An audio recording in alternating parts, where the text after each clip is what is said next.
Just tell me when it goes live.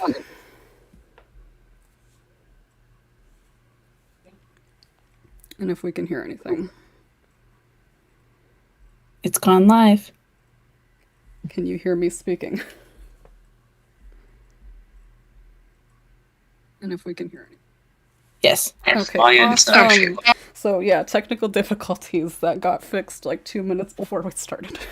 This is what happens when you get a new laptop and have to download NVIDIA drivers in the last 5 minutes before the stream. But anyways, so welcome everybody. We are back with our fourth podcast. Can you believe that we've gotten this far? But very happy to be here with our new cast. We don't have anybody old like we did last time with Not, but great to have this group here. Funny story about several of our people here is that we have this thing on our Discord where we have the signups, right? And at least, let's see, how many of you? I think it was 4 of you have been signing up for the past 3 podcasts, or actually the past 2 podcasts before this one.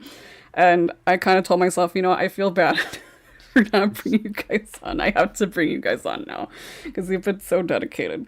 So I think that's a good time to start introducing everybody. First off, hello everybody. I'm BluechanXD. If you don't know me, again, I'm the host, and I've been here for the past several podcasts as the host.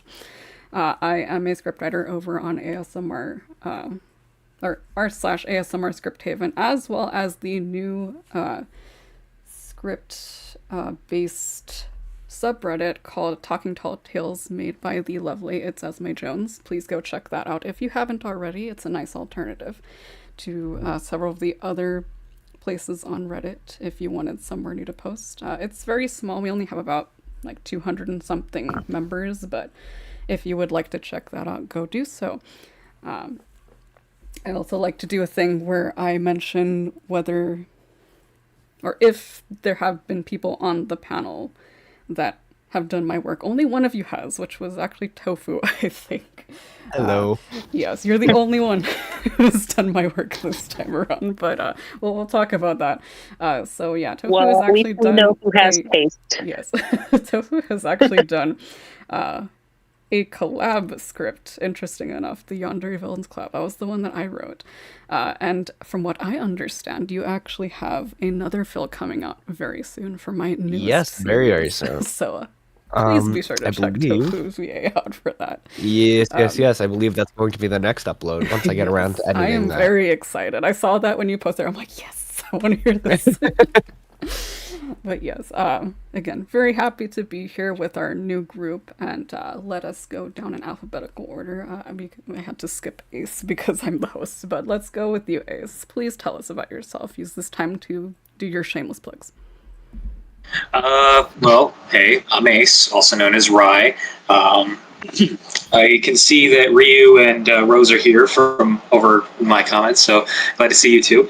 I like doing a lot of story-based driven ideas and story-based scripts. I prefer not to do anything that's typically associated with ASMR. I kind of like to take people on an adventure and let them enjoy themselves while doing it.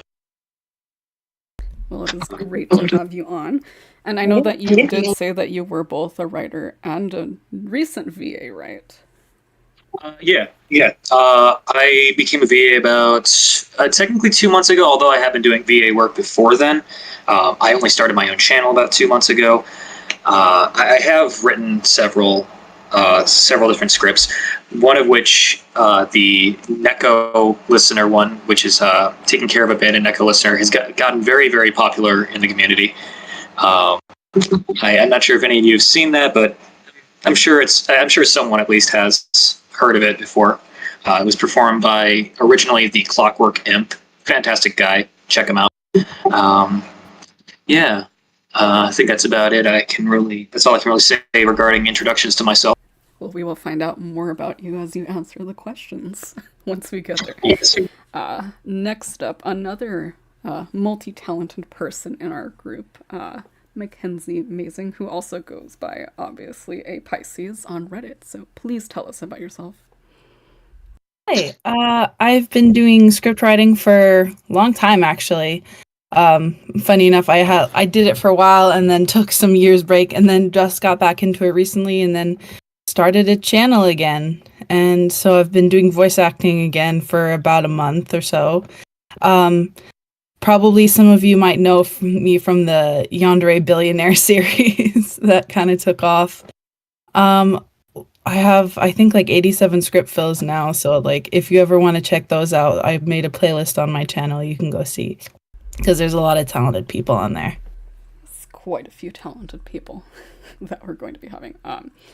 So next up, I know is somebody who also technically does both VA work and writing, but wanted to come on specifically as a writer. So Skittles ASMR, please tell us about yourself. Yeah, my name is SkittlesASMR. I started out as a writer. That's why I wanted to come on as a writer, because I don't have any VA work posted yet. I've just been a part of a few collabs. I'm mostly known for writing the wackier ideas, the more obscure things, and mostly just for being silly. I have a Reddit, and I started out with commission work with UB, and I also have a playlist of her fills and also the public fills. I'm gonna try and do VA work soon. Yes, we'll learn more as we go down our list. But yes, we will be asking several questions soon enough. Next up, again, is a Tofu VA, who was actually a last-minute addition. Yes. And I'll talk about that once we're done after Turtle Shark. But please, Tofu, tell us about yourself. Well, hello. I'm Tofu VA. Apologies if my throat sounds shot. It is right now. It's been hurting for the past few days, but I'm just taking a rest right now. Thought I wanted to go on the podcast. I have a few videos still coming up, so don't worry. Posting will still continue. You might have seen me a little bit. I would like to consider myself a little bit of a big ASMR name. I have like 6,000-ish subscribers, and I have a few viral videos. So yeah, you've probably heard of me a little bit from the Yandere stuff, as well as some other things here and there.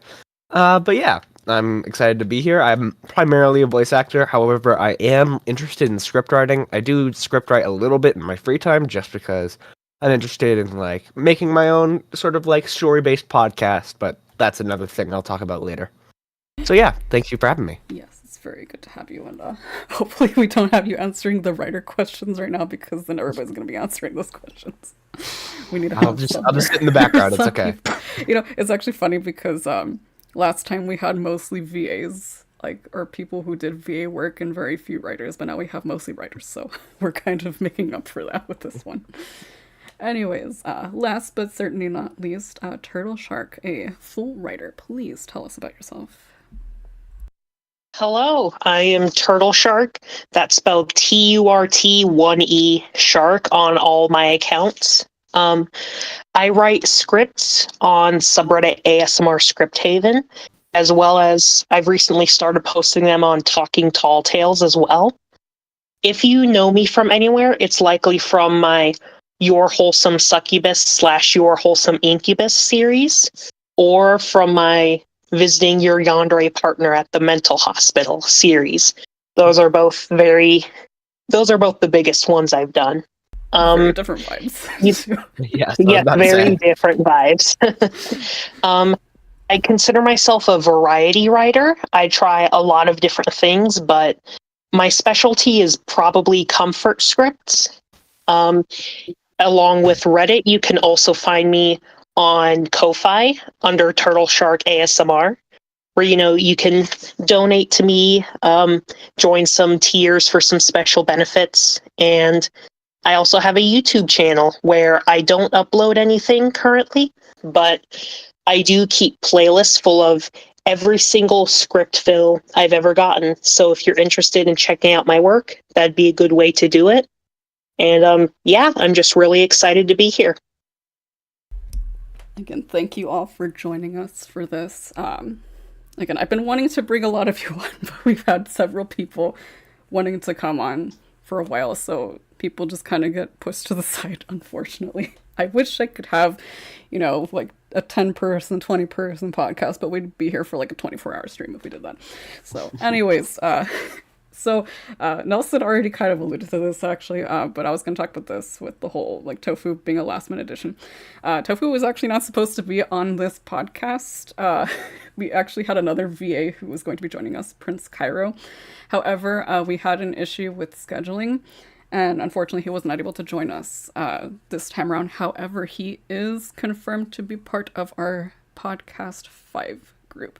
So be sure to check that out once we get to that. It's probably not going to be for another like 1 or 2 months, but we will let you know when that happens. Anyways, without further ado. Actually, Blue, before you go on, I kind of wanted to mention that the irony of that. Remember how I think I was the only one that said that I couldn't make it on a different day. That was the thing. Yeah. We actually could have had Prince Cairo on here, but unfortunately we would have not had Tofu on this panel. Yeah. And it was specifically put because I had said, okay, can we move it to Sunday? And everybody was okay with it except for Ace. And I'm like, I'm going to make sure that Ace gets in, so we're going to prioritize that right now. Yeah, you'll never guess what happened to me regarding that. This morning, I kid you not, like 2 hours before this whole thing started, the guys that were supposed to be doing the thing with me tomorrow literally just texted me and canceled. Yeah, that is unfortunate. But like I said, we already worked it out. I'm gonna be scheduling the next one based on his, so it's probably gonna be a Sunday next time. We'll see. I know he said that his schedule was gonna change, but we'll get to that when we get to that. Anyways, so again, without further ado, we will start with the questions. I do have my little randomizer ready, so let us go. We're actually going to start with my questions. I'm the first one this time around. This one is for our VAs. And I just want to... okay, let me confirm now who our VAs are. Okay, it's Ace, Mackenzie, and Tofu, right? I don't think we're counting Skittles for this, right? I think so. Nope. Okay, awesome. Just to make sure. Anyways, so our first question for our VAs. If you use public scripts on Reddit, do you upvote scripts you like, or do you only look at the existing upvotes of a script before deciding to voice it? Do you look past the first few posts on hot and or new? And this was a question I'd actually brought up when talking with Esme over on the server. So this one's been here for a while, and something that I've been very curious about for a long time. So our first person to answer is Ace. Well, I'm not exactly sure how to answer that because considering I don't use the scripts on Reddit, considering I write them all myself and I post them on Reddit. Although I would say if I was going to pick a script, it would be based off of whether or not I feel like it would fit me as opposed to how many votes it has. Obviously, it's easier to find a higher upvoted script, but I mean personally, it's just how good the script is rather than how many people like the title.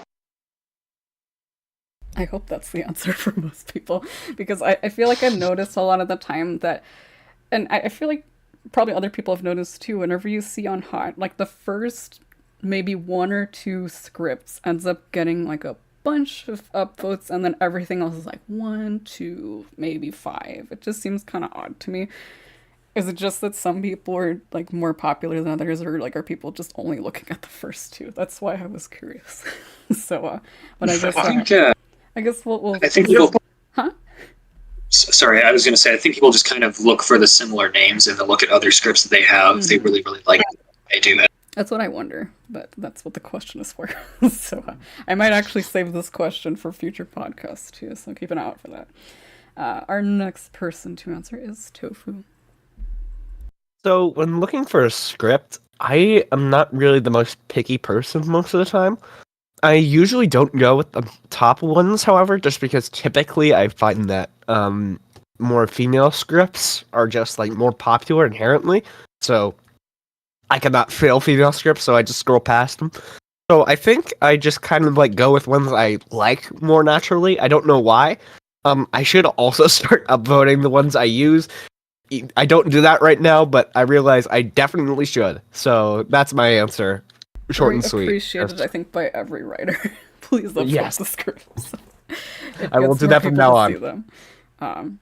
Also, I just noticed, Grain of Salt actually mentioned announce a podcast 5 schedule in the YouTube community post. I don't even know if we have the ability to make community posts yet. I think we need like a certain number of subscribers for that. I'm not sure. Yeah, you do. Yeah, otherwise, just stick to my posts on Reddit. I'm usually the one making announcements there. Or if you are on our Discord, the ASMR Script Guild, you will see it under announcements there as well.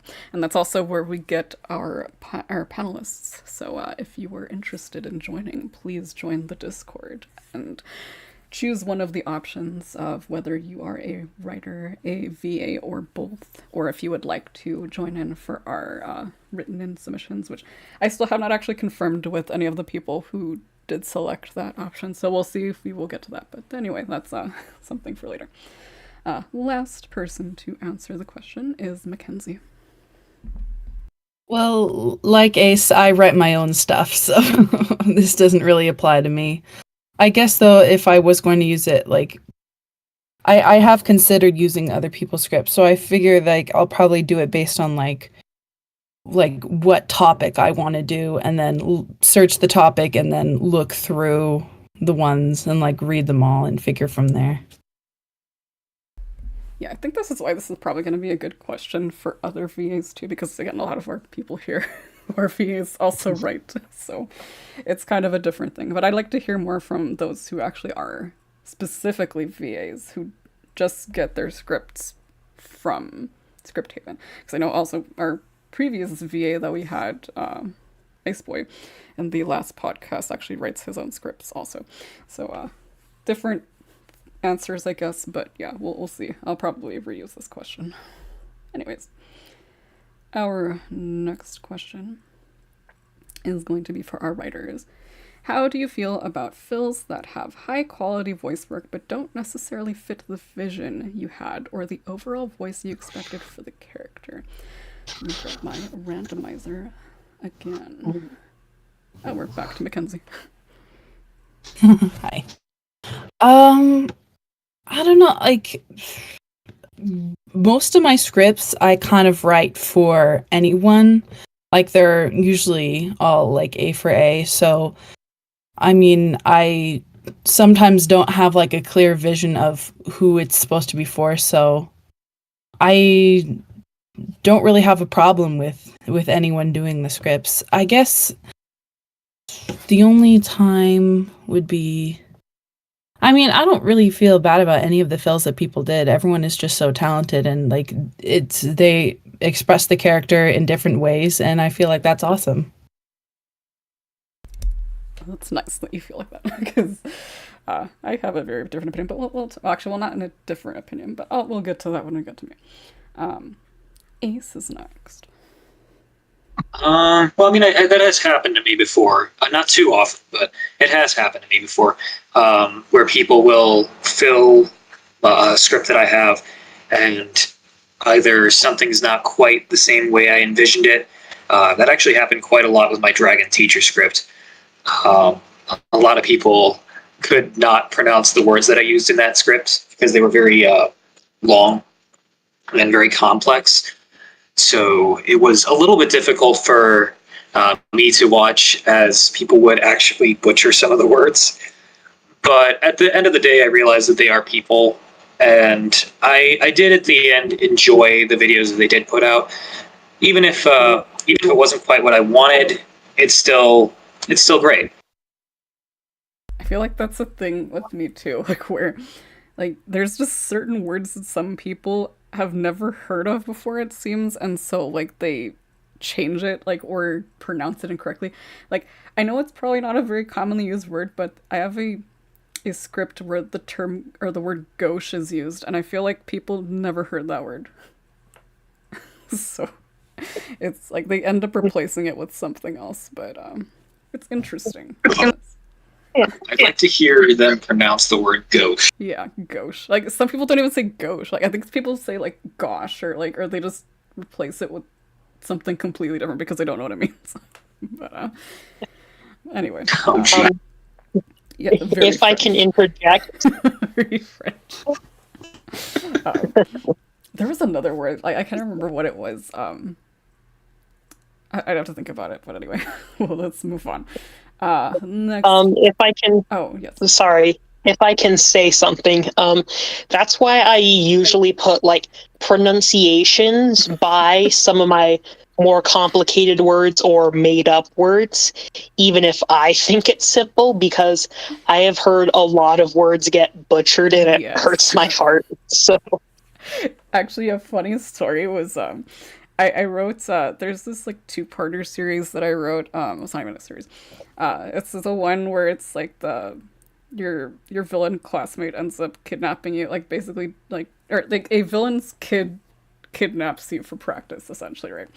And like the VA that whose audience wanted more parts to it, I ended up writing a script and sending it to him, and like he got back to me because I wrote a bunch of like amino acids, and he's like, "What are you doing with this?" He's like, I'm like, "You're killing me," like with the pronunciation. I'm like, "I'm sorry, but that's how I wanted the character to talk," you know. But I'm like, I feel bad for my VAs where I cut. That's why I don't like blindsiding my VAs. But anyway, actually, Turtle Shark, you are next. ooh, yay.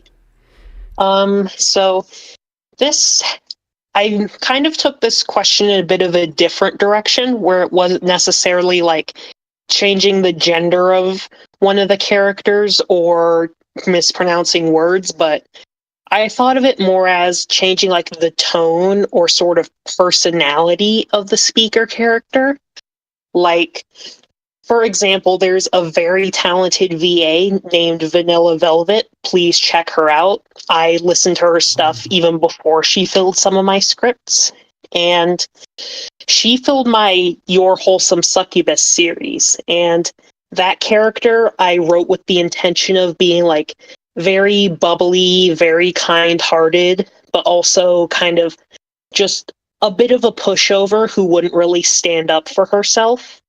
But Vanilla Velvet actually, she commented that she listened to some other fills of the script, realized that everyone kind of went with that personality, so she chose to change it.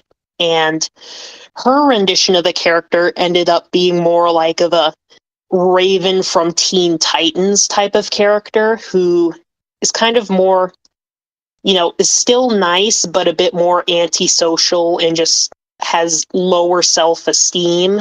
But I actually really enjoyed that script or that rendition of it because, for one thing, it was different.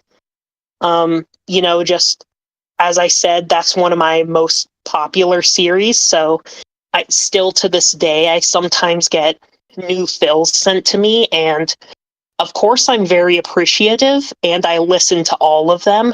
But sometimes they can kind of blend together in my mind when everyone fills the script in the exact same way. So Vanilla Velvet's really stood out to me and is one that I still remember to this day just because of how unique it was.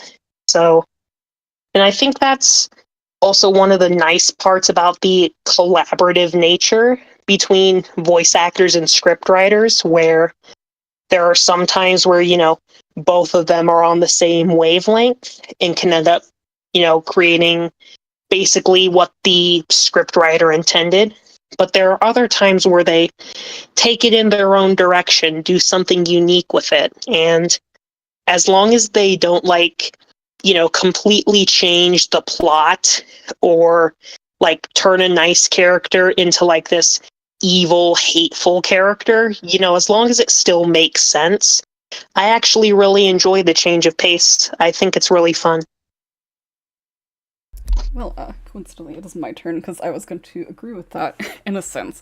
I had a conversation though yesterday over in the Guild YT channel, and it was kind of about this, where I feel like, especially tone, is kind of a big deal when it comes to how a script can be interpreted, because you can have the same words being said, but have a completely different story being told, essentially, depending on the tone of the voice, right? Like if you took it in a specific direction, because certain, I guess, words like or phrases can sound like more sinister or more nice depending on the tone that's used.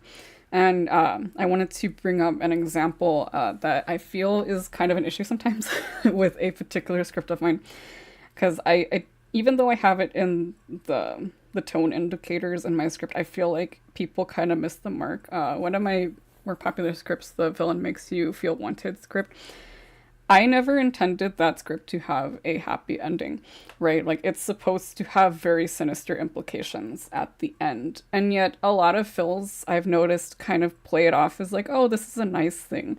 Like, or the tone that they make it seem is that like, oh, it was a good thing, like that this speaker like is taking this person, and like, no, like in my head, especially with how I wrote the tone, I'm not going to say what happens, but they essentially take advantage of the listener in the end, or at least that's the implication that I'm trying to push. And I put that in my notes, right? Or at least like in the tone indicators, that it's not supposed to sound happy. And yet I feel like a lot of VAs end up changing the entire point of the story, like, which is why I feel like sometimes, you know, even when you make those changes, it's not really going to be the way that I envisioned it, or at least the intention of the story. And sometimes I guess people don't really realize that.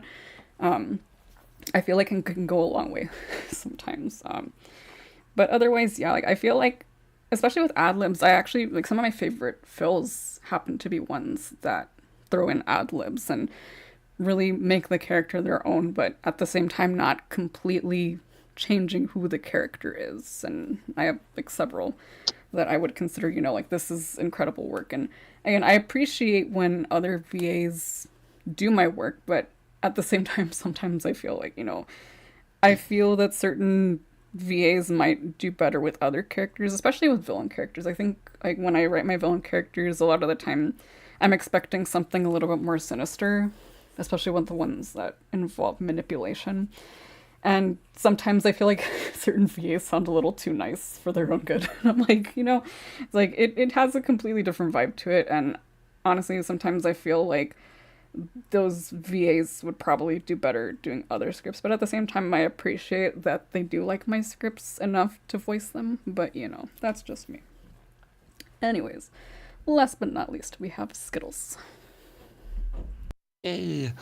I actually have a few different stories about this, because one time I had an F for A script, but when I was making the post, I accidentally put A for A in the tag, so then someone made it M for F, which wasn't the intention at all due to some of the cues in the script and a part of the plot, and so that really, I mean, that was my fault. But it was interesting to see how they went around it. And also, another story is that my Turtle Girl script, the first fill on that was Juniper Justice, and I had originally thought for that girl to be super cute and bubbly, kind of like some sort of anime girl, but she really toned it way down. And it was interesting because a lot of people thought that is kind of how a turtle would sound, kind of just slow and groggy, because they're usually slow. So that was really interesting. And I mean, a fill is a fill, so I really appreciate it, and people were really excited to see it. So I think it's interesting. Personally, I feel like, especially when people do the gender swap stuff, like, or giving, say, like an A for A script, like a 4F for M or whatever, like that's kind of part of the whole, like, this is more of like a community thing. But please, VAs, check with your writers first if you can do that, because sometimes we do not appreciate the changes. Sometimes it doesn't really make sense. I know I had like one case of this happen where I had like it was an M for F, F for M series that had to be that way because of specific plot points, and like this one VA changed it to like a 4A, and I'm like, you're gonna run into a brick wall at a certain point, and they did because of a certain plot point. So like, please, again, just check with your writers first, especially read the terms of use. I always have to say that, get on my little pedestal and say that, please respect the wishes of your writers, because, and especially for a series, and this is why I advocate for writers to plan out their series beforehand and put in the notes, like, or at least in the first part, and say, you know, this is what's to be expected, so VAs aren't blindsided in the end, because again, sometimes like you'll notice that they try to make changes and then again run into a brick wall where it's like, oh, I didn't realize this was going to be a plot point. Well, like, I told you so over here in the first part. So yeah, so please check with your writers first. You're gonna save yourself a lot of heartache, honestly. Okay, Yeah, so, and I mean, my DMs are always open, so yes, feel free to. There's a lot of people whose DMs are open, you know. Same here. Yeah, Yeah, I feel We like a don't lot of bite people would normally. appreciate being reached out to, and that's actually the next question. We'll get to that. But yeah, let's get to the final question because it actually pertains to this. My final question, which is for everyone. For those who have trouble reaching out to writers or VAs, what barriers are keeping you from doing so? Examples: writers reaching out to VAs who violated their terms of use, VAs asking writers if making certain changes is okay to a script. For those who don't have trouble doing this, what tips do you have to bridge the gap of communication between writers and VA? Turtle Shark is first.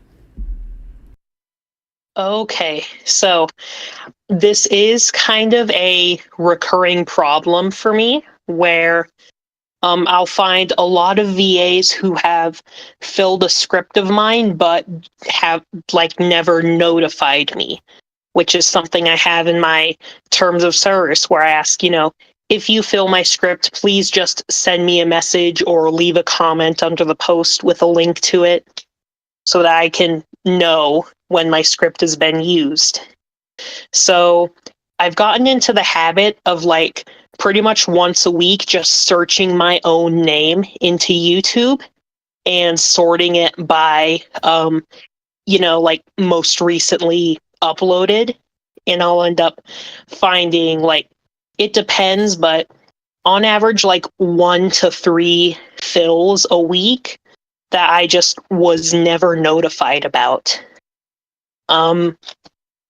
In the past, I used to try to look into like the VA specific channels. So like I would look at their link, see if they have a Discord or a Twitter or a Reddit or something that I can, you know, privately message them about it because, you know, I don't want to put them on blast in front of their audience, especially if they're a newer VA, because they might just, you know, especially if they like first start out as a hobby, they might not realize, you know, the real importance of following every single rule that a writer puts out for you. But this got very time consuming, and also not every VA had any other links. A lot of them, the only way I could find them was through their YouTube channel. And another factor to this is I'm autistic, which means I like to stick to a schedule. And also that means that unexpected things that come in to disrupt my schedule can be very stressful. So if, you know, I have a spare moment in the day and I'm looking for fills and I see, okay, there's this new fill that I wasn't notified about. Now I have to dedicate time to my day to look through their channels, try to find a way to reach out. That adds a lot of stress. So I have gotten into the habit where I literally just have the same copy pasted message that I put into their comment section, basically just saying, hey, thank you for filling my script, but I do ask that voice actors notify me because this helps me, you know, catalog all the fills of my scripts, but also it helps you get more attention because I'm pretty sure the YouTube algorithm really values like early viewership in stuff like that. So if I can like listen to a script the day of, I'm pretty sure that helps the channel more than if I find it like a few days or a week later and then, listen to it. I'm pretty sure those copy pasted messages get flagged as spam often, but I just don't have the mental energy a lot of the time to, write out that exact same message in different ways every single time this happens, because sadly it is a somewhat common occurrence. As for advice, I can't really give advice to anyone who's looking to reach out because I don't have a great way to do that. But I will say for, everyone, VA or writer, like put links to other social medias in your YouTube channel, like whether it's Reddit, Twitter, or whatever, somewhere where other creators can privately message you, because not only does it save us a lot of hassle, but also it doesn't run the risk of like you looking bad in front of the viewers who, might take something as a more serious problem than it actually is, which, because, sometimes maybe you just forgot to notify the writer, but the viewer won't always know that. They might just see it as, oh, this creator is lazy, or, oh, this creator doesn't care, which is obviously not the vibe you want to give off and not the vibe I want to give anyone about creators, because it takes a lot of effort to write or to voice a script. Yeah, that was kind of a lot, but yeah, those are my thoughts. I was gonna say, like, you took the words out of my mouth. Like, a lot of that, like, is basically what I would have reiterated, and conveniently, I'm next. So, I'll kind of just comment on this. But yeah, basically, I think one of the biggest issues is, yeah, like that lack of communication, and I feel as though, because, again, I've had very similar experiences where I've tried to reach out via Reddit DMs. Sometimes I don't even know what the person's Reddit account is, so I'll try to look into things like Twitter. I actually had this issue with a particularly big VA. I will not give this person's name, but somebody who had done a script fill of my work, and it was probably one of like the biggest fills that I had had at the time. It's since been passed by others, but this VA basically I had no way to really properly contact them outside of Twitter, right? And the problem with Twitter is that when you send a message to someone and you're not on their friends list, it's not going to automatically show up for them. They have to actively look into their messages to see it. So it took about like 1 or 2 months for this VA to get back to me. Like, and again, it wasn't because this person was ignoring me. It's just because Twitter sucks and doesn't notify you when you're getting messages from people that you don't know. And eventually we got it sorted out because what happened was that this person had made a fill Patreon exclusive, which again goes back to what you were talking about, Turtle Shark, of searching your name. Outside of just searching YouTube, I would Google search your name next to Patreon, as well as Kimono Party, for the people who know what that is. Because you'll find that some people will do Patreon exclusive fills of your scripts that way, and that's how I found out that this particular VA was doing that, or had posted a fill of my work as a Patreon exclusive and never even told me about it. But again, like, they reached out to me, was very apologetic about it, and sent me the fill. And the next time that they actually had a Patreon exclusive, they had sent it to me first before, and it was like the fastest fill I had ever gotten from anyone. This VA basically filled it within like 2 hours of me posting the script, and they're like, here, like, you're gonna be the first one to see it. So again, like, I was very happy about that. So again, sometimes, again, like, it's just that they don't remember to do it or just don't think to do it. But again, I think the biggest takeaway here is to make yourself available, especially because, again, going back to another thing that you said, Turtle Shark, I really don't like to, I guess, put this all on loudspeaker and make it available to the audience to see. I've actually had to do this sometimes because there was no other way to contact this person. And an issue that I've run into sometimes is, again, the fact that sometimes people's messages get automatically flagged for certain keywords and stuff, because I've tried to tell people, don't use AI for my scripts, right? Don't use the AI thumbnails, but then I guess it flags AI and then my comment just gets deleted automatically, right?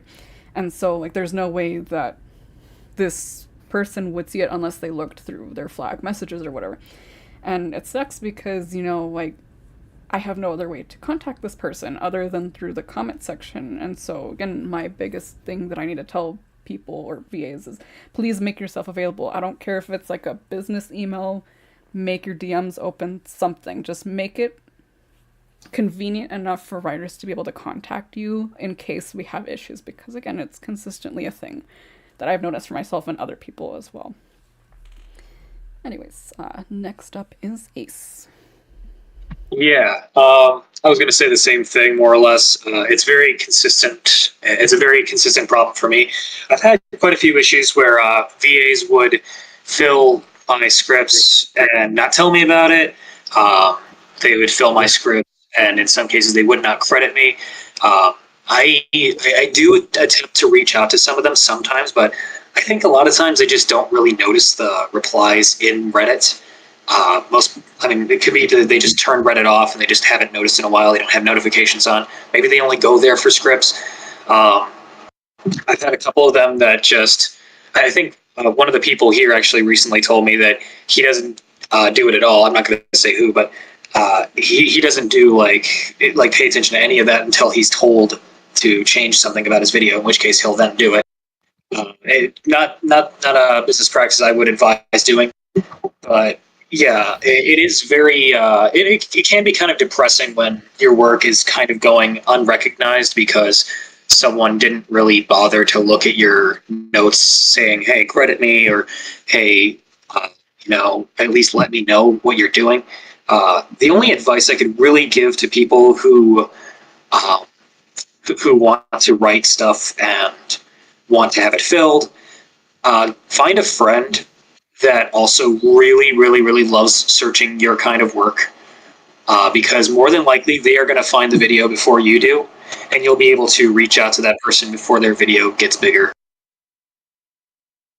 I don't know if anyone else actually saw this, but Lilelia over on the server actually has a script, or I guess a little miniature program or whatever that allows you to do I think it's called secret fills or something, if you want to check that out. I think it's over under help desk. And it helps to find those fills that you wouldn't have otherwise been able to. So it makes it a little bit easier. I found about 5 or 6 fills thanks to her. So if anyone wants to use that, please go check out our help desk. It's there. So our next up is Mackenzie.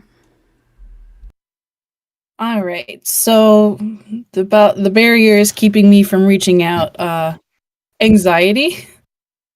Yes. Because it's in not wanting to embarrass people, even though, they brought it upon themselves for something. Because my story for this is early on, during actually a Scriptober thing, someone completely changed the ending to my script without asking. Because I have someone who's done that before, but they actually asked. They're like, hey, can I make the script longer and do this thing? And I'm like, oh, sure, yeah. As long as you don't change the whole point of it. I guess they kind of changed the point of it because they made it a sad ending instead of happy, but they warned me.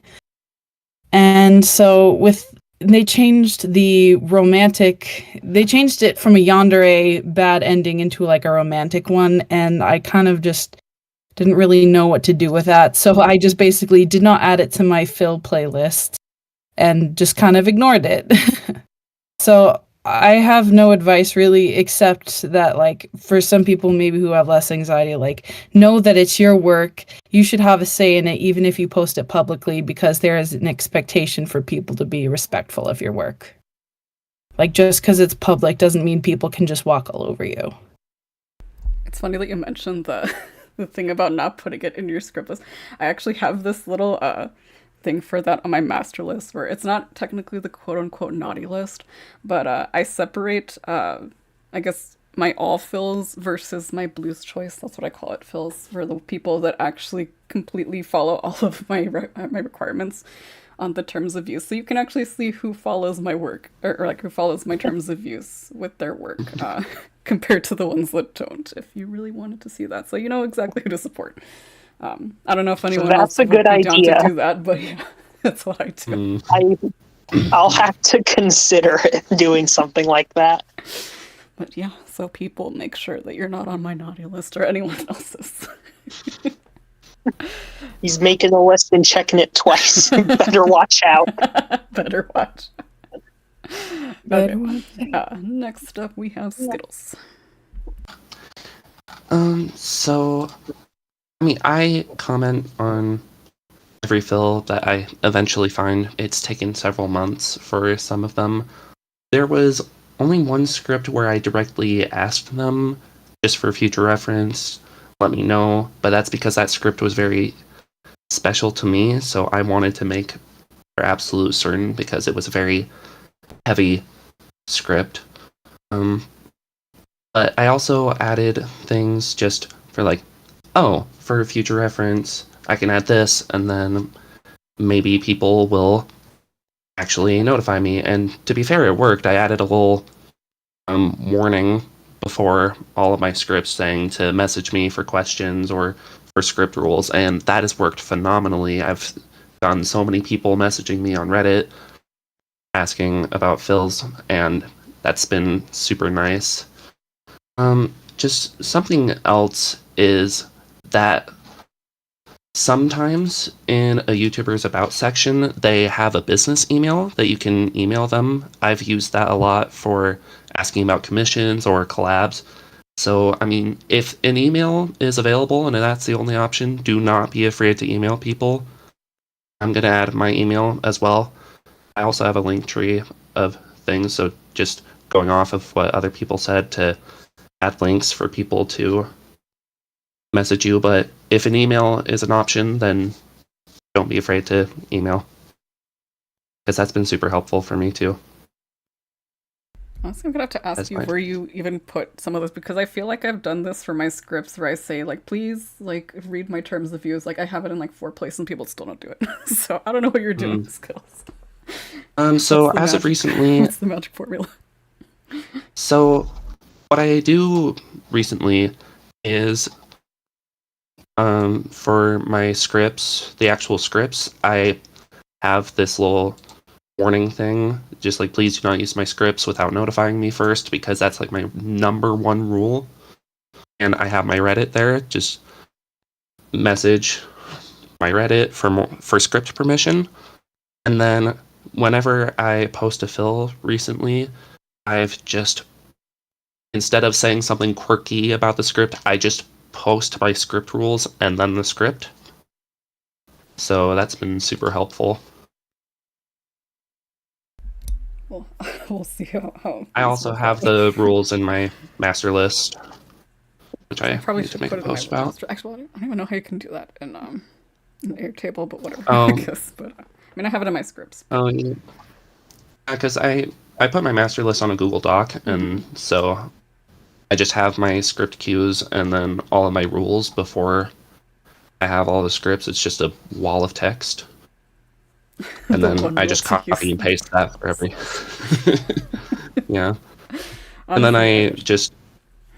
Yeah, and then I just copy and paste that wall of text for every Reddit post now. I need to go through and like edit some of my Reddit posts, but yeah.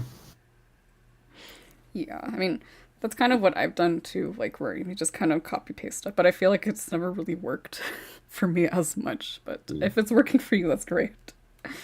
Yeah. Honestly. I mean, I'm sure there are other fills that I haven't seen. I need to talk to Lil about the other ones and search through again. I'm sure there are a few that I haven't seen. Hopefully, I'm gonna have to ask Lil for that too.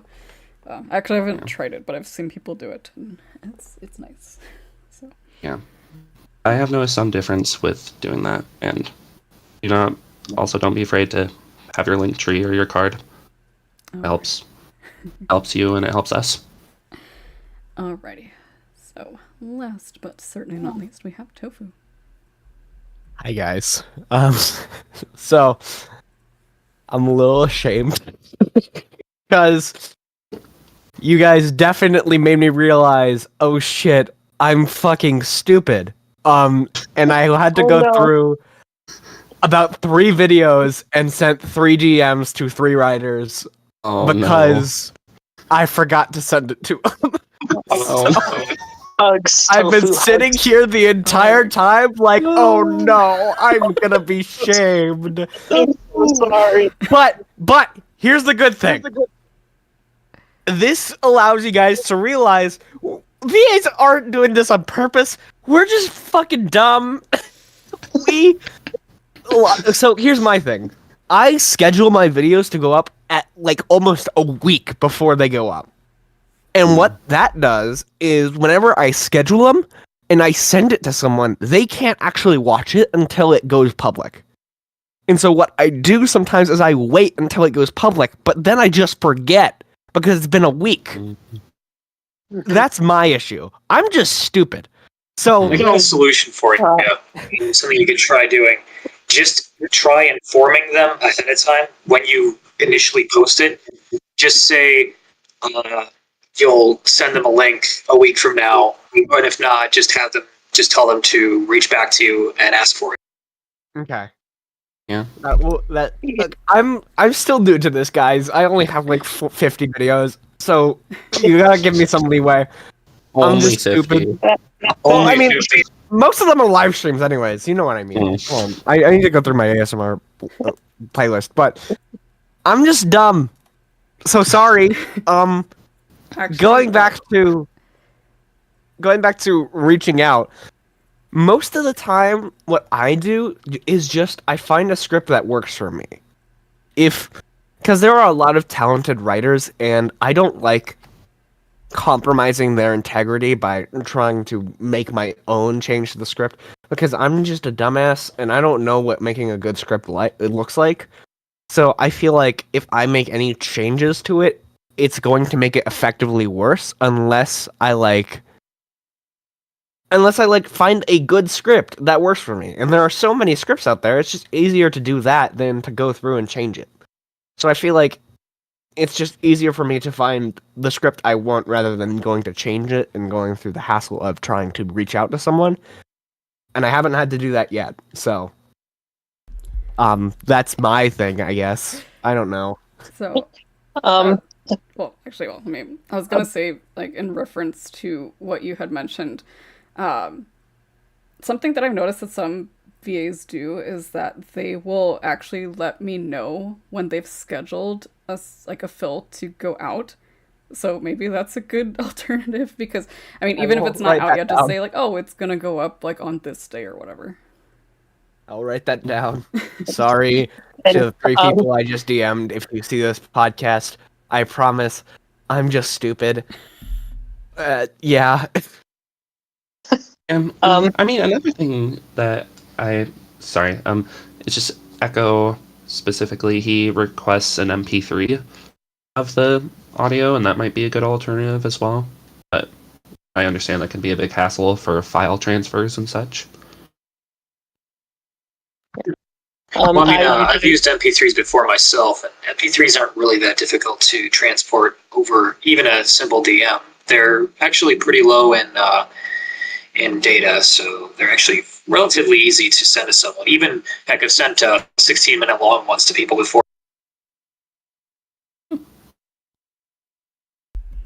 But okay, so take this as a good lesson, I guess, for our VAs. Well, guys, I'm not a mean person. I'm just stupid.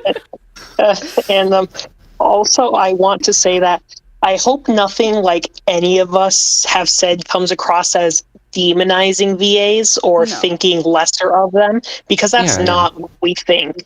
We love VAs. We love when they fill our scripts. Absolutely.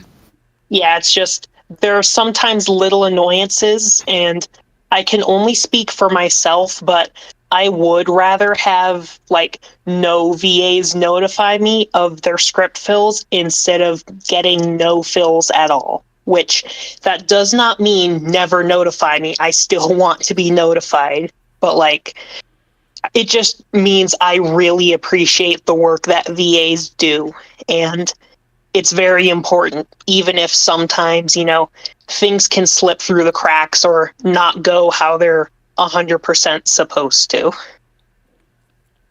I feel like they slip through the cracks a lot with some people. I'm just gonna say. Yeah. But yeah, like it all just comes down to please make sure to read the terms of use and hopefully not forget to send in your bills. I'm a little lad, okay? I'm just a little silly. I Forgive think me. Doodle in the comments brought it up pretty well. You're not stupid. You're just forgetful. Yeah, that too. But I'm also a little stupid. We're all human, except for me. I'm a turtle shark, but we all make Technically mistakes. speaking, everyone is a little bit stupid. Just a little bit. Just a little bit. Yeah. Best teeny word tiny. to not be, I guess. Anyways, we've been on this question for a while, so that's my last question. Now we're gonna go down to Talia's questions. Actually, these are two back-to-back cases. Both Talia and Nelson have questions specifically for each of us.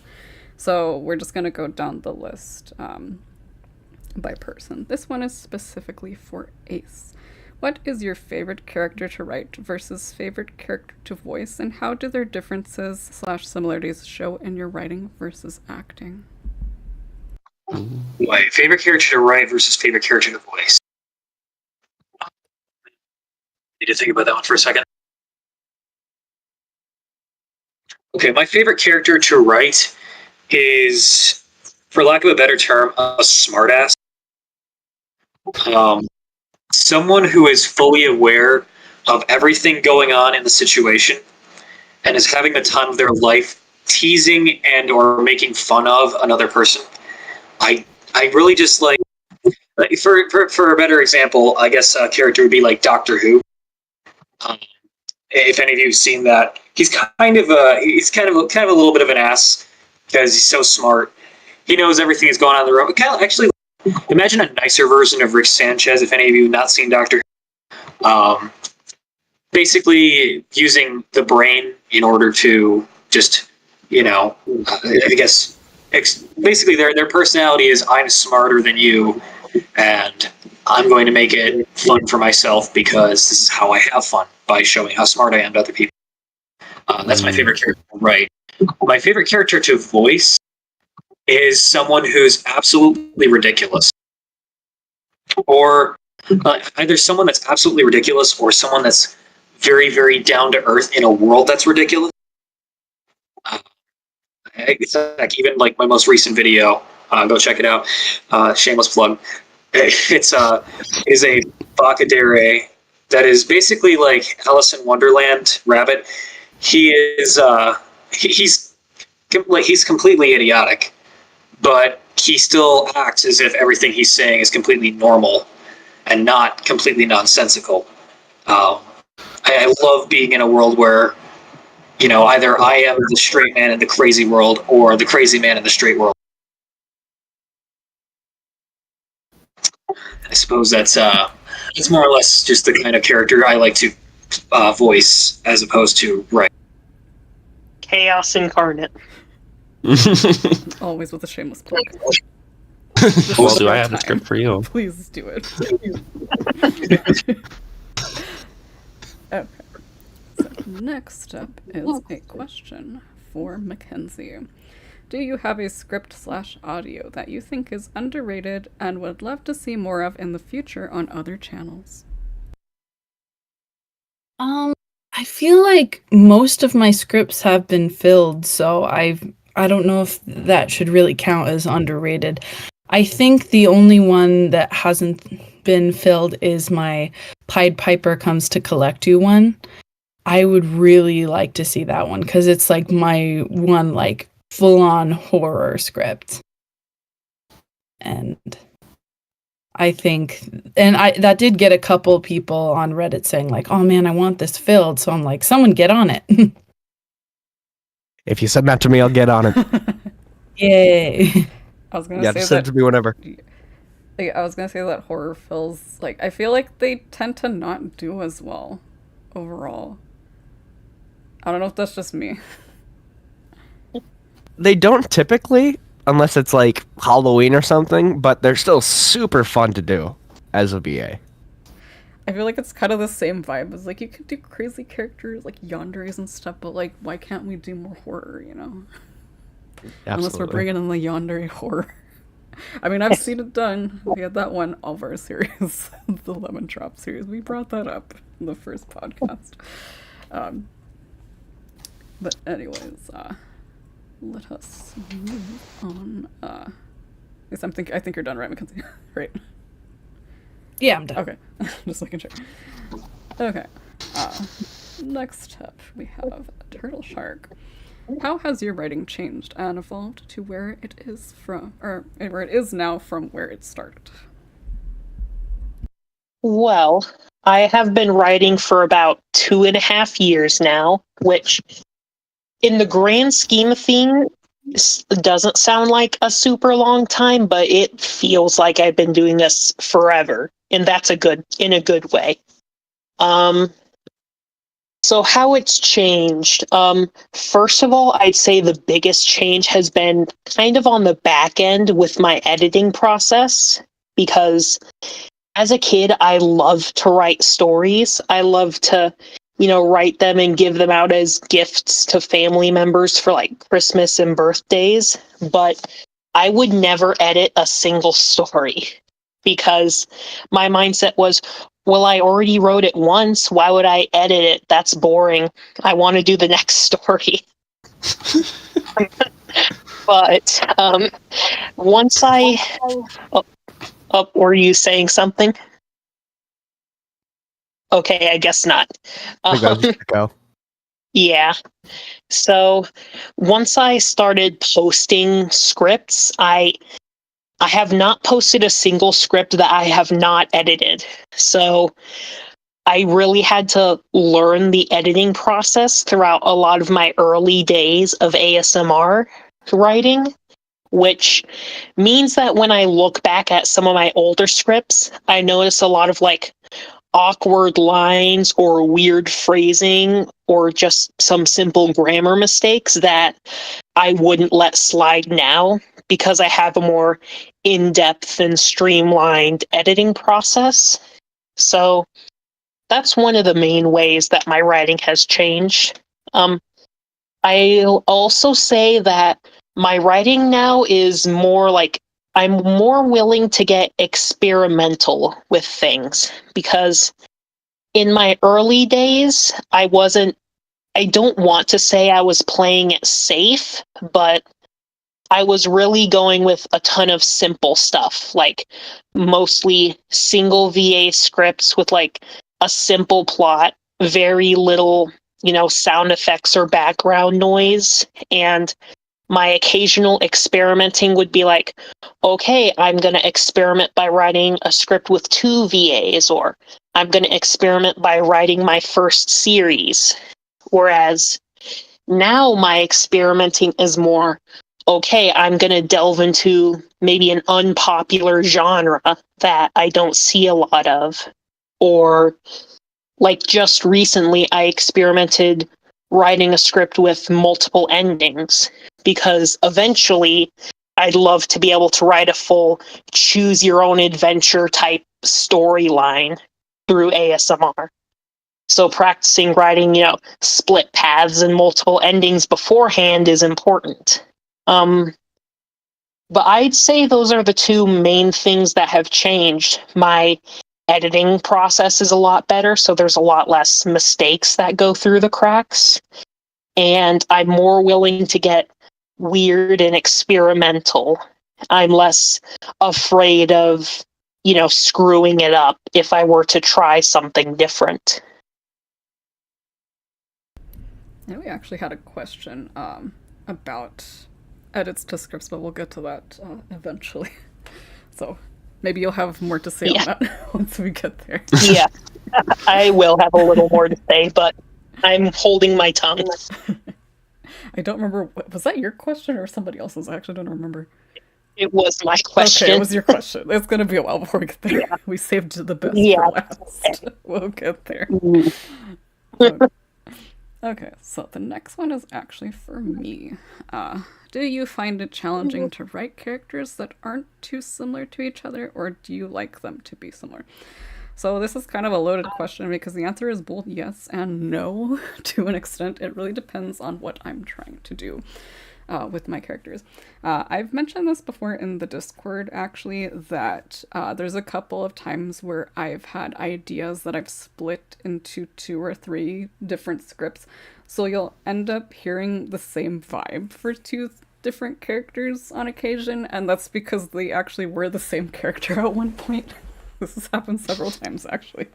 A lot of times, the reason why I do it is because the original idea I had was way too complicated to really put into, I guess, a single, like, ASMR medium. And that's actually a question that Nelson had for me. I'll get to that more when we get there. But otherwise, again, like I said, it really depends on how I feel. Sometimes, I guess, I don't know if people do this, they probably do. But back in the day, like, there were times where I would essentially have, like, several characters that I came up with.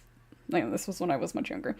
And sometimes I would just rewrite the same scenes over and over again to have, like, different variations of a scene because I couldn't decide which one I wanted over each other. So, you know, sometimes, like, I feel like it's fine to write similar types of characters because sometimes I think to myself, you know, I want to have this particular vibe but for a completely different story. So I actually don't mind having 2 characters being the same as one another. It really depends, just because, you know, like, I think there's a lot of potential to have, you know, a specific personality type act one way in one script and then, like, another in another script.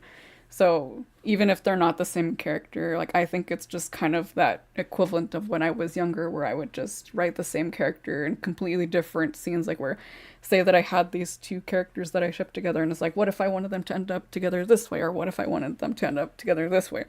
So it's kind of like that in a sense where it's like it's almost like a choose your own adventure in a way.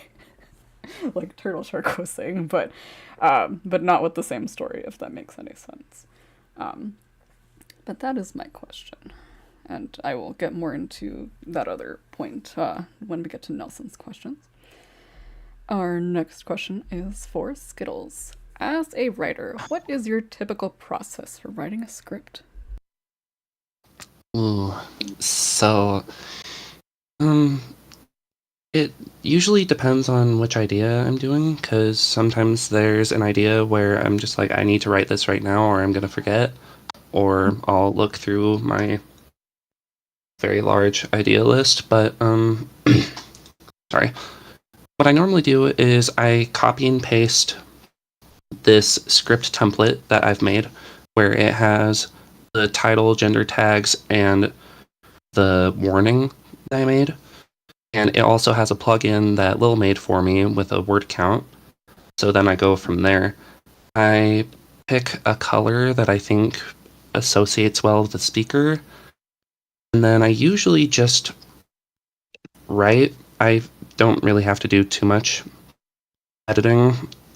I mostly just have to think about what the character would sound like in my head. Sometimes I write with specific voice actors in mind.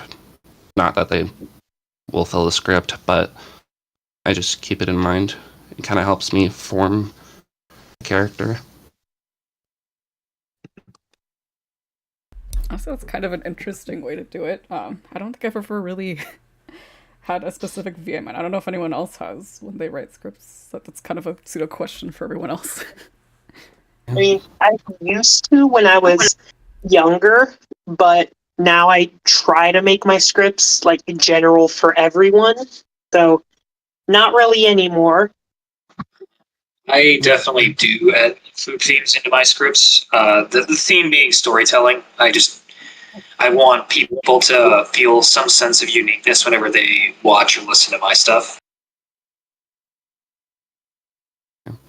I mean, like, my scripts are general use, unless it has a specific gender tag, but usually that just helps me. Like, for my script gen, I kept Ophelia ASMR in mind, her accent, and how warm and embracing she is, and that kind of helps write out the dialogue, and I always just keep that in the back burn of my mind.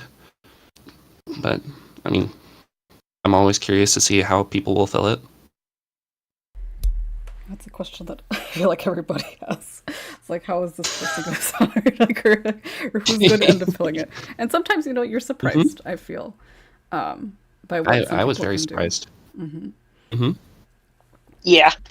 And I've definitely had like some kind of fangirl moments where there's someone I've watched for a while fills one of my scripts and there's like, I'm famous. So, It's like, I'm well known enough for this person to actually like my work.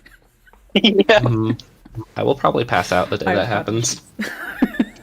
It's just like, I feel like there's probably people out here that should be a question next time that I bring up. It's like, are there any VAs that you have in mind that have never done your work that you wish would do your work? Intent. I actually have a list. I have a bucket list of VAs I want to fill my scripts. I need Heck to make yeah. a bucket list. I have like one in Yes. particular that I wish would do my work. Yeah, I have 40. Oh my I have 40 wow. VAs that I would want. And I mean, like, some of them do improv and some of them aren't VAs anymore, so like I'm not sure how likely it is, but I do have that list. And I might reach out to some of them eventually because this server made me realize that I can actually contact people. DMs open, right? Or at least some of them. Yes. Hopefully. Anyways, like I said, I'll probably save that as a question for a future podcast, maybe, if I remember. I'll have to remind myself, like, Tofu, we gotta remind each other what we're supposed I'm to do ever on after that the one, I will give you my podcast. list. Okay, and speaking of Tofu, you are next, actually.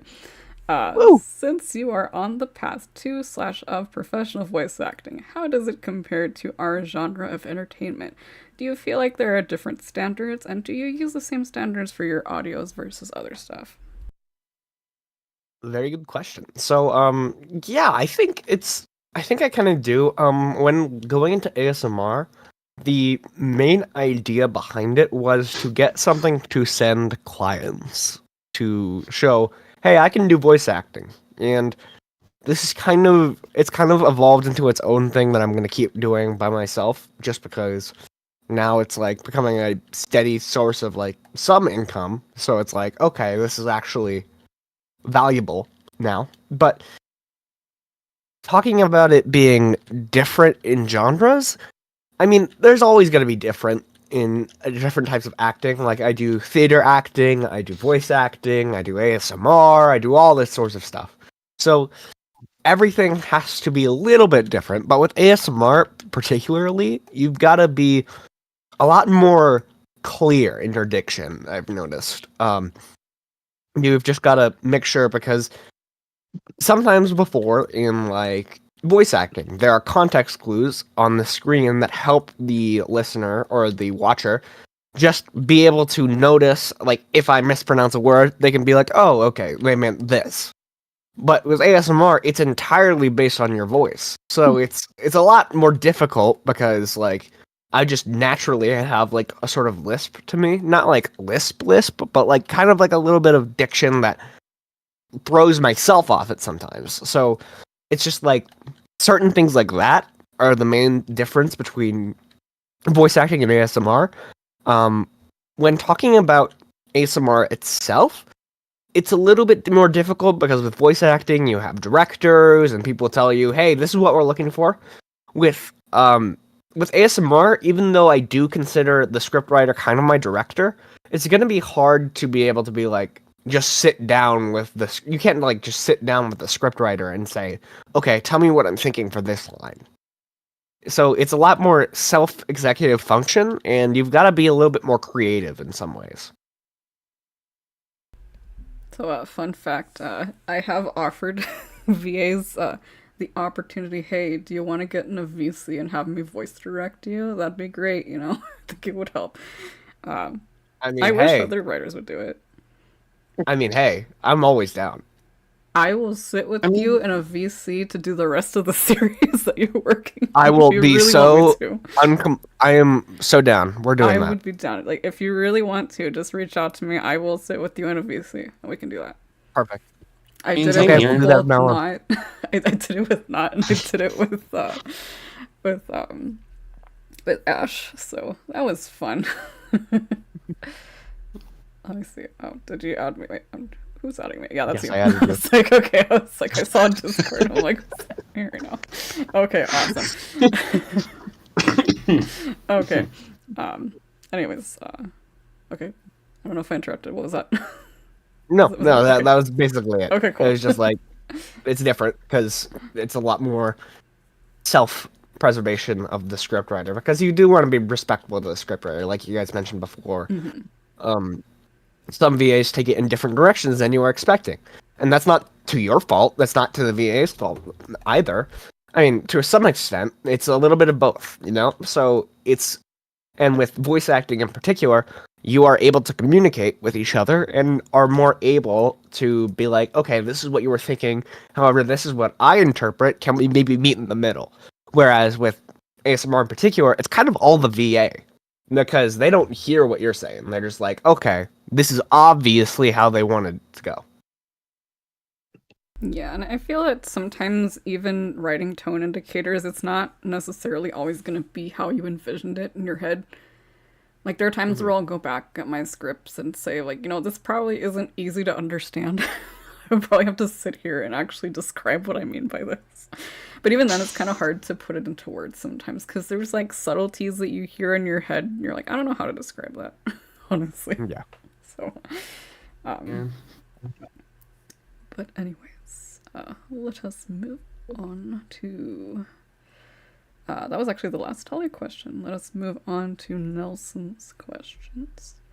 This one is for Turtle Shark. I'm a big fan of how personal your scripts are. You mentioned the weighted blankets inspiring you for the Lamia script. You deal with a wide range of emotional themes from depression to coming out as trans. How much of yourself do you put into your scripts? Well, funny mentioning the weighted blanket because I'm wearing it right now. But yes, I really do put a lot of my heart into every script I make. It's kind of hard to talk about without getting too personal, but essentially throughout my life, I've had a lot of struggles with mental health and just general, things like that, which definitely were hard to deal with, but over time have made me more, both more understanding to others' experiences, as well as more emotionally in tune with myself, which really helps me when I'm in the creative process, like dig deep and get into things that truly matter to me. I do try to put at least a little bit of myself into everything I write. Sometimes it's literally as small as, oh, hey, I like this thing. I'm going to reference it in this line. But like, especially with a lot of my comfort scripts, it can be as big as, basically me recounting my own personal experience in a different way and trying to provide comfort for others who are going through the same thing or something similar. Like just yesterday, I put a comfort script up on my Ko-Fi page for early access from an experience that happened just recently where, I was angry, I had a bad day, and I ended up accidentally breaking something. So that's something that, after I kind of calmed myself down on and reflected that and like talked through with my therapist, I thought I could make this into a script to help other people who are going through the exact same thing.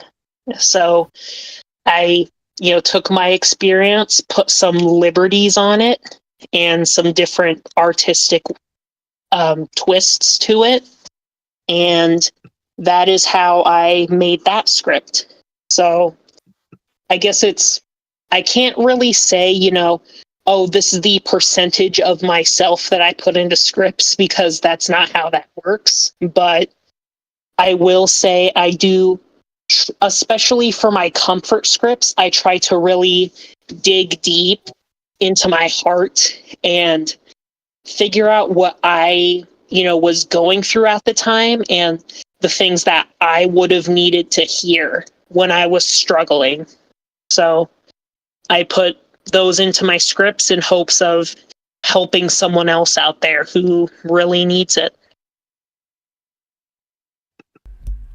I feel like it might be kind of a natural thing in general for people to at least put a little bit of themselves into their scripts, even if they don't realize it.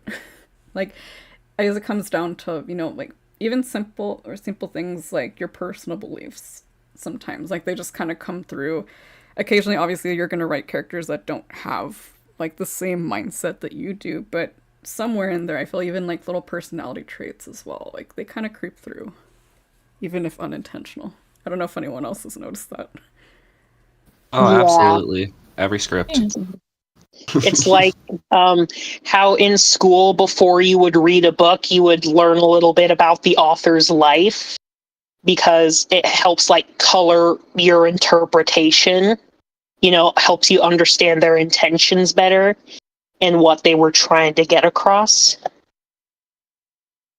So yeah, pretty much I think kind of every artist in some way, their life experiences color what type of art they make and how they make it.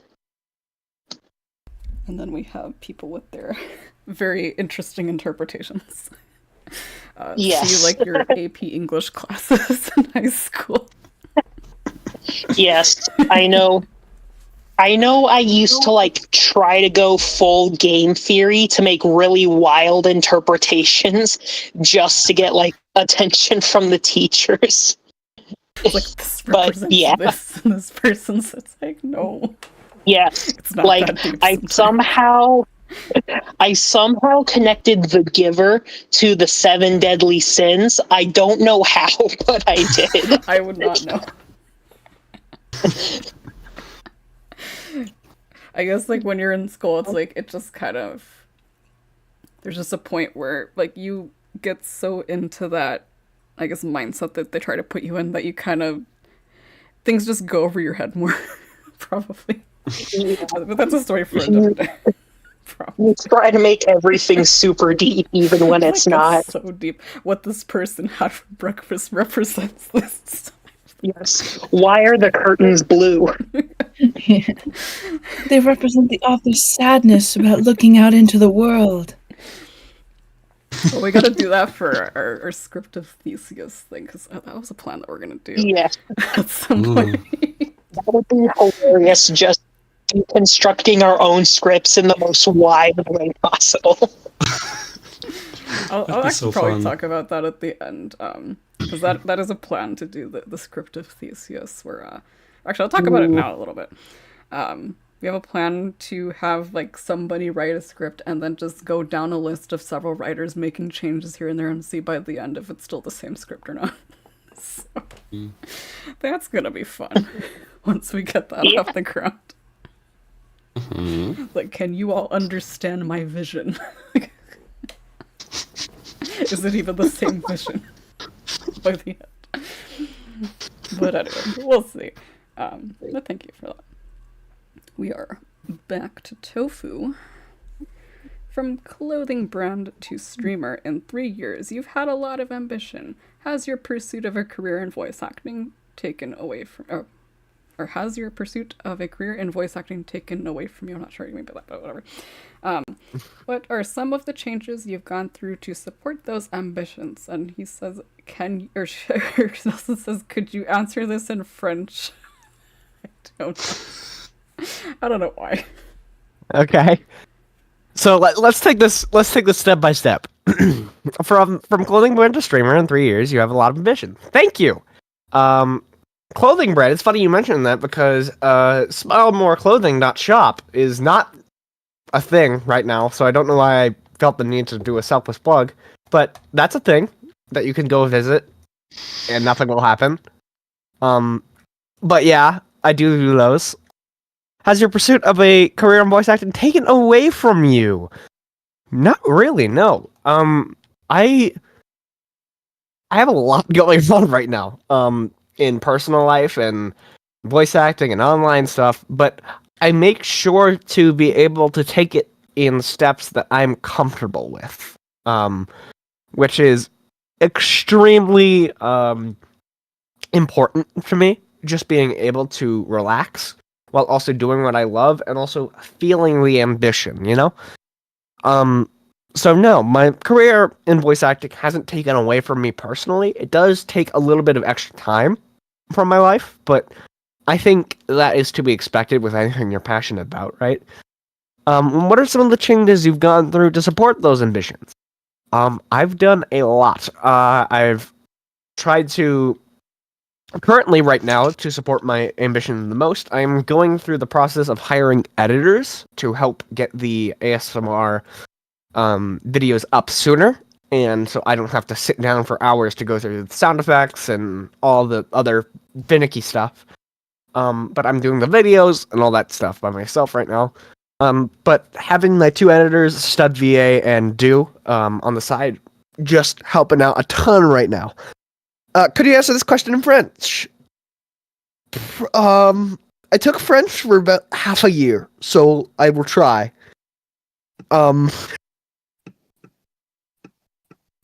I think you are saying good luck on getting the merch back, in which case I appreciate it very much. I'm currently working with a lawyer and all that stuff, trying to get Smile More rebranded into something more fitting because I didn't know it was already a thing.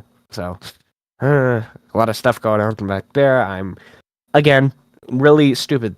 So, yeah, lots of things going on. But, yeah, things are going good. There's a lot of ambition, but I also make sure to support that ambition by taking steps that are necessary to make sure that these ambitions go through. Sometimes they don't always go through. Like, I've had projects that have just fallen flat on their face, but a few of them have kept going, like the ASMR channel and Smile More and all that stuff. So, yeah. Nelson is disappointed that you didn't answer in French. I can't answer it in French. No. So to answer your question, no, I can't. Can answer in English. Unfortunate. English is 5 languages in a trench coat. I'm sure there's French in there somewhere. Remember, Probably. we brought up gauche. We brought up gauche earlier. I only know like a couple of words in French, and like a majority of them were actually taught to me by Crystal over in the comments, surprisingly. Oh man. Anyways, unfortunately no French. Sorry, Nelson. Anyways, let us move on to Mackenzie. Does the view count / fills impact your writing, and how do you handle when something doesn't perform as expected? Well, I think for everyone, like, I mean, for me, I guess I'm trying to make this like something full time, like I'm close to monetization.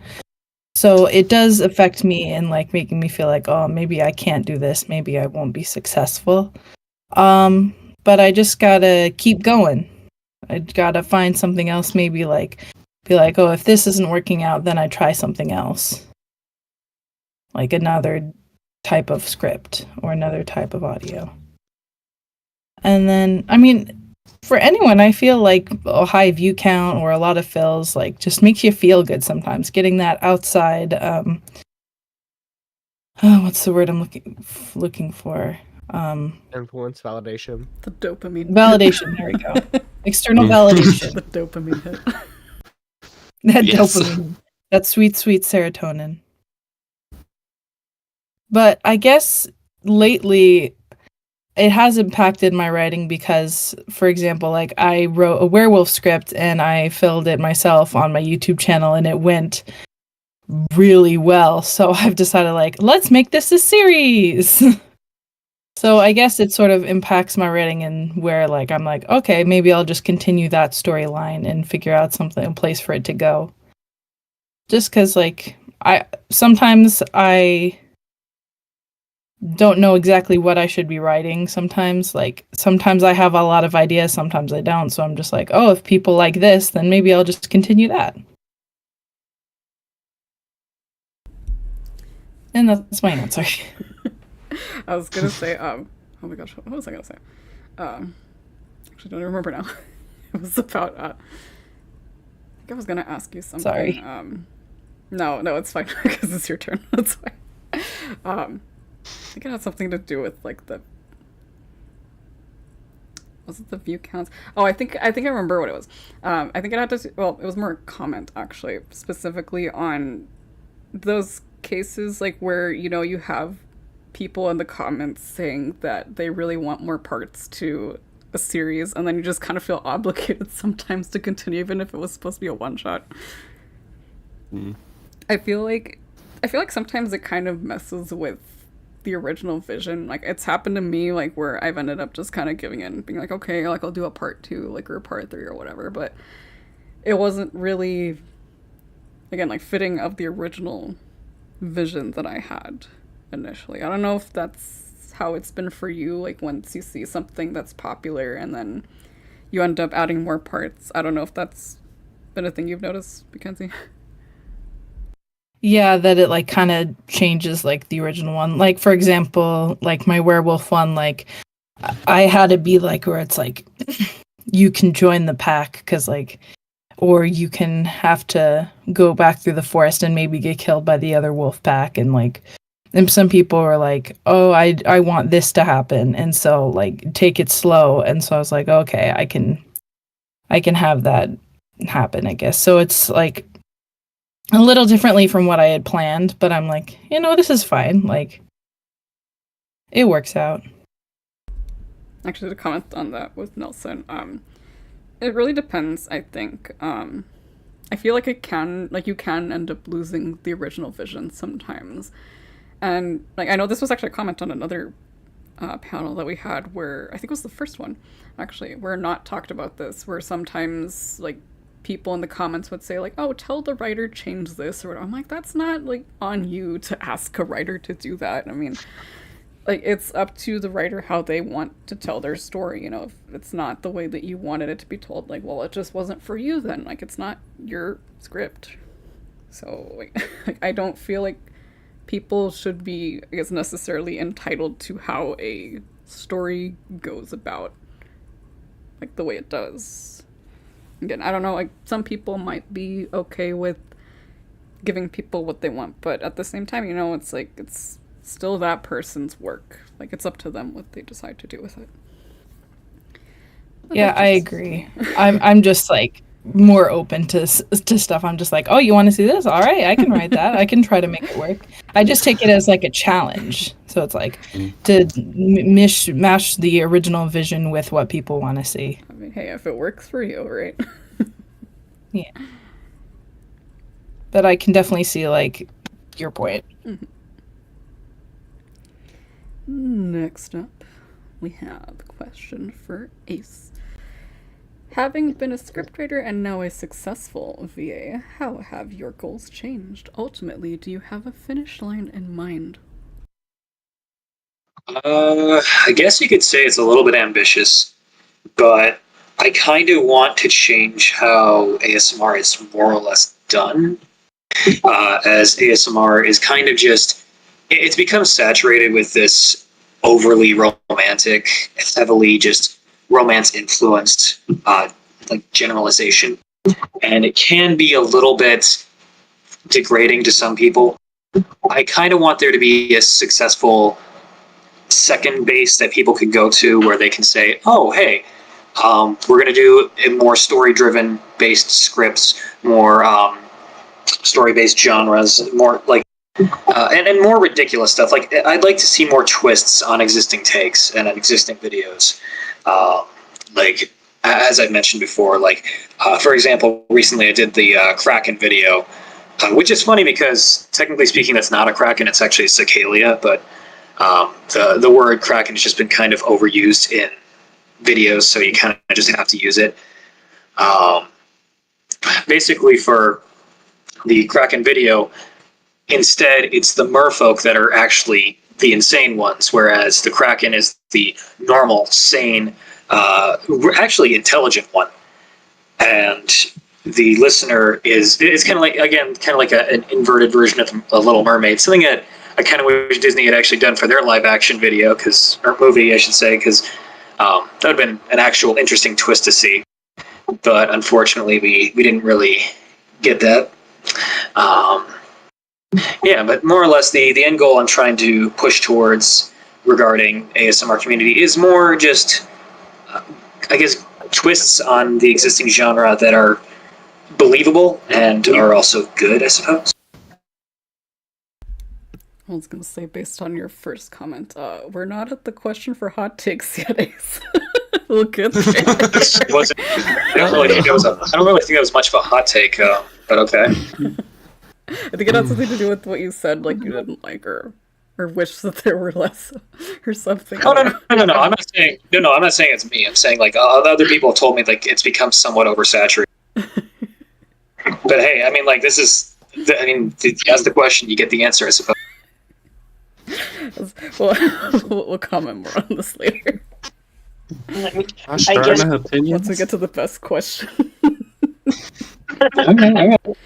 I guess what's a hot take and what's not kind of depends on who you're telling it to. So depends on the community too. I feel like there's a lot of people that would say that Yandere is overrated. Like that would be considered a cold take in some places. But who knows? Anyway. So the next question is for me. A lot of ASMR writers I've talked to aspire to do more than just script writing, whether it's for full-fledged books to movie scripts. What are your ambitions for script writing, and have you ever found yourself limited by the medium? So I guess I'll answer the last part of the question first. I do feel like ASMR RP is a limiting medium just because you are stuck with one speaker for the most part. I mean, obviously, like you have the listener who doesn't actually talk, so like you're limited on what you're able to have your speaker say and this is something that again kind of moves into other medium where one of the biggest issues getting certain points across is that a lot of communication isn't actually verbal, like it's visual, right? Like things that you see yourself. And you miss out on that a lot of the time, like with ASMR. Like even, like unless you have, I don't know, like some visuals in the background or whatever. Again, not a very common thing to see outside of like a still image. But again, you miss out on some subtleties here and there, like where, you know, like an expression of a character can make a scene completely different, or like silence between characters and them just looking between each other can be very powerful, and you miss out on that a lot of the time with a medium that is, for the most part, not particularly visual. So yes, in that sense, I feel like I'm limited by the medium there. However, I do feel that there are other mediums that I have experimented with where I'm actually able to do this. Something that I really wish that I could do, but I don't have the time for this, and I wish I did. And if I had the talent for this too, is to write a webcomic. I wish I could write a webcomic. I had an idea for one for a very long time. And it's an idea that I've toyed with, like maybe turning it into a script. And I kind of based, I guess, one of my scripts on this idea, but I cannot, at least the way that I want to tell this story, do it through the ASMR medium because of just how important the visuals would be to telling this story. And again, that's kind of the unfortunate thing in this case, that I'm not allowed to tell that story that I want to tell in a medium that's a little bit easier to work with based on my schedule. However, there is something, and I've talked about this a little bit vaguely over in the collabs channel on the server. There is a project that I am working on that has several characters that I am writing. I'm writing a very large story, essentially, with the help of a few other people, about 5 other people. And hopefully this project comes to fruition, at least kind of a sneak peek by the end of the year. And we are going to be bringing in some VAs to help us with that for a trailer for this project. Again, I will go into it more once I have more information on that. But it's been going pretty well, though, like with how I've progressed writing this. And it is, like, again, going back to another thing that Turtle Shark had said in a previous question, like the multi-route type of story where there's multiple endings. I'm actually able to work on that in this project. So again, I will let you all know when that's actually coming to fruition, but it's not going to be for a while. We're still kind of in the beginnings of working on this. I made some pretty good progress, though, since the last time that I brought it up, but it is a secret project for now. And we'll get to that when we get to that. So, anyways, last but certainly not least with the Nelson questions is for Skittles. I find a lot of writers struggle with feeling their writing is bad. In your case, having written a lot of unique ideas like how to craft a door or time travel, do you struggle with insecurities over your writing? Does having such a novel idea make it hard to find similar works to compare to? Well, insecurities, absolutely. I am a stress ball.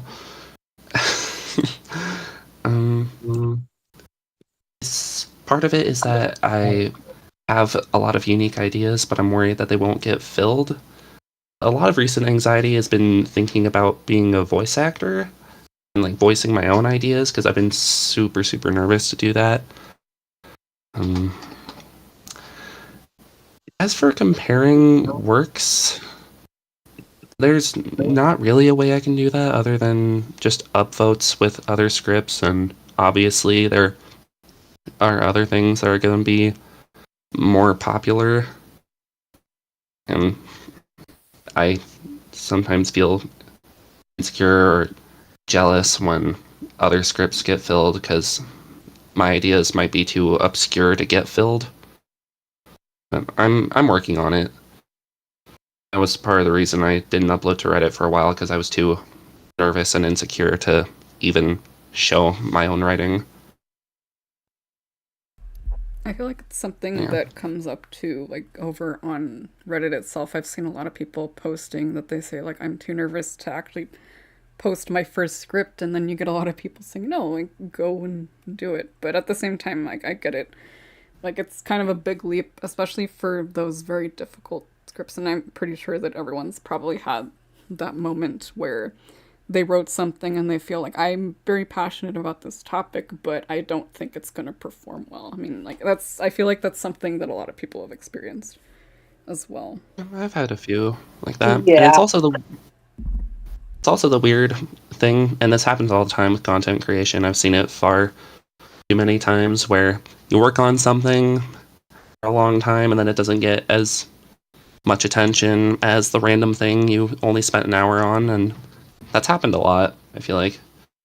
Especially with my Mimic script for the monster event. I was really surprised to see that got a lot of attention, because that's just a script I was doing for an event, just like completing a chore on the chore board. Something that I actually find that helps with this, especially to, like, I guess increase your morale, is kind of switching it back and forth between, say, like the here's my self-indulgent, I don't care what anyone else thinks types of scripts, and then something that's very popular or that I know that's going to perform well. So I don't know if that might help you to kind of just do the switch back and forth. Again, like I said, don't force yourself to write something popular because, you know, like, just because it's popular. But if there's something that you happen to like that also happens to be popular, I feel like it helps a lot with that confidence, just to see, you know, or at least it kind of mitigates the feeling that you would get from doing something that might not be as popular. At least that's how I've done it for myself. I don't know if you would consider doing that. I definitely would. I think part of it is I got a lot of burnout because I was sick and I couldn't really do anything, including writing. So I'm getting back into the groove. Well, we are excited to see more from you, as we are for everyone else. Thank you. Always. We love you, Skittles. Aww. We love Thank everybody you. here, and all of our other panelists, We and do. future panelists, too. And I really appreciate the opportunity to be here with all of you. Yeah. I've been waiting for this for several months. I know, like I said, I've seen you signing up every time, and I'm like, I gotta bring Skittles on. Had to do it for all you guys. And I'm so sorry that it's taken this long for all of you. I know that it's been No like worries. that. I get it. because I There's a don't want you lot all- of talented people. We all got here in the end. That's all that matters. You all got here at the end. Yep. Yeah. And you are also You know, welcome just to like- rejoin too. That is another thing. We've had not rejoin. At some point, once we get through several other people, I would not mind bringing you all on again. I would you absolutely not would mind. like to. Yeah. Yeah, same. I'd love to come back and answer more questions. But this isn't the end of the stream. We're talking like No. we're about to sign off. We're just Yeah. getting started, guys. We haven't even Yeah, got to just- the best question yet. Oh, boy. That's gonna be fun. Anyways, now we're gonna go through several, I guess, rapid fire questions between different people. So we have one for VAs from Prepare Thy Bedlam. What makes a script interesting to fill? Like when you see a script on the Script Haven Reddit and say, "Oh, I like this one. I'll make an audio out of it." Now we gotta go back to the randomizer. Mackenzie is first.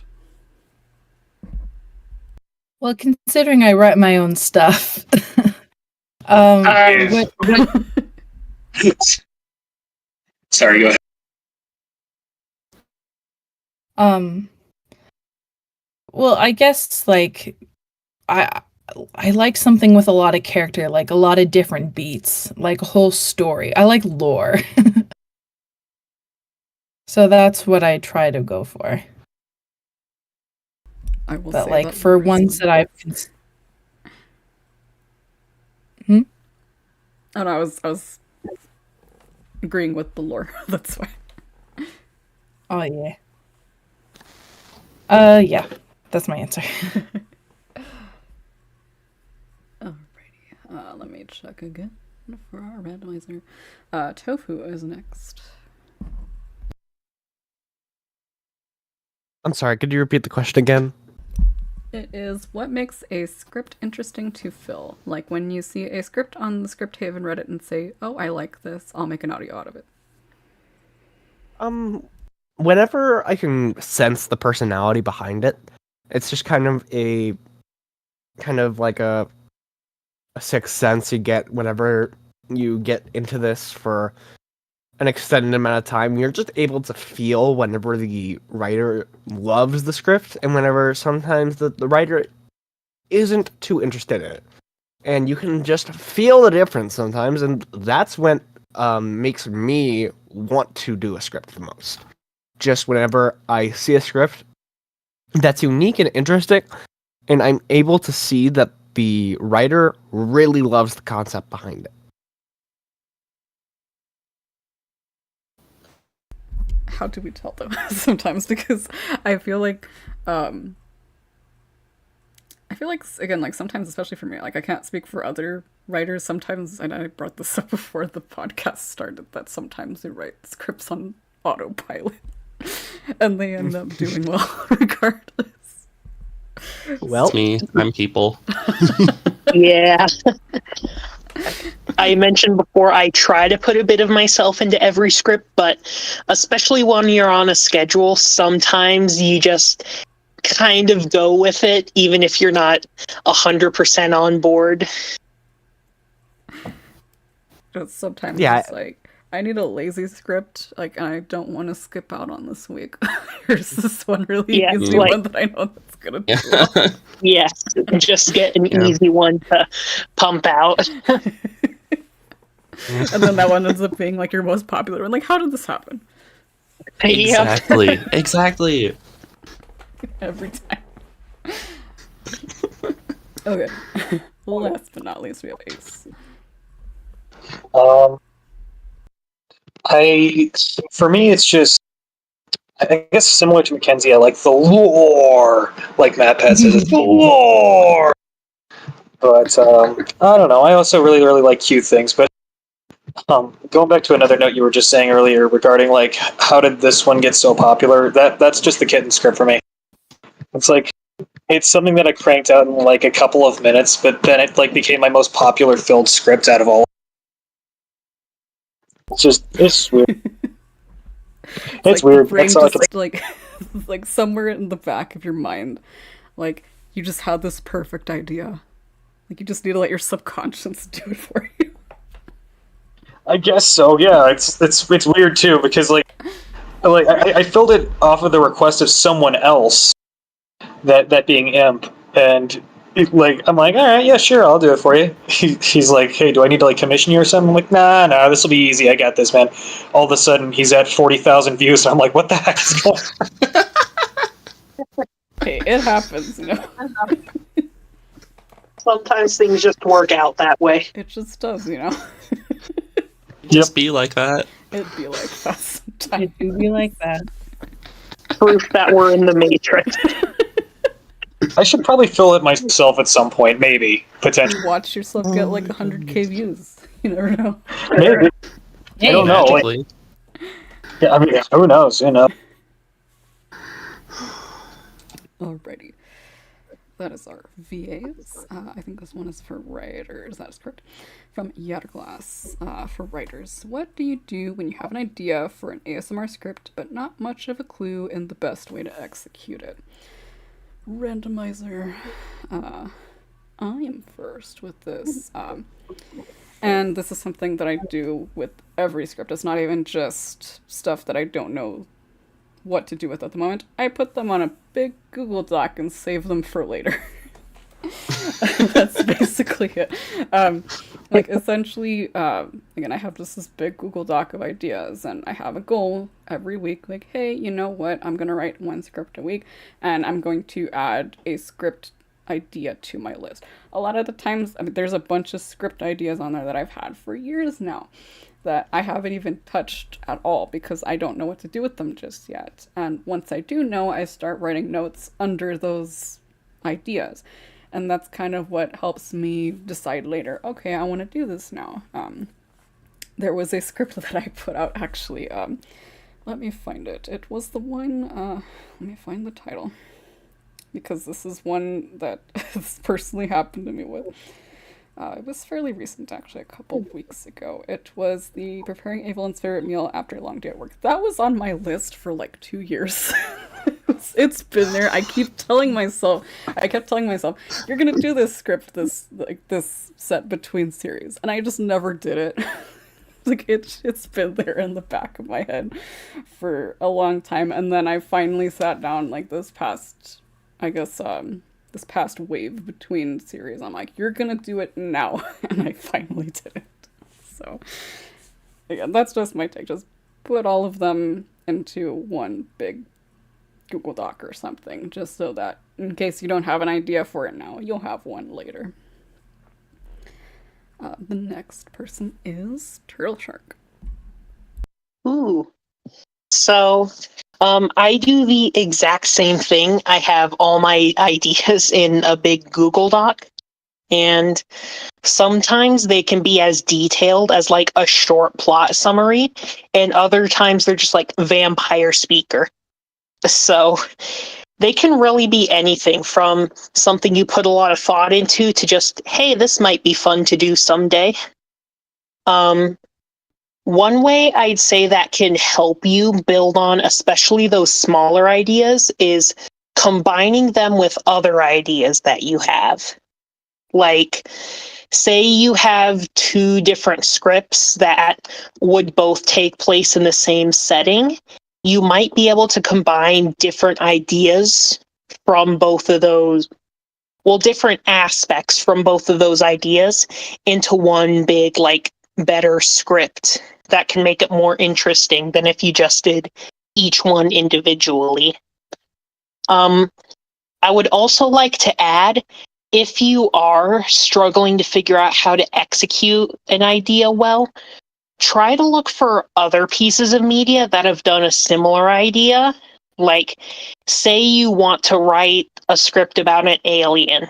Well, watch some alien movies, play some games about aliens, look through that and see, okay, what do I like from these things and what do I not like?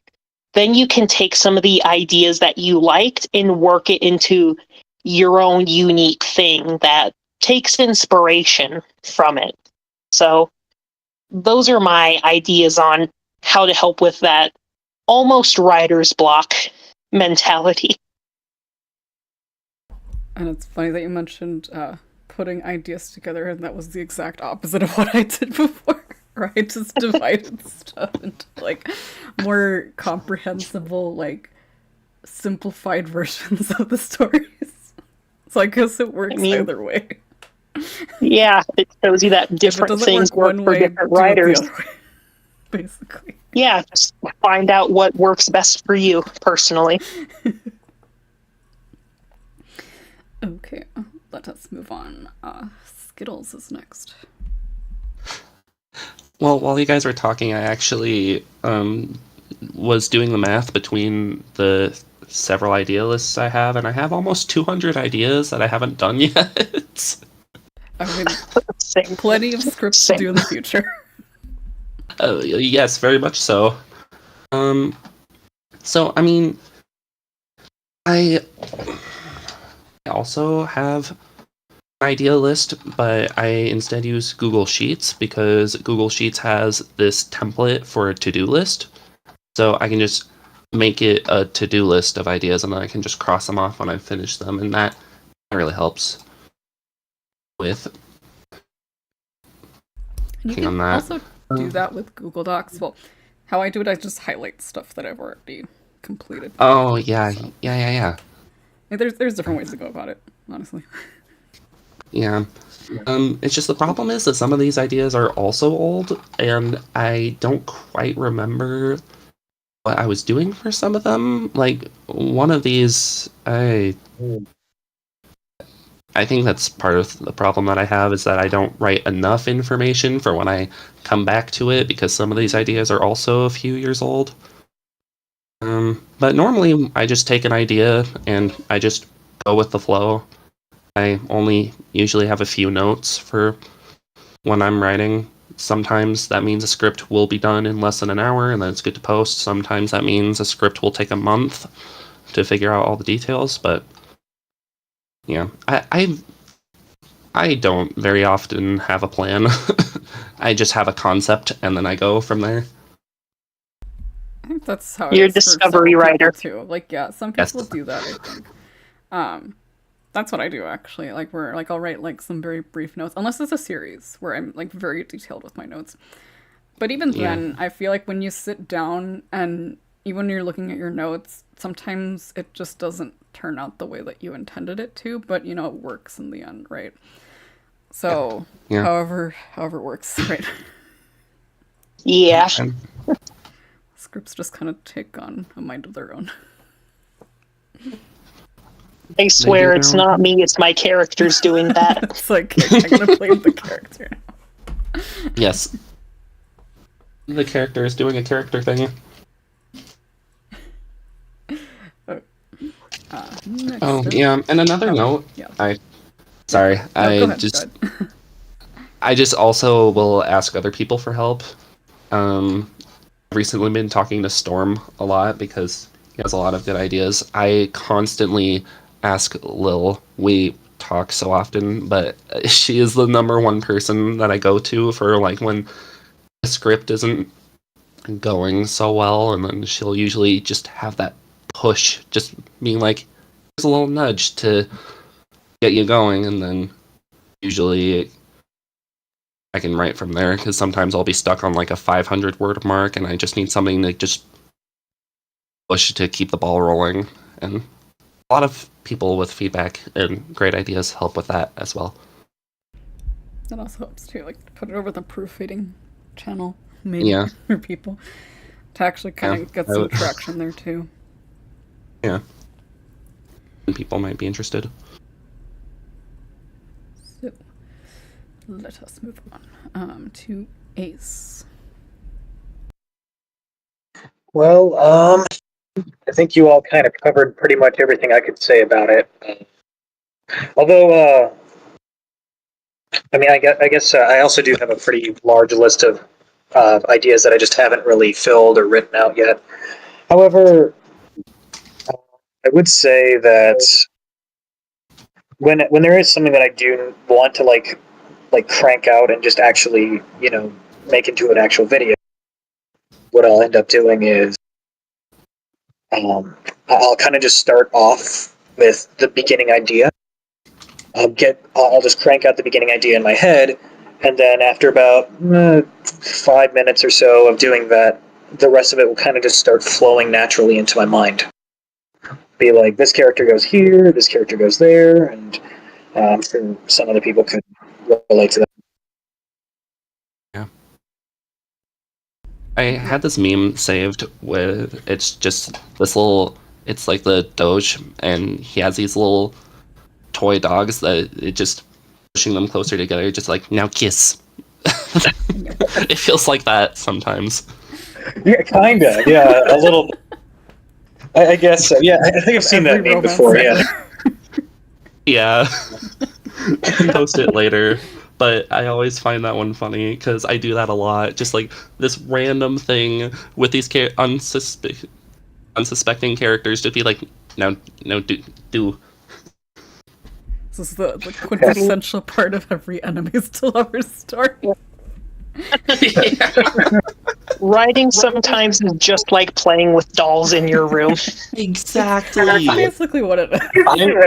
I actually remember this one. Version. I actually remember this one meme that was, or like this one comic strip created by someone. I can't remember where it was at, but basically it was a guy and a girl. They were saying, one says, "I hate you." The next scene, she says, "I hate you," and then the third scene is just them kissing.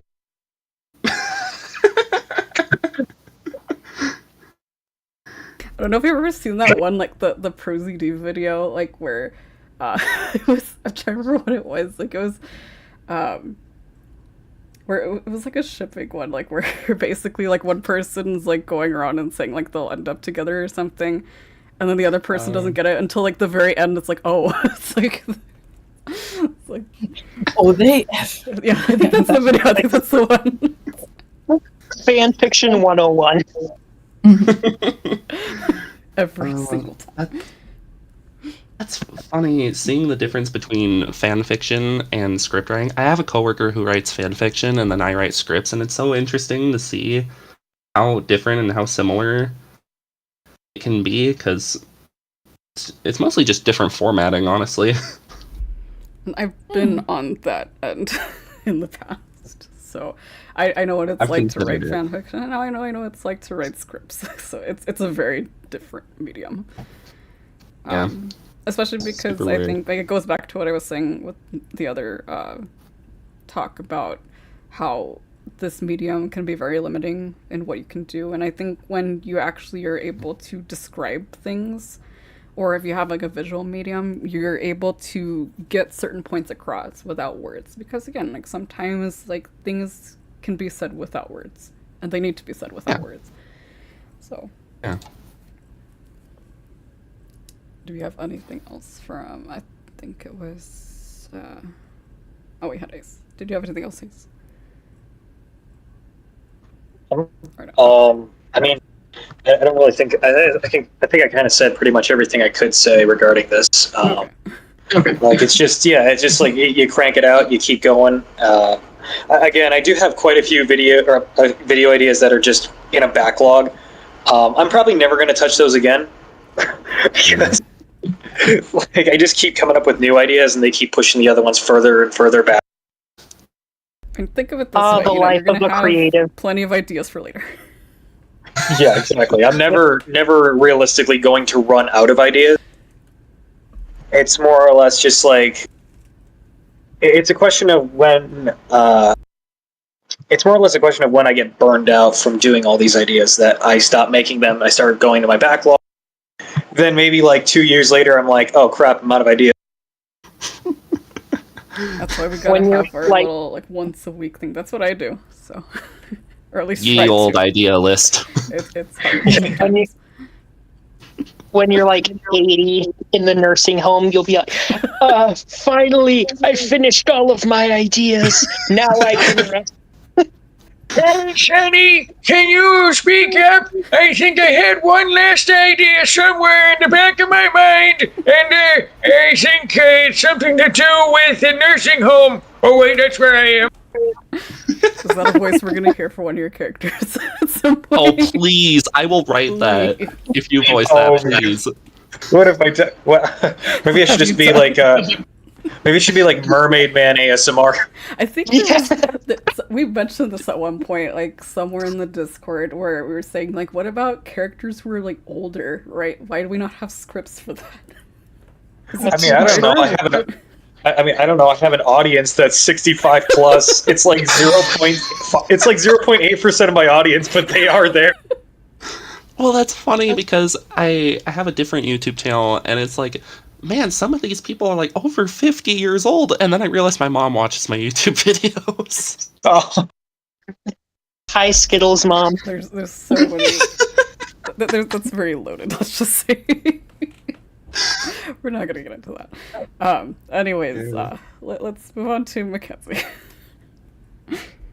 All right. So for when I have an idea for an ASMR script, I usually have like a brainstorming session. I'm just like, what would be cool for this concept, or like what tropes can I circumvent? Because like that's how the werewolf one came to be, because I was thinking it's like, yeah, there's all this like established lore for it, but what if like the wolf pack was more like actual wolf packs and stuff? And then I like went on from there, like figure out points I want to hit and try to piece them together with logical story beats, and like figure out maybe the character and what I want them to do and what they want.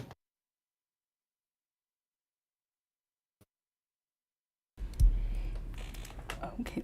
Actually, what's funny, I just saw the comment from your one Grandpa Rents you to sleep. I actually had it reminded me of an idea that I had, that I brought it up, where I was gonna do like it was a villain script actually, where it's like a villain like talks to you about the glory days while in the nursing home or something. I need to do that at some point. I feel like that would be a great April Fool's video, but then people would actually take it seriously and would want more. Yeah, or like it's like it's like POV, your kids listening to you ramble in 50 years, and you just, oh, I remember Fortnite from when I was younger. You gotta do the thing like where they bring up like the hip and popular slang at the time. Like, did you ever see like that one video? Actually, I think it was like some professors sent some email out, and they were like, they used like every single possible slang, like current slang, or like Gen Z, like or whatever it was. It was like no cap to like everything or something, and called her like, "What's up, my Rizzlers?" or something. Dislocated hip ASMR. Trying to be hip with kids. Like alert ASMR. The hello fellow kids. How do you do, fellow children? How are you do, fellow kids? This reminds me of another video where I think a guy just like as an April Fool's joke did like deaf listener ASMR. Oh no. That sounds actually It sounds so funny though. Just 10 minutes of just the sound of ringing. No, not even just that. Like, just have subtitles. It's just like subtitles on a screen. Yes. Like I voiced that. One time I was like trying to brainstorm ideas for a comfort script, and genuinely I thought, oh, comfort for being deaf, that would be great. And I like, thought about it for a few seconds like, before I realized, wait a minute, this is ASMR. That's not going to work. Unless you do like actually, you know, what if you did something like deaf listener, but like they do like like telepathy or something. Ooh, That would actually be really cool. I think I that mean, would hey, be it's not kind of for an the lack of interesting way to trying. circumvent that. Yeah. Ooh. I mean, how many telepathy scripts do we I have don't know. in the world? Honestly. Like,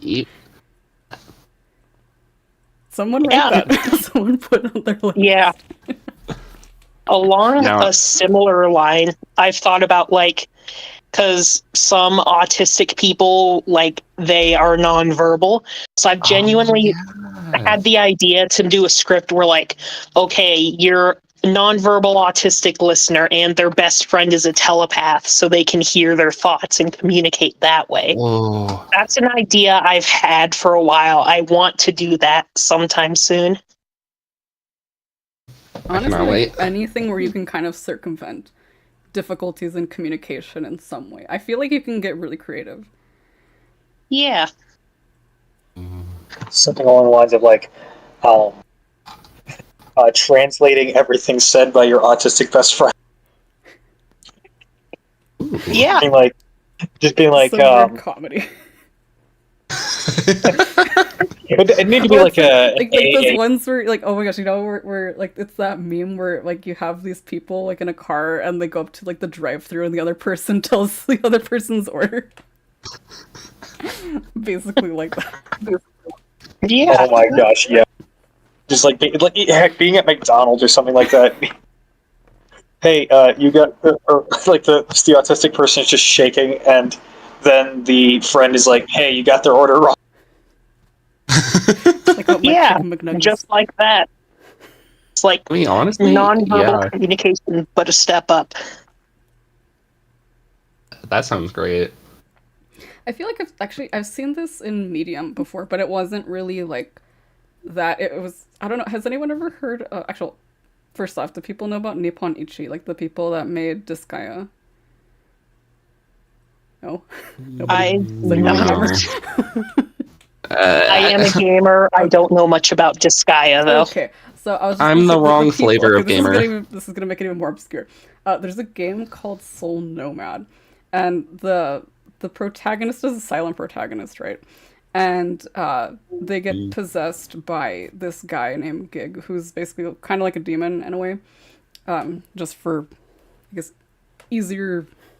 Well, he's not actually demon, but like just for easier understanding, right? And so they come up as DLC characters in one of the Disgaea games, and they kind of treat it like a joke, like where, because in the original game, like obviously they share the same mind, so even though you have like a silent protagonist, like their thoughts are being read by this character Gig, right? And so they kind of play with this idea in the DLC where like clearly this silent protagonist is no longer the protagonist, so how are we able to understand what like they're saying? And so like they have the female protagonist in the DLC where she's just silent the entire time, and then you just have Gig translating everything that she's saying. It's all just ellipses. He's like, oh, like it's not even just that he can read her mind, it's just that like he was with her like in the same, like they were in the same body like for so long that he just kind of was able to understand what she was thinking, so he just starts translating for her. So That's if we could it's do goofy, more but stuff it's like also that, it's super funny. wholesome. It would be really funny. Yes.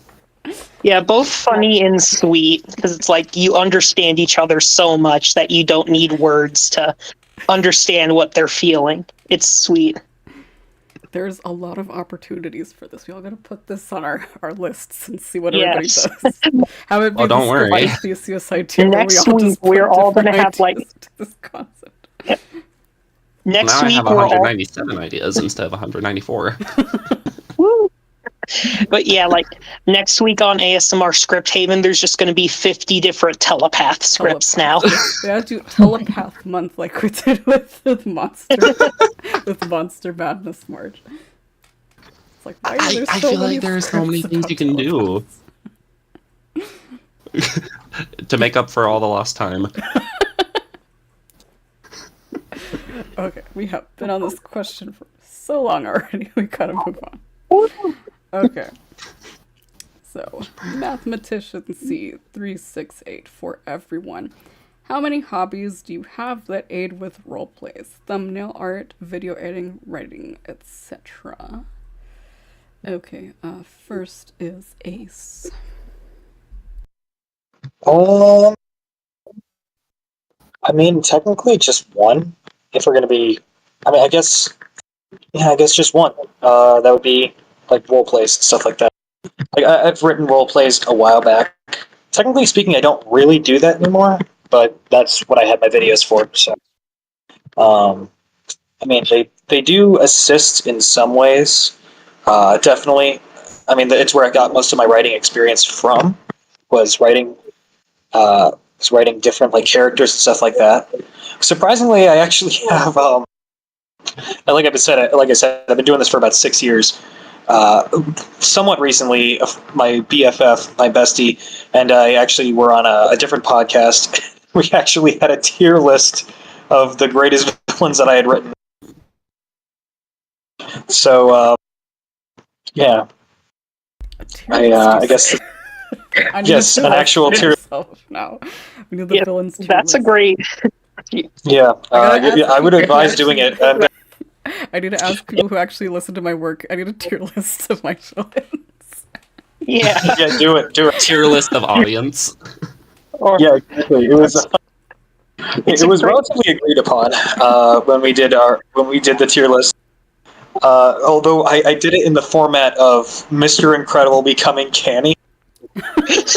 Oh yeah, I've seen those. That's a great way to do them. Becoming more uncanny. Yes. The ultimate winner of the tier list was actually not able to fit onto the tier list because he was just such a giga chat. That being the character's name was Patrick Lenthal. Unfortunately, no traces of him exist anymore because he was such an overpowered, amazing villain that the server he was on was deleted forever. Oh no! Like, then how do you know about him? It was because I created the character. It's just unfortunately the server he was on no longer exists, and yes, it is his fault. He broke out into the server because he was so powerful. He's too powerful of a character that he just erased himself from existence. I mean, it's what happens when you introduce the final boss into like the starter region. Yes, like Sephiroth showing up in the first town. More or less, yeah. There's some games that do that though, like where you have the final boss show up like super early and they just nuke the entire party. Mm. Yeah, and then you get your rematch at the end of the game. It's like, yes. I am going to win this time. Yeah, except the difference is none of us realized that he would be this overpowered. Because we made it based off like it was based off like RPG style. And when we were creating the character, none of us had any idea that he would be this overpowered. So I ended up nerfing him, I kid you not, 7 different times, and he still couldn't lose. 7? Oh my gosh. My new headcanon is that Patrick is now like in the background of every ASMR roleplay watching us and just making sure everything is going according to plan. He's the white noise. That or he was no-clipped into the back rooms or something. You can't defeat Patrick. like when some people have the blurred background and then the anime character in front, he's just in the blurred background, you just can't see him. Like Slender Man pictures, you have to look for him. Yes. Actually, He's actually, his design is actually one of the most normal ones I've created so far. Basically, he's just an ordinary guy, like with dark hair, and he wears a green vest. We are just giving this man so much lore. It was like that one meme that hey. we posted over in memes where it's like all the villains and like the most powerful one is the one that's super unassuming. Yes. He was technically actually my best friend. Actually, did technically defeat him on his playthrough of the game that we were playing. But he was only able to do it by disturbing him because his character was so like the mean character basically. And then his mean character started acting nice. Patrick was just so put off by the sudden change to a nice act that he just gave up. It does not compute. His brain broke. He was like, okay, you know what? Here, take it. Take the medal. I don't care. Take it. Just leave me alone, please. We have now introduced more fuel to the fire. If you needed any more ideas to add. We've alerted Patrick. Oh no. What have I done? What have you done? He's like Freddy Krueger. If you remember him and you're afraid of him, he gets more power. Oh no. Sorry, everyone who's listening. Anyways, okay. Let's move on. Yes. We've really been going through these questions very slowly, but it's fine because we actually don't have a lot of questions. So the more we can add to these and make it more enjoyable, the better. Yeah. So it is my turn. We already kind of got a little bit of a glimpse of this. I guess with my hobbies, I'm a gamer. Shocker. Wow.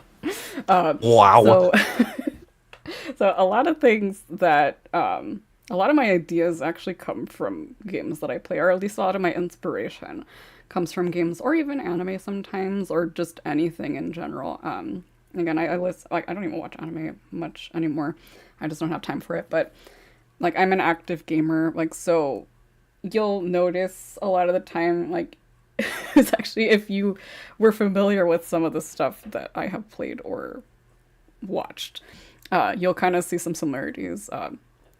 And also weirdly kind of pseudo-obscure, I guess it's kind of obscure. Has anyone ever heard of Blue Dragon? No, I have not. It was made by Akira Toriyama. Rest in peace, by the way. He passed away recently.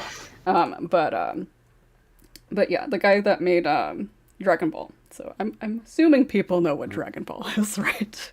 Right. Yeah. I was like, that name sounds familiar, and it's because I've heard it so much after his passing. So the guy that made Dragon Ball is also the creator of Blue Dragon, which was initially a game that had been turned into an anime at some point. And if you watch the anime, there are 2 scripts that I wrote that were very heavily inspired by certain events that happened.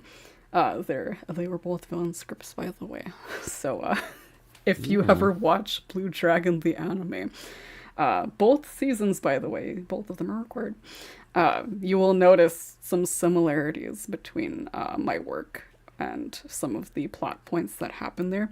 And again, like I said, there's a lot of other plot points that come from other games that I've played. I get inspiration from series like Fire Emblem. That's my big series that I'm a part of. I'll get stuff from like really obscure things. There was one script that I did actually that was based on King's Quest, interestingly enough. Very old school for people who actually played through that back in the day. I have an idea that I want to do for a multi-VA script that I've kind of, I guess, tossed around as an idea for a while, that is based off of the Gabriel Knight series, if people actually know about that, all the Sierra games. So that's how old school I am. So, for the youngins out there that don't know. But yeah, basically, like, a lot of obscure things too that I'll take inspiration from. Also, I am a huge Genshin fan too, so you'll notice that some of my characters might be inspired by our favorite little villain group there. So, but anyways, that's kind of my thing. I have a lot of hobbies that I take inspiration from my scripts. Okay, out of curiosity, Blue, what do you think of the people that say Honkai is better? I've never played Honkai, honestly. I can't really make a comparison. I wouldn't really compare Honkai 3rd because it's like a mostly female cast, and surprise, I am a girl who likes guys, so that's not a game that I would play. Oh no. So yeah, I like my husbandos, you know. Like, I need some eye candy, alright? Just give me a break. A girl who likes guys, how controversial. Yeah, how controversial, right? You know, dare you be surprised. You'd be surprised at like certain fans who really hate it when they introduce male casts to like a primarily female cast because they're like, it's not enough waifus, guys. I'm like, come on, are you serious? Like, let me have my fun. Come on. Honestly, I've thought about getting into Honkai Star Rail, but like I don't feel like I have enough time for it. I have enough on my plate as it is. So, anyways, let us move on. Skittles, you are next. Okay, so I have a separate YouTube channel where I do video editing because I make memes. I feel like that's really helpful.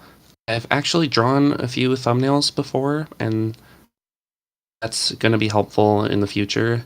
So then I can just draw my own thumbnails and I won't have to ask for art. I'll probably do it anyway because I'm a mediocre artist. Past experience with some acting and voice acting has really helped, and just writing in general. I've always been a writer, apparently. Apparently that's always been how I would express my emotions, just like, go journal for a sec, okay. And also, it's interesting that you said being a gamer helped inspire you, because I actually have a few games that I'm inspired by and I'm also going to write scripts for. That's actually going to be my first audio. It's going to be based on Kirby, for those who will be interested. He's such a little guy. I love him with all my heart. And yes. Yeah, so that's I want to squish him. Yes, he's very squishy. That's going to be my first audio. And also just thinking about how games have inspired me is just a lot of the ASMR stuff I do is based off of personal experiences and just random things I do. Like some of the things are from TV shows. There was actually a Phineas and Ferb reference in one of my scripts, and several games, and just random things I say, which is kind of hard because not everyone understands how to say random things I say. Yeah, another idea I had was just based off one time I was cleaning out my closet and then I got a script idea. So inspiration is one of our greatest tools, just to see something and be like, I can make this into an idea. We call that the rule of shower thoughts. Yes. Oh my God. So many scripts came from shower thoughts. I've had, like, actually what's funny is I have a joke that I only write vampire scripts once a year because they all come from shower thoughts. Honestly. It's like really random shower thought for a vampire script. Honestly, like, you know, they do work, though. I feel. Yeah. You can get inspired by some very peculiar things when you least expect it. Yeah, indeed. I have this really obscure idea that just came from a random thing. It just happened, so put it on the list. That'll be fun. I did put it on the list. It's gonna exclusively be an audio. Not really sure what to do with it other than get a script and get recorded eventually. Also, another thing is that Not and Asriel both come in freaking yapping about all the random ideas they have, and then the list continues to grow because they have so many great things to say. A lot of ideas have come from them too. Well, like I said with Ace, you know, like, you're never gonna run out of script ideas. That is true. So many. I will also be in that same nursing home going, I think I had a script idea somewhere. Let me type on my computer. Like, Grandpa, keyboards don't exist anymore. You only use your brain. Oh, it sucks because I'm brain dead. It's like we don't even have Google Docs I anymore, remember guys. when you had to use It's your a hands. long extinct relic of the past. Back in my day, Google Docs was the main thing we used.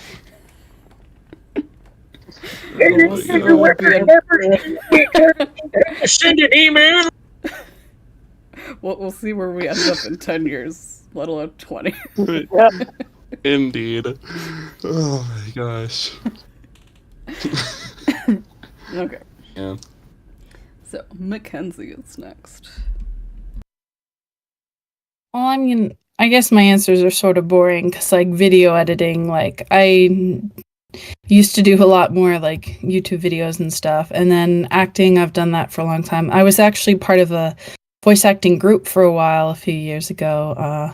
Writing, obviously, got some Canva experience. Used that for my job for a whole year. And then with gaming, like, I'm more of a cozy gamer like Stardew Valley, and that inspired one of my scripts. And I listen and read to lots of fantasy and folktales and stuff. Like, I have a whole book that I read as a kid that has a ton of different stuff in it. So all of that's really been inspiring. And also, like, fan fiction, like we mentioned earlier, that's similar to ASMR. So, yeah. Everything just sort of is the perfect storm to create an ASMR artist. Yes. And I had this idea, and I hope other people do too. Using or recycling ideas that you had for fan fiction into ASMR scripts. I might do the opposite of that and turn some of my ASMR scripts into fan fiction. Whichever way But works I for will you. Right? Yeah. Although I guess I could turn one of my. I had a short story once that was. It was inspired by a TV show, and I could turn that into a script. I guess it'd be kind of weird. Whatever the creativity, or whatever creativity juices, wherever they flow. So. Now I just want to make a Animal Crossing script where I just make Animal Crossing noises and then have captions with completely unrelated dialogue. Kind of like It's funny you should mention that. I have been wanting to make an Animal Crossing series for so long because I got inspired by Echo's Stardew Valley series. So, absolutely, you can have one of those. Add them to the list, guys. Add them to the list. Yes. To the list. Oh my goodness. To the ever-growing, never-ending void of a list. Yes. The list's like a giant obelisk in the middle of the brain space. Yes. The collective minds of all of our characters placed in one. Oh, yeah, that reminds me of a meme that Turtle Shark once posted that was just like, shows up, says that all of their characters exist in the same universe, refuses to elaborate, leaves. So, I mean, I like to think that all of my characters also exist in the same universe, even though some of them are like half human, half turtle, and some of them are like eldritch horrors. I'll have to explain that eventually. That I had with Alvar, where because we made or because we've actually collabed on a few scripts, we've joked that all of our characters in this are in the same universe at different time periods. Refuse to elaborate, but apparently they are now, I guess. Yeah. I mean, I've written a whole series about, like, the multiverse, so technically I could say that all of my scripts exist within that multiverse if I wanted to. You could. We should all just have a thing where you say, like, just say it to your audience and be like, hey, all of my scripts are in the same universe. Figure out the timeline. That's the funny thing, is like, you could actually have the audience figure out the timeline, like going through several fills and do a full ARG on accident. That's true. Yeah. I kind of Sega actually do that recently. This is where this is where it's gonna get interesting, because, like, in my case, I have some that take place in the modern day without magic, but then I have ones where they have magic, so I'm like, what happened here? It's like the Zelda timeline.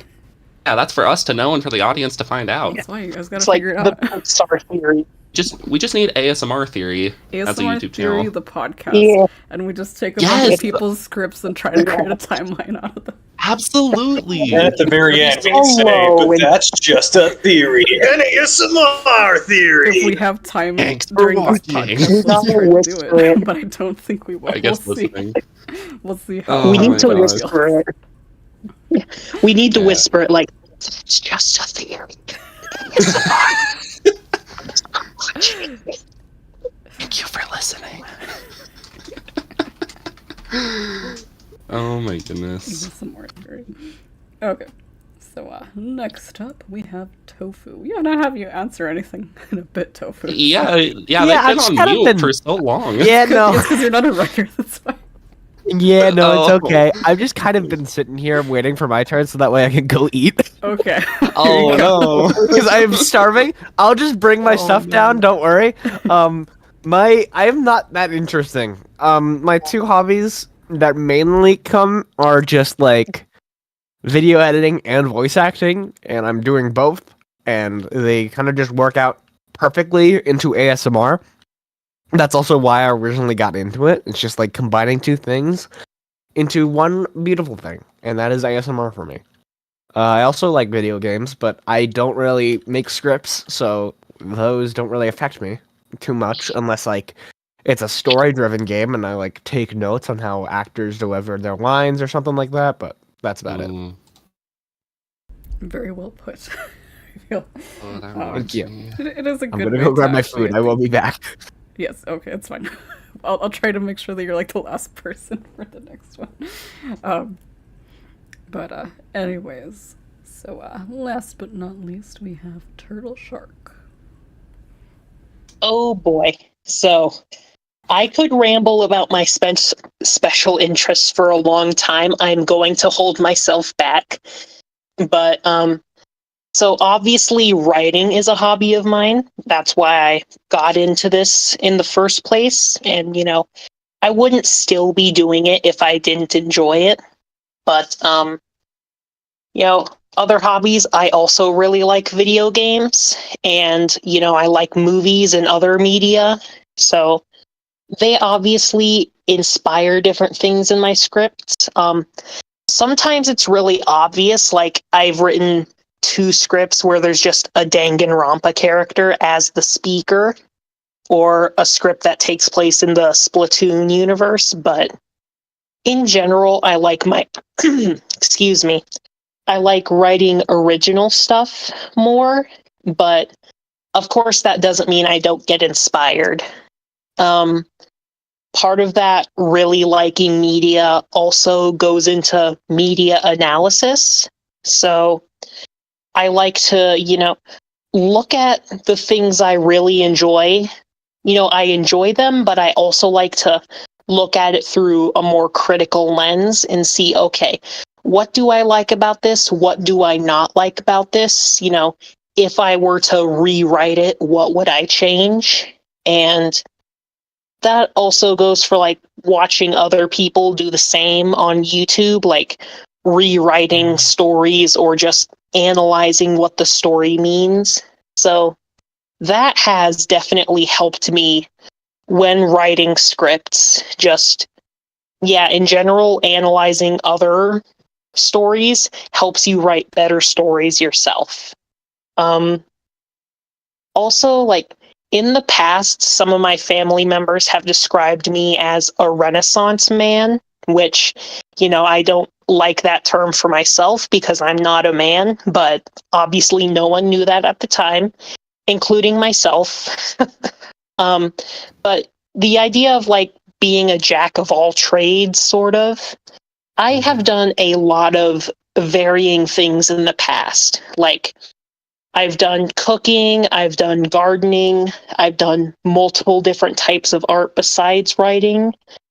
I do lots of different stuff that, you know, some of it I enjoy more than others, but all of it does help me gain experience. And experiences lead to inspiration and being more informed about different subjects that help me write various other scripts.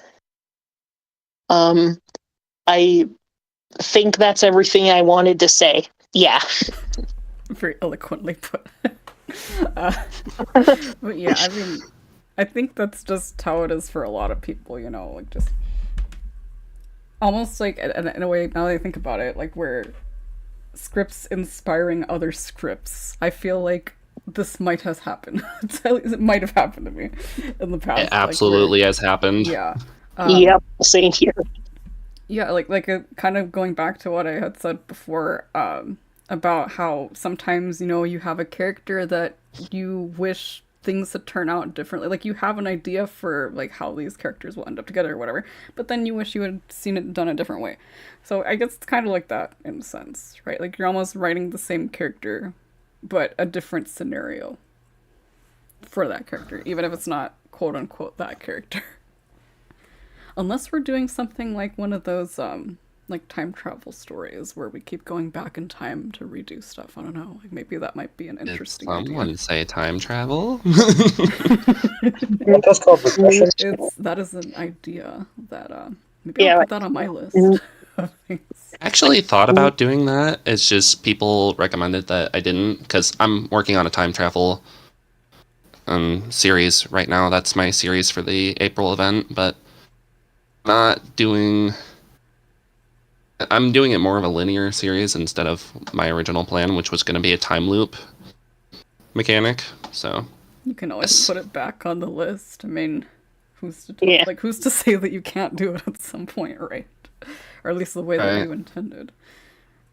Yeah. Because I know, like, sometimes it's like it doesn't come out as we intended, but like, let's just put it back on the list. So. Oh, wait, what? Yeah, like, we're all saying things. Yeah. But yeah, with the whole thing of putting it back on the list, like, 50 people can have the same idea and it gets executed in 50 different ways. So yeah, that's just kind of something I wanted to say. I don't know where I was going with that. That does remind me of Lil was talking to me about how that happens, is that she and B will do scripts, and they both did mermaid script, and Lil did like a positive, almost romantic one, and then B did, I think, a very sad one.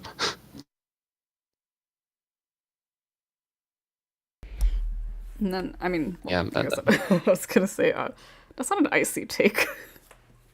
Well, I guess it depends. Maybe in this community, but I'll get to that when we get to the best question later. Best ever question. We're gonna. I've been teasing this until we get there. We're getting there. We're slowly getting there. We've been teasing it for 2 hours. Darn it, Blue! I want to know what it is. We're gonna get there. Don't worry. Okay. But I want it now. I think that's everyone, right? Yes, maybe. Right. For this question, I think so. Yes. Yeah, I think Turtle Shark is one. Okay. Next one. Pale Potato 7328 for everyone. Did you? Huh? Did you miss a question? What do you mean? I'm just looking on the Google Doc, and there's one. I moved some around. That's why. The ones from Turtle okay. Shark. My bad. Are you talking about the ones from Turtle Shark? I'm talking about the one from Mathematician. There was only one question. I think. Okay, the never mind. one from Mathematician is like, are there any sites you would recommend? I think you read Skittles' question. Okay. Yeah, you read my question, but said it was by Mathematician. Okay, I was going to point that out, but what was this question then? Yeah. I need to look back now. I did this wrong. Sorry. Thank you for actually telling me that. No problem. Oh, that was from Skittles. Never mind. It's actually Skittles. Yeah, question. and I feel dumb. Okay, yeah. I'm sorry. It's all good. I mean, I was gonna point out that why I had written that question, but you said it was by someone else, so I was like, no, it's 'cause I don't know. I think when I was copy pasting this yesterday, I did this wrong.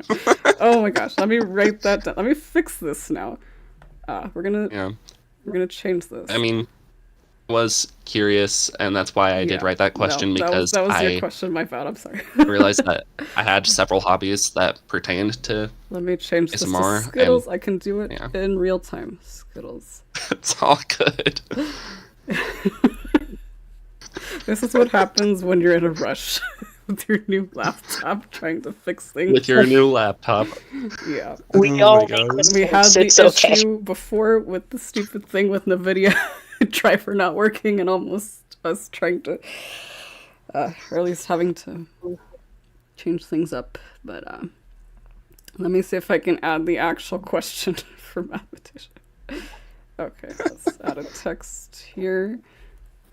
Pull up math. man. Okay. It also reminds me of a joke that I thought about saying, but I wasn't gonna say it because I wasn't sure how well it would go. Okay, well that's whoa. Okay, that's technical difficulties, guys. Okay. Let me get this to They've the been right, happening all day. Oh. Well, I didn't tell you guys, but at first my microphone wasn't registering on Discord, but I also had installed a new microphone stand that I was trying to figure out, and I was trying to rush it because I wanted to make sure that I was on time for the sound testing. So I'm trying to fiddle around with a bunch of screws while logging in and out of Discord to make sure that I can get my microphone set up for all. Okay. So you are not the only one who has been having technical difficulties. We've had a lot of technical difficulties. This is not the first time that we've had technical difficulties on the podcasts in general. So Yeah. Also, while I was drinking water, I started coughing on it, but I was trying to be quiet, so there is that. Let me get the actual question. Sorry for Don't do hold up, technology, everybody. kids. Technical difficulties. I mean, hey, we just have the banter. Okay. Okay, I remember now because this was a question that I wasn't sure whether we were going to put on. Because that makes sense. Because the person, Does seem a this little person had obscure. mentioned that it was more a question for me, but because they thought there was an issue with YouTube taking down videos. I don't think that's an issue. Yeah. But we'll still answer it here anyways. I kind of answered it over there on. Yeah, we could also save it. Could also save it before the big question because it could involve shameless plugging. It could. I guess. Well, actually, it's fine. We can answer this. I suddenly feel Up called to out. you. Okay, let's go back to it. Are there any sites that you recommend for someone who wants to find new ASMR stuff on YouTube but doesn't know what channels to look for? First person is Mackenzie. I don't really know. Like, Reddit's a good place, I guess, to go for stuff. But, I mean, this question was asked on Reddit, so... It was. Oh. Okay, actually, you know what? Let me... Who's the next person, actually? Because I actually did answer this over there. Oh. I think... No, I'm actually one of the last people to answer this question. I don't know if... Okay, I think it's looking down the list. Ace, you're next.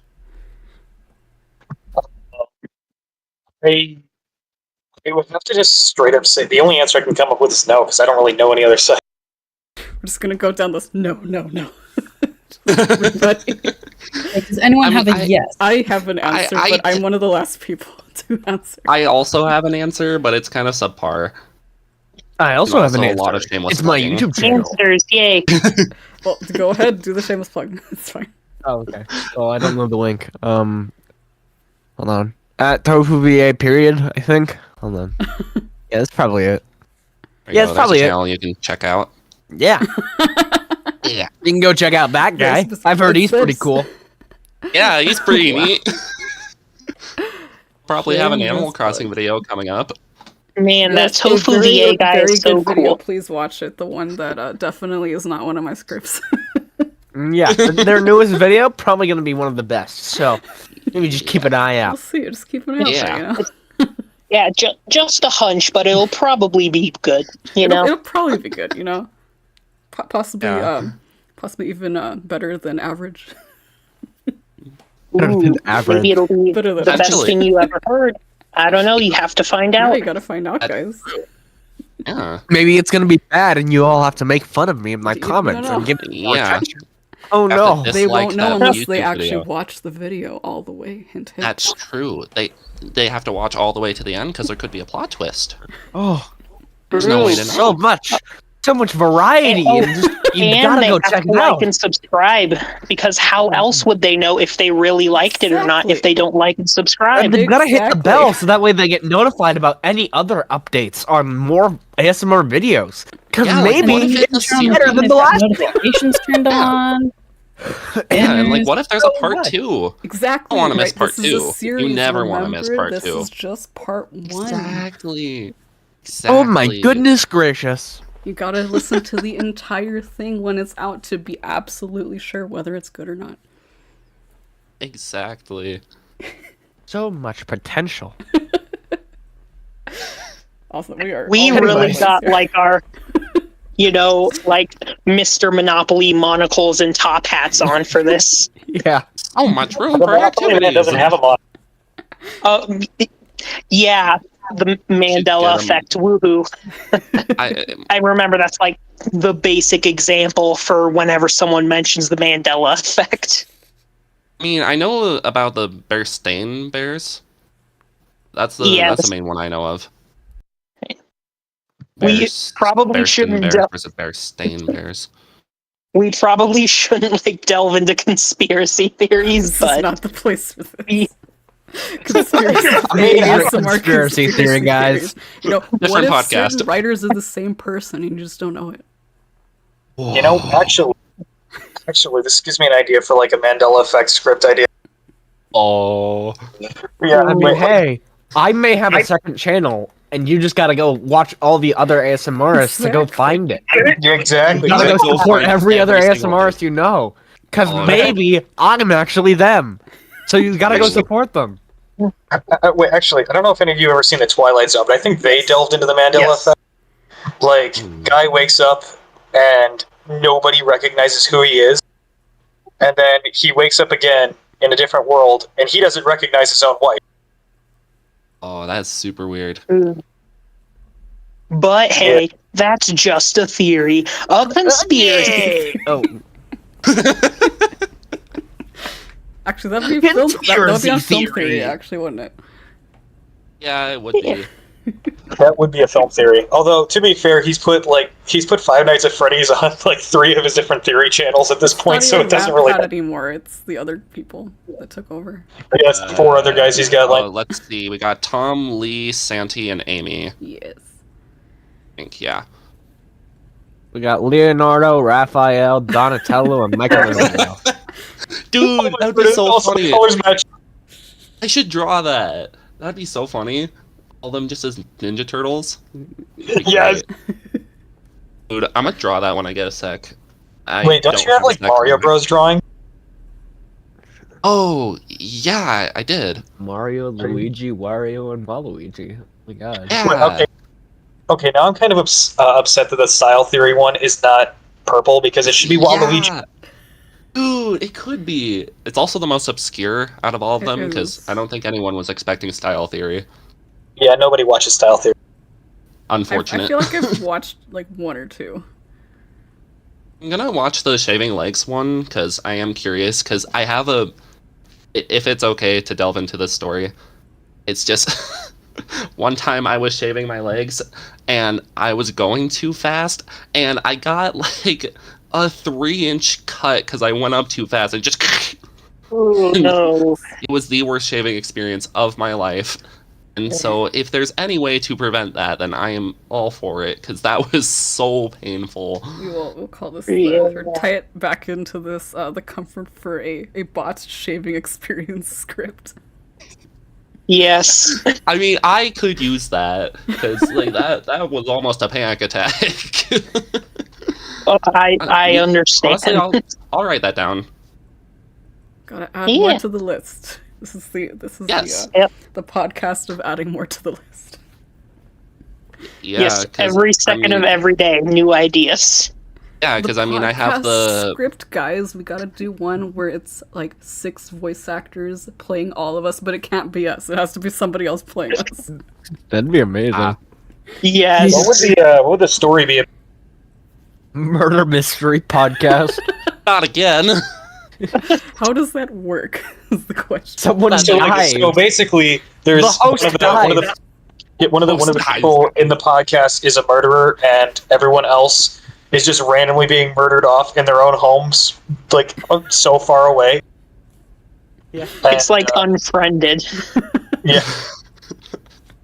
But then at the end, it's turned out that it's all just a coincidence, and everyone's just dying of natural causes. Natural cause. Just that person coincidentally had cancer and just didn't get treatment. Oh yeah, had a heart attack for drinking 50 sodas in one sitting. Everybody just Oh, died of that's who starvation you because we reminded were me on of. this I for was like a trying- 24-hour stream and nobody ate anything. That would be Tofu. Tofu's the one that did. Oh, I told everybody to bring snacks and drinks. I Yes. forgot. I mean, I brought Yeah, I snacks. don't- I just haven't eaten them. I did Not too. a drink, Game but then that's podcast. it. It's kind of like what is it called? Town of Salem. It's those type Yeah. of games. Like we're the ones where like somebody's the killer and you have to figure out who it is. Oh, Among Us. Among Us. It's just Clue. ASMR. Yeah, it's Among basically Us Clue, ASMR. essentially. Among Us ASMR. Actually seen an Among Us ASMR before. There are. I'm pretty sure I've seen them. Added I've to the seen list. them. I have seen them. They exist. Oh my god. Among Us. Now I'm looking it up. Have y'all ever heard no. of the Tetris Otome game? No. There's No. a Tetris What's dating that? sim. Oh, What? It exists. I am Oh also my adding that gosh, to the what? list. If it exists, you know, you'd be surprised at how many things actually exist. It's kind of like Wait, the KFC did I dating add- sim. Oh, yeah. Well, that makes more sense Colonel because there's Sanders like one. the Colonel Colonel Sanders Sanders. official one Yes. Yeah, by that makes sense. actual KFC. I've seen the art for it before, where it like looks super fancy. That makes sense. You know what's Absolutely. funny about my home state? We have KFC has gone completely out of business here because we have a gas station that's just on every corner that's better than KFC in every conceivable way. That's Nice. horrible. Yeah, How does that even happen? like there's like no the KFCs don't open here. They have like one Sunday out of the week that they're actually open, and like nobody's showing up there during the mornings, evenings, or afternoons. They're just completely dead. Well, yeah, it's on a Sunday, so I would imagine Sundays are just horrible days for business. Yeah, it's also just football day, so everyone gets it for football day. Oh, yeah. Anyways, Yeah, but aside let's from go that, back to the question. 'Cause Yeah, Yeah. I was gonna say, We're is going like off on a lot of tangents we've right been now. yapping. So, Yeah. Turtle Shark, you are next. Okay, I need to reread the question again. Are there any Um, sites you would recommend for someone who wants to find new ASMR stuff on YouTube but Well, doesn't know what channel That's to the look channel for you. Oh yeah. All right. Well, when I go to look for ASMR, I only do it on YouTube because that's just my preferred way of doing it. I do know of other sources though. One that hasn't been mentioned yet is Soundgasm. I don't know a lot about that website, but I do know that a lot of VAs upload their ASMR scripts there. There is also Reddit, ASMR Script Haven and Talking Tall Tales, as we've mentioned in the past. I know there's also a subreddit called Pillow Talk Audio, which has a lot more like a mix of NSFW stuff and safe for work stuff if you're, of age and want to look through that. But yeah, I just stick to YouTube, but those are the other places I know of. Okay, so we'll quickly move on through the questions so we can get to the fun questions. Skittles, you're next.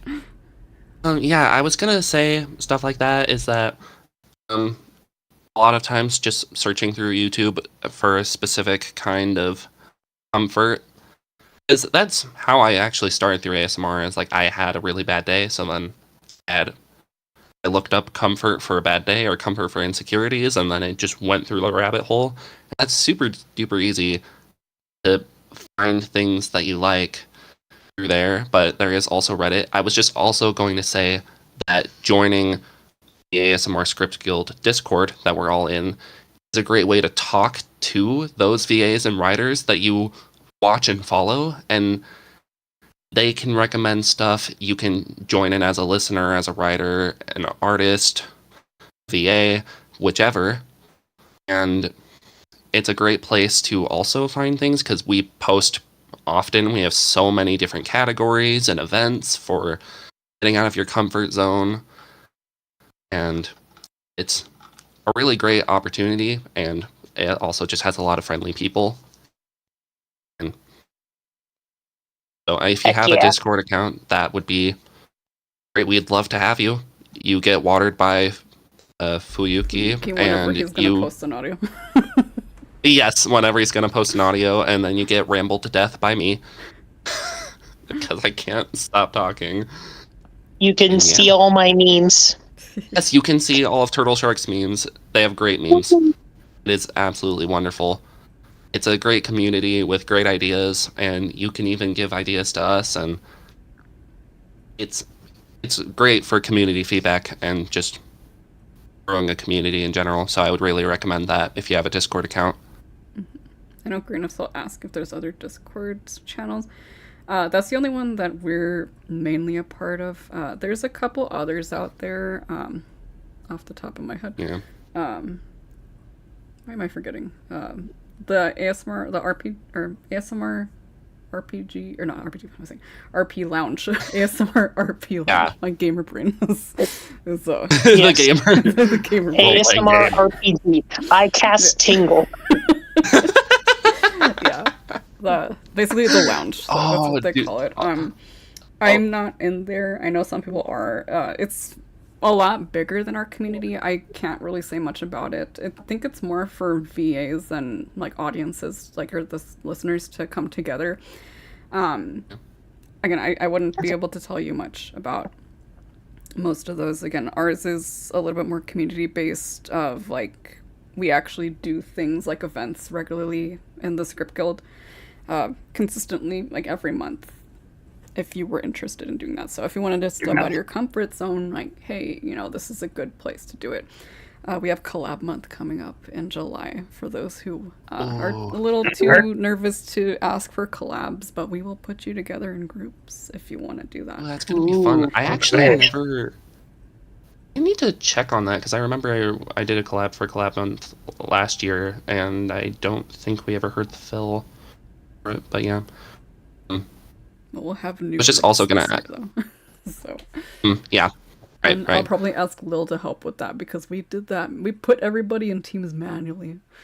That was. Oh my gosh. That was something. That sounds horrible. It was horrible. It was me. It was me. Echo was there for a little bit. It was actually mostly me, Ash, and White Crow sat in a VC together and manually put these things together. It was. I wasn't even a mod back then. We were there for like 4 or 5 hours. No. Oh boy. Yeah. Wow. It was bad. I would hate that. It's like the Walter White meme of pouring different chemicals into bottles very carefully. Yeah, it's just making the perfect teams for collab. It was hard.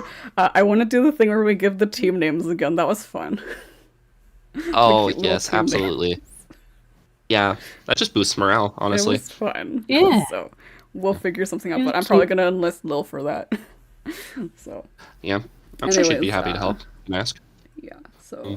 Okay. Just another thing I want to add about this question is that you can find a writer on Reddit, and then you can probably find a list of their fills, and that is a great way to find different VAs. Like with Mackenzie's playlist or with my playlist, you can see how many different VAs had their take on the script, and then you can go through the channel and look through their other scripts, and it seems like a great way to go deep diving, just looking at a writer that you like and then seeing what VAs have filled.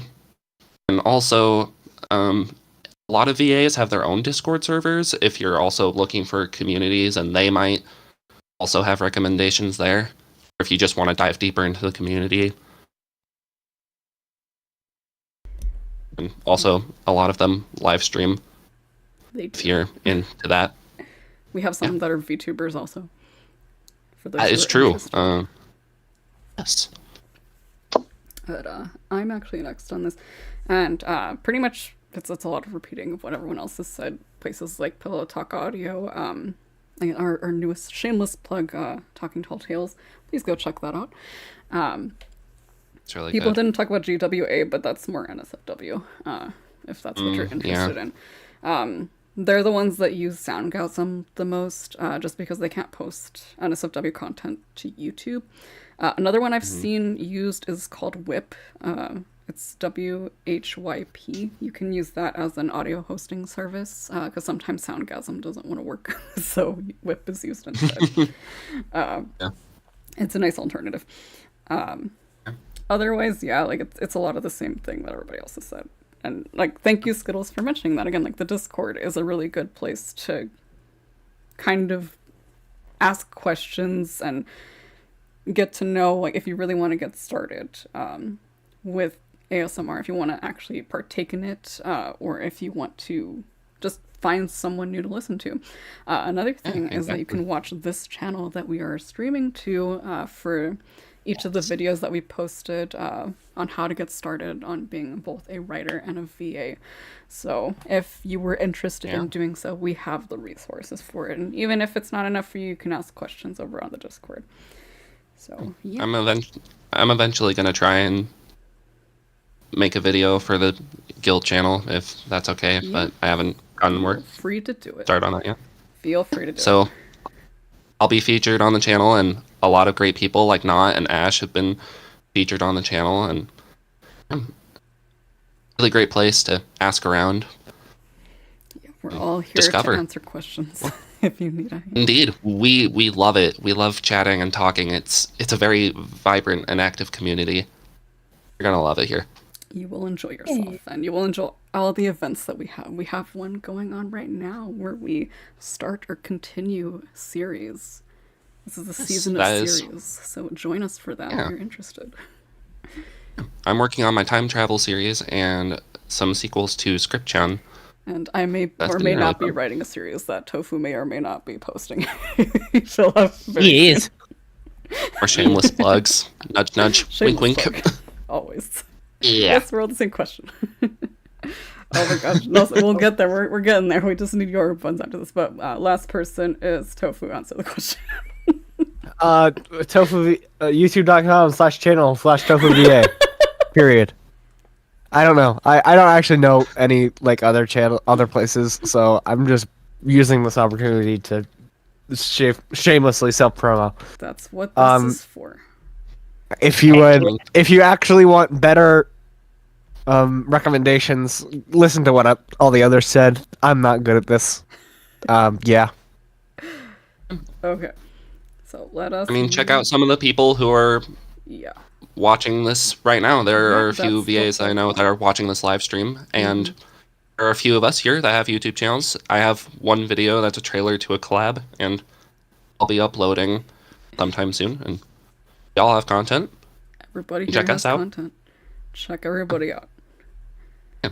So many shameless plugs. We'll need a power bar. Yep. We will have more opportunities. Anyway, so let's move on.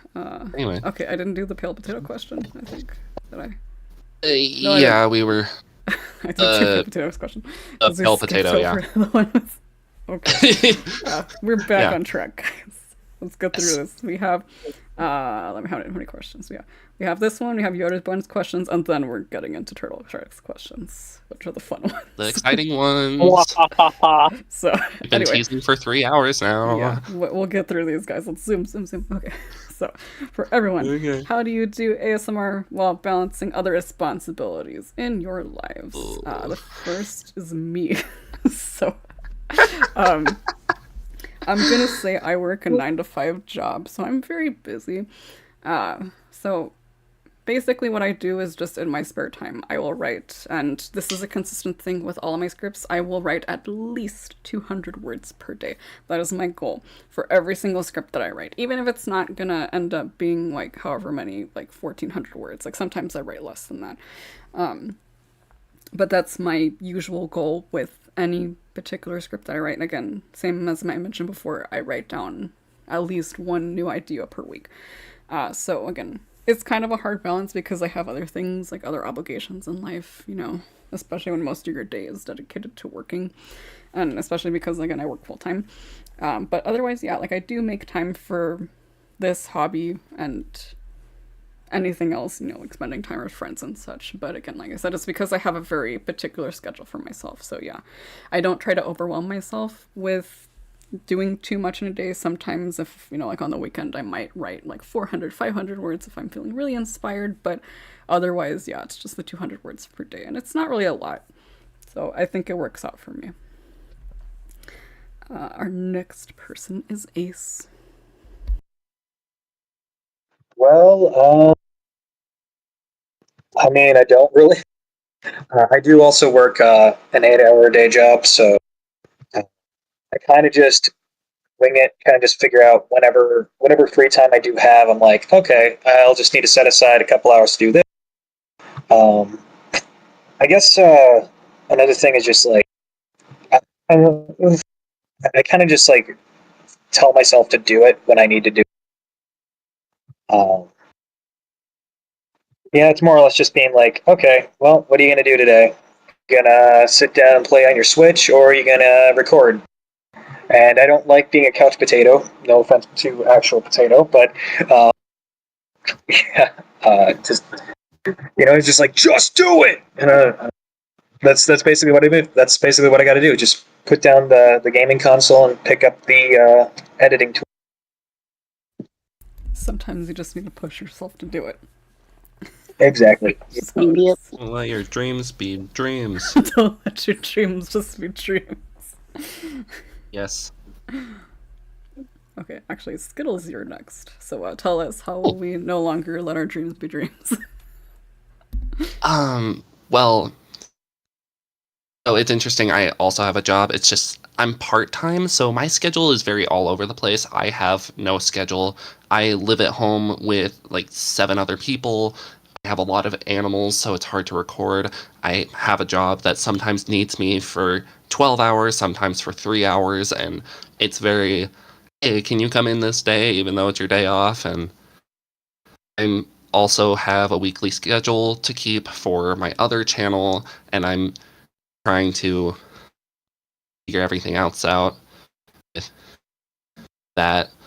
It's just that sometimes I'll have to temporarily drop a hobby so that I can put more time into another one. I think mainly that has been gaming. I've dropped video games for like 2 months so that I could focus on scripts. But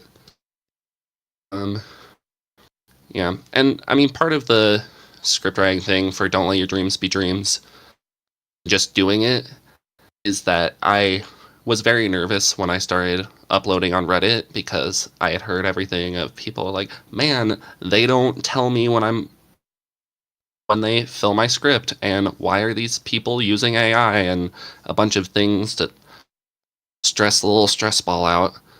And so I literally wrote a meta script to literally tell myself, hey, it's okay, because that's how I get through it, because that's how Script John came to be, because I wrote a personal version and a public version, and the personal version is telling me that despite everything, you're a good enough writer, at the very least, and people have liked what you do thus far. And it's kind of weird that it's meta, but that really grounded me, and it really helped to make it meta and kind of breaking the fourth wall, because it was just a constant reminder of it'll be alright. Also, I constantly talk to Lil. She's a really great friend. She is really helpful, and usually the person that'll tell me to keep writing, just kind of gentle nudges, and it's really nice to have support and feedback from her and also from the rest of you guys. And along with that, but also making the ideas I want to make that really inspires me. When I was working with commissions, I was supposed to be doing 1 script per week, and apparently that would stress me out a lot because I could never get on the right deadline. But not having a deadline, or having like a month-long deadline instead of a week-long deadline, that really helped for when I was in the mood for writing, I could actually write, or when I was inspired to write, that really helped. And I also really love making the ideas that other people haven't made yet. Yeah. Long story short, I have a lot of random responsibilities and my life feels very spontaneous, but writing has turned into one of my greatest hobbies, and so I'll always have time for that. And I think it's important just to know that, yeah, we're always going to be here to support new people coming in. Like, don't feel, I mean, again, it's kind of a scary thing starting out, but know that we were all there at one point, and it was scary for everyone to put out their first script or their first audio. So, yeah, like, if you needed, I guess, anyone to push, like, or whatever, like, to push you to put out content, you know, you have a lot of people who, again, were in your position at one point and are probably very willing to help you out and get your bearings. Yeah, absolutely. That's another thing I'm going through right now. I'm kind of going through the first day jitters again because I'm going to be recording script, like filling a script instead of just writing them, and that's been super nerve-wracking for me, but I've gotten a lot of support and encouragement, but now I just need to find time to actually do it. Well, when you do, there are lots of very happy to like we'll be happy to see it once it's out. Thank you. I appreciate that. Just another thing, look for any opportunities you have. And also there are a lot of resources to help out. Like, if there's a quiet day, you can maybe see if you can record. And when I was sick, I was planning on filling a script that I'd written. So that's what I was working on while I was sick, a sick speaker script. I was going to try and fill that, but now I'm not really sick anymore, so I can't really pass as a sick person. Yeah, and there are lots of opportunities to write and record, and there are so many different techniques to do it. Finding what works for you is really the best and really helps it feel more personal to you. That really helps with the just do it. Yeah. That's the best takeaway. Just do it, you know. You just need that push. We will be here if you won't jump off the cliff, someone will push you off, and you'll make it to the bottom safely, we promise. Hopefully. I need a better metaphor. Normally I use fake analogies. Yeah, that's probably a little more. You're bungee jumping. You're not just jumping off a cliff. Yeah. Yes, you're bungee jumping. The cord will snap you back to the top. Maybe snap is the wrong word. It will pull you back to the top. There. Yay! Well, actually, do it. Here, we got the metaphor. I have sworn that bungee jumping, like, if you do that, then you don't actually get back up to the top. So think of pasta. Sure, I'll do a food analogy. Let's just get rid of the metaphors. Yeah. Let's just save the metaphors for the script. It's gonna be all right, guys. It will work out. It's gonna work out. Don't worry. You throw pasta to the wall and something will stick. Something's gonna stick, you know. Alrighty, let us move on to Mackenzie. I mean, mostly what I have to say is what everyone else has said, because, like, about making time for it, because, like, even though you might be tired and you just want to, like, lie down or, like, decompress from the day, like, writing or, like, ASMR, like, all that stuff will actually help you, like, decompress because you're doing something that you love. And you'll feel better after you do it. You'll feel accomplished and you're like, okay, maybe I am like relaxed after like doing voice acting and writing and stuff. And also like you can just like also take notes throughout the day of like what you want to get done or like different story ideas. Like just because you have to do other things doesn't mean that you can't have your mind on what you want. I mean, there's nothing greater than the validation you get from posting the work, and that is well worth all the nervousness you get from writing or recording or editing drawing. or just people to support it. Kind of, I guess, taking from that too, what you said, Skittles, that makes me think sometimes, sometimes your script, as like, this is specifically for writers, so sometimes your script might not perform as well as you think it will on Reddit, but you'd be surprised that a certain VA, like if a certain VA does it, you might end up getting a bigger audience than you initially intended, or at least like that you thought you would have. Like I've seen some very interesting cases of this where some people will have like scripts that are less than 10 upvotes or even less than 5, and then a VA picks it up and they get like 100k views. So don't be disheartened if your work doesn't, see the light that you want it to see that early on. There's always a chance that it'll get picked up and more people will see it. Maybe it's because the curtains are closed and the light's shining from a different window. Very much. See, that's a better metaphor. Yeah, but much better than rope snapping for bungee jumping. We got somewhere. Oh, we got there eventually. Eventually. Yeah. That's how life is. You'll get there eventually. That is also true. Okay, let us move on to Tofu.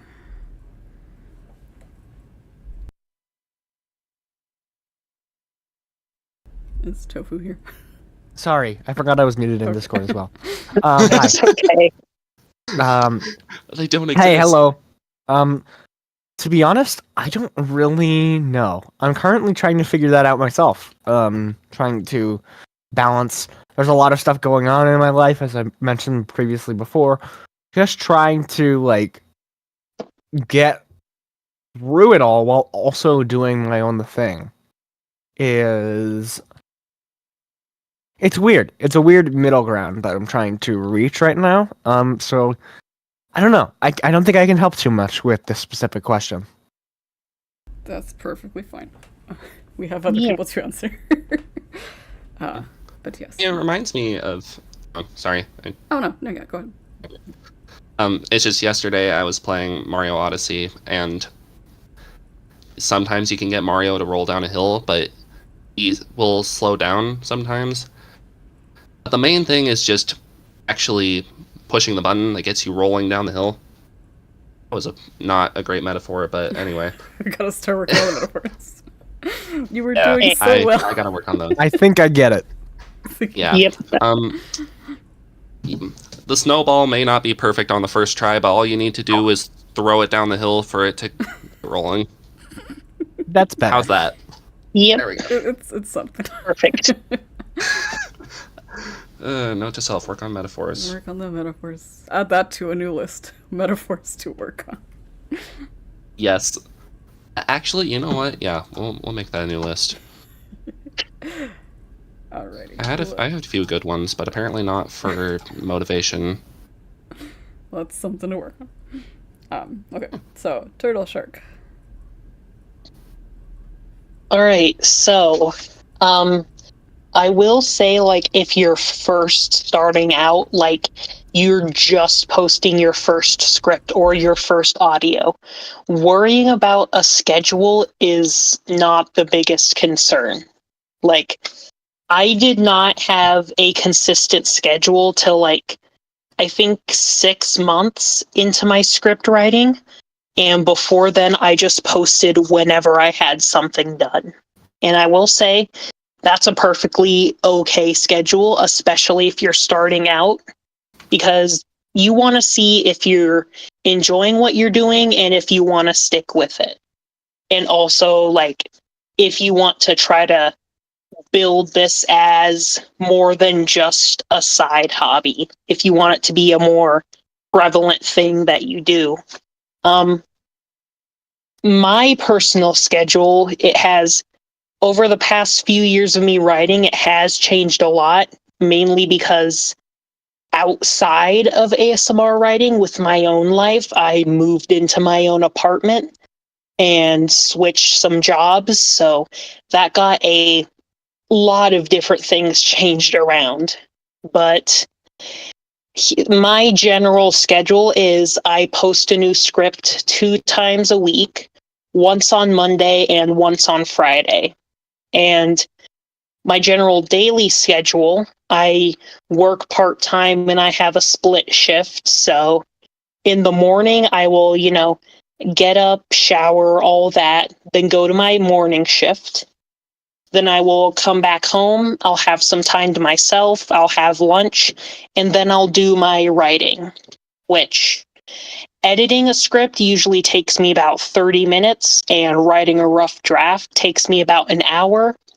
And since I'm doing 2 scripts at a time, that usually means I need an hour to an hour and a half in order to do all that I want to do.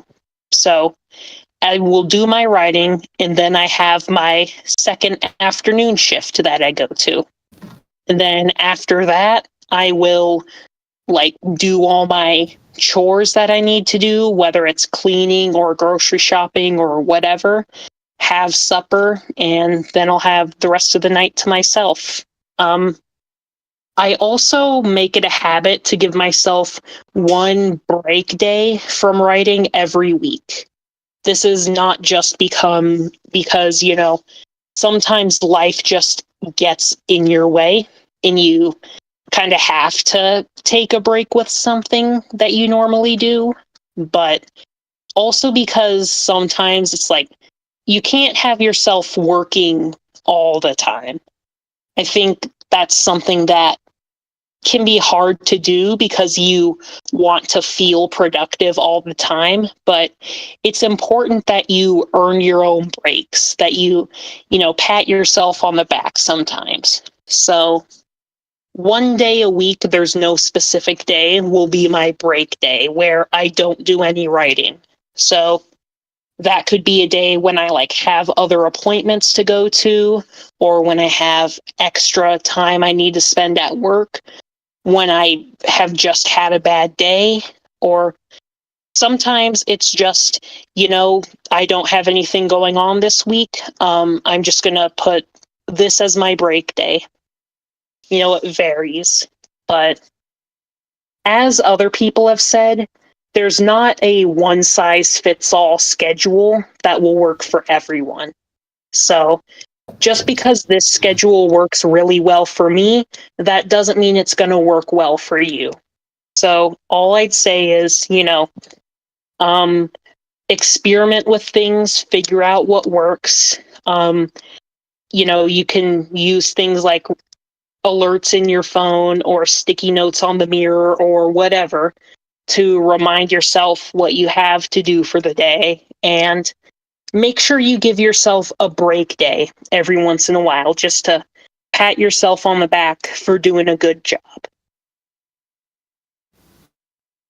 And just another thing that I want to add is you mentioned chores, and it reminded me of someone who made their chore list, but they added a bunch of silly ways to say the same thing and came up with a bunch of silly names for their chores so that it was more fun to do. And a spoonful of sugar does help the medicine go down. If there's a way you can make the work more enjoyable, then that's great. I like to write with a show on. Normally I'll watch Phineas and Ferb or something, and I'll write just to have something on in the background or listen to music. And that makes it so much more enjoyable to just have something on in the background. So any way you can find to make the work a little more enjoyable, or a way to keep the process going, that's also good. I agree with that wholeheartedly. When I do my cleaning, I have a music playlist going. It really helps. When I'm writing, I also listen to music, although I make sure to keep it more quiet and instrumental so it's not distracting to me personally. Yeah. I also sometimes when I do my work, I'll ramble to myself in my head as if I'm on a YouTube channel dissecting one of my favorite things. Having a podcast in my own head about, ooh, I did this thing recently, this is why I like it. So whatever works for you. Find a way to make your work fun, and it'll go by a lot easier. I start doing that podcast in the head thing. I need to practice that for my other YouTube channel, but also that's just a nice way to go through the work shift, especially if your coworkers don't want to talk to you. Yeah.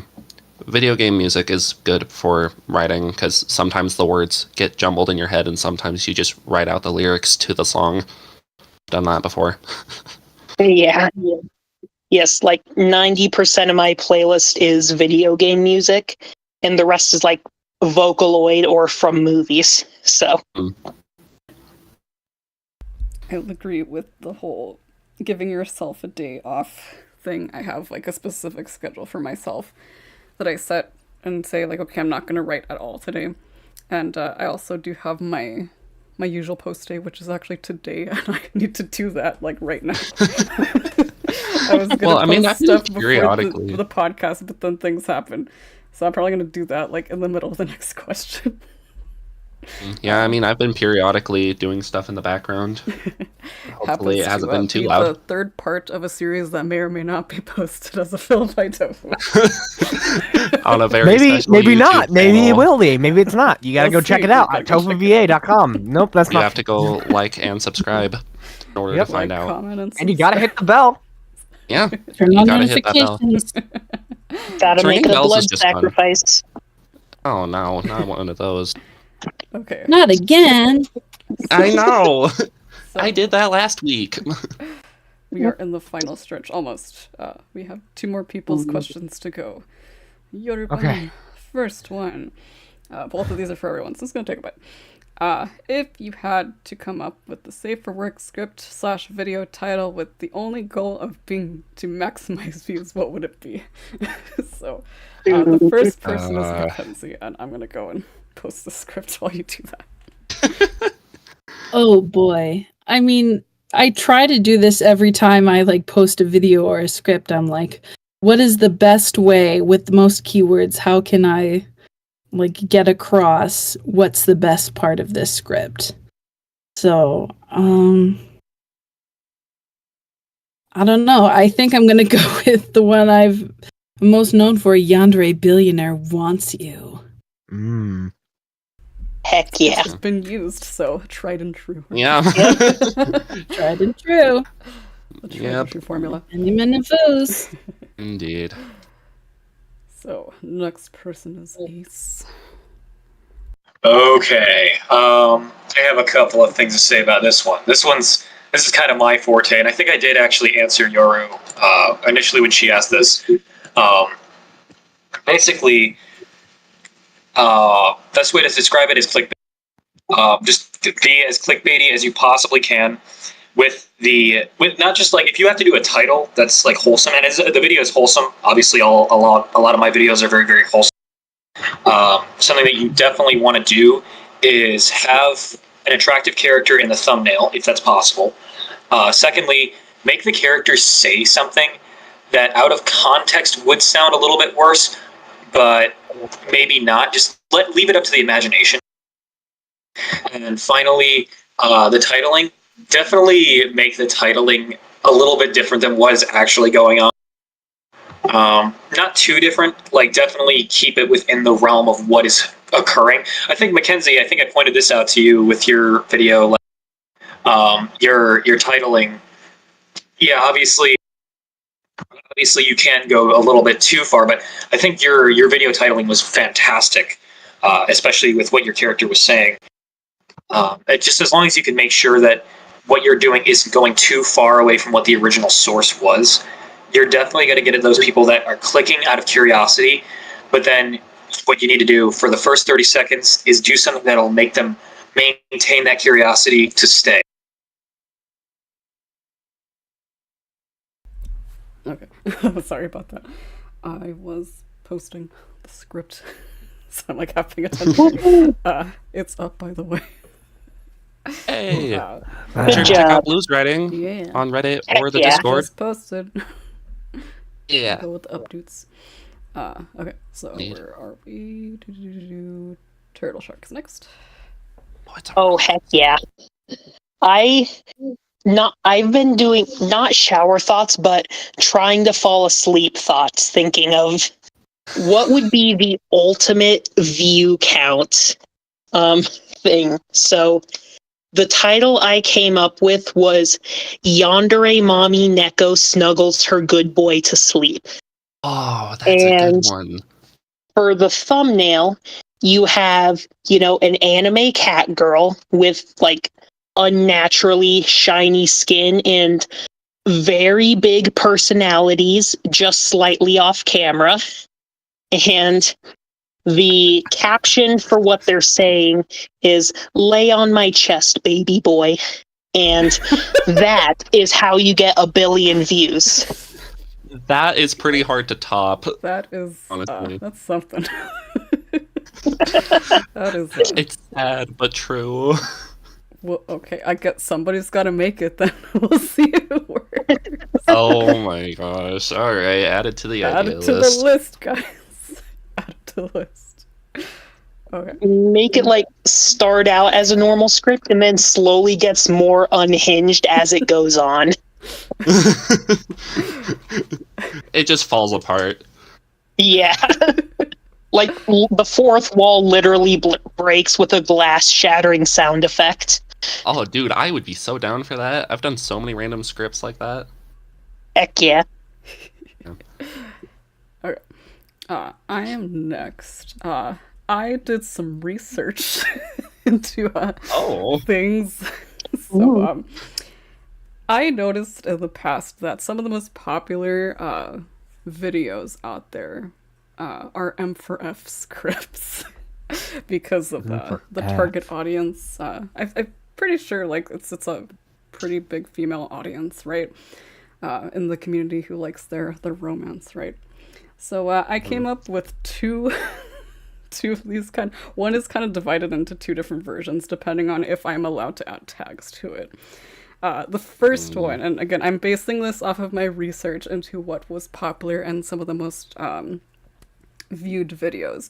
The first one is going to be your long distance boyfriend is a mafia boss. Oh, damn. Oh, dude. Ooh, that's good. And I actually thought about adding it to my list. I should do. Dude, that's perfect. It's a good idea. I should add this. I mean, they've been long distance because they're secret. Oh my Yes. gosh. That's why they've been gone for so long. Absolutely. Wow. Oh my gosh. Yeah, that's they've been perfect. dumping bodies I've actually never overseas. done That's why they mafia couldn't scripts either, by sue. the way. I need to do one. So I need to add that to my list. Wow, that you just accidentally created the perfect idea. Absolutely. But I have another idea too. There's another one. This one is interesting because it also adds some very particular, I guess, themes that are popular in the ASMR setting. And what I came up with here, there's two versions of it. One is Yandere bully turns submissive and calls you mommy. As well. Okay. Or the Dude, alternative. that would. The alternative would is keep you Yandere alive. bully accidentally calls you mommy, but then the tag is dom to submissive. Oh, dude, that Yeah. actually. That would get a lot of views. It would. Get an obscene amount. This is where the research comes Fuck in. you guys. What's I feel like that guarantees you 100k views at least. basically. I just used like all the common tropes I've seen. You did your homework. I did my applaud you. Yeah. homework on this. I was just gonna go off the top of my head. You guys are. Wow. Nelson's gonna steal it. You guys are welcome to steal that second one. I'm gonna keep the first one. Keep that one. That one's mine. I mean, heck yeah. Let's do it. Okay.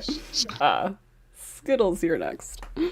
Oh boy. Well, now I feel incredibly outmatched because I was just gonna be like, Yandere MILF cleans your ears.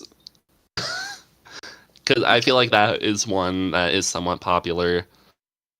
I mean, yeah.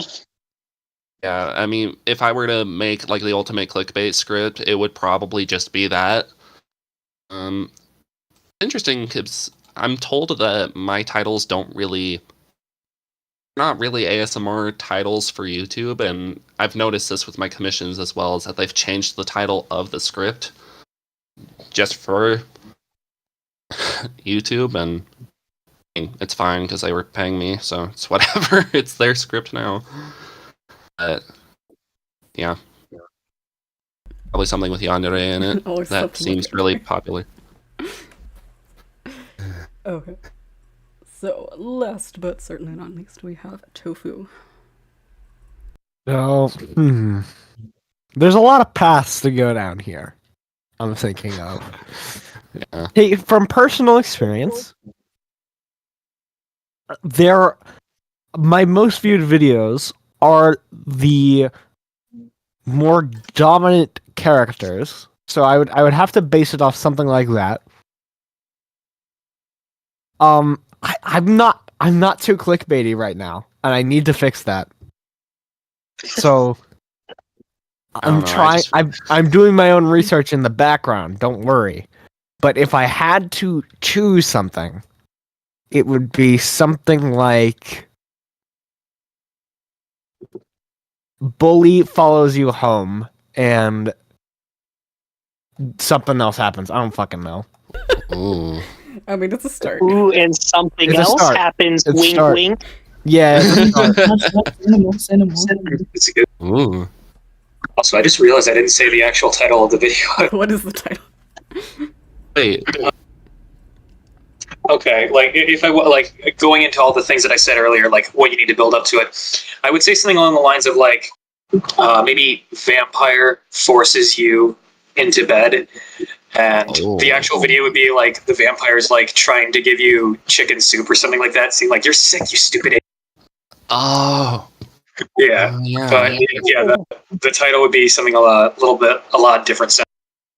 I've actually seen a script like that by Michael Afton, and it's actually a really good script, so that would I feel like that would be deemed popular, where the listener's sick and vampire spoils them. Vampire mistress, if you will. When I remember. I'll need to look back at it. Or Well, you know what this means, guys. We gotta put this to the test. I mean, hey, We do. I'm always happy to get more views. I'm more than happy to sell my soul for some numbers. Sell your soul to the yonder. Yep, No. more than happy to. I wrote like 2 yanderes, and that's because I got paid to do it, and I put twists on both of them, so I don't know if I'd be the best person for that. I don't feel like being clickbaity. I'm an honest person. I don't want to lie to the viewers. You don't have to but lie to that's be how clickbait. You just gotta have a Yeah, you spicy don't have. enough idea. You just gotta bend the truth a little Yeah. bit. You know what I'm Well, not saying? necessarily bend the truth. yeah. But you gotta go full on, and that's actually something that's gonna come up in one of the fun question. I'm gonna bring this up. Yeah. Something. Oh, no. It's like- We'll get there. Once It's again, like difficult. teasing it for 4 We're hours teasing- now. we're getting there slowly but surely. We're just Yeah. couple more questions, guys. We'll get there. We're almost there. But yeah, like I don't like being clickbaity either, but this was just a fun exercise in if I had no morals, what would I do? I mean, If I hey, wanted to be the no biggest morals. shill- I mean, hey, I'm always willing to get rid of my morals. I mean, honestly, It's for like- New Things January, I might do that. Like, for next January, I an idea. might do that That's just an to get out of idea. my that could be our Yeah. thing, to get out of our comfort zone, to be as clickbaity as possible. Absolutely. Yeah. We can have that as Oh a my challenge. gosh. Like, Definitely Dude, put Yeah, that like- in the suggestions box. yeah, I will. Let's see. Where's Get, the like- suggestions? As a suggestions channel, please do. Yes. get like Please say the that it has been Megamind approved. picture with a It's raised been approved. eyebrow, no morals. Okay. Yes. So let us move on to the next question because we really want to get to that other question soon. This is the last Yoda There you go. question. For everyone, if you were to pick one of your scripts / videos as your legacy to be known for, which would it be and why? So let us Oh, this bring is a up really the good question. randomizer. Keeps putting aces first. I've already had you pick this first several times. I'm trying to get other people. Well, and Okay. Ace is at the top of the I voice know. channel, It so it keeps makes putting it at, like the top. It keeps putting it at the top. Okay, we got one more at the top. Okay, turtle sharks first. Okay. Okay. So this question, it's interesting because it kind of asks you, like, what do you value most as a creator? Like, do you want your legacy to be your personal favorite thing that you've ever done? Do you want it to be the most popular thing you've ever done? Or do you want it to be like what you think is the most important thing you've done? Which they can all be the same thing, but they're often very different. Like I mentioned at the start of the stream, how if people know me, it's probably from either my wholesome succubus/incubus series or from visiting your yandere partner at the mental hospital. And those are my most filled and most upvoted scripts respectively. But even though I like both of them, I don't think I would want them to be my legacy if I could pick only one script. Because while I do like them, there are other things I think I've done that I'm more proud of and that were more personal to me than anything else. So currently, if I had to pick one of my scripts, it would be a script that was very personal to me that I also think could help other people, which was it was Your Plushie Comes to Life and Comforts You. I wrote that script, with the idea of it's hard to grow up. There should be some comfort audios for that. So I really dug deep into just my childhood and my basically entire life experience to write that script. Like, I started tearing up when writing the rough draft because it was so personal to me. And from what I've seen for people who have read the script and for people who have listened to fills of it, a lot of them said they could really connect to the script as well, saying that it, either brought back fond memories of their childhood plushies or help them cry when they haven't been able to for a while. And this is not me trying to brag or toot my own horn. I'm just thinking so if there was one script I could be known for and all of the others were to be erased from existence, I would choose that script because it was so personal to me and it's been able to help a lot of people. I mean, it's always a nice choice to have something like that personal to you. It's really sweet. I think it adds to, the charm of the script. Just knowing how important it was to the writer. Yeah. I don't know what to say. I feel like we'll find out if other people agree with that. Mackenzie is next.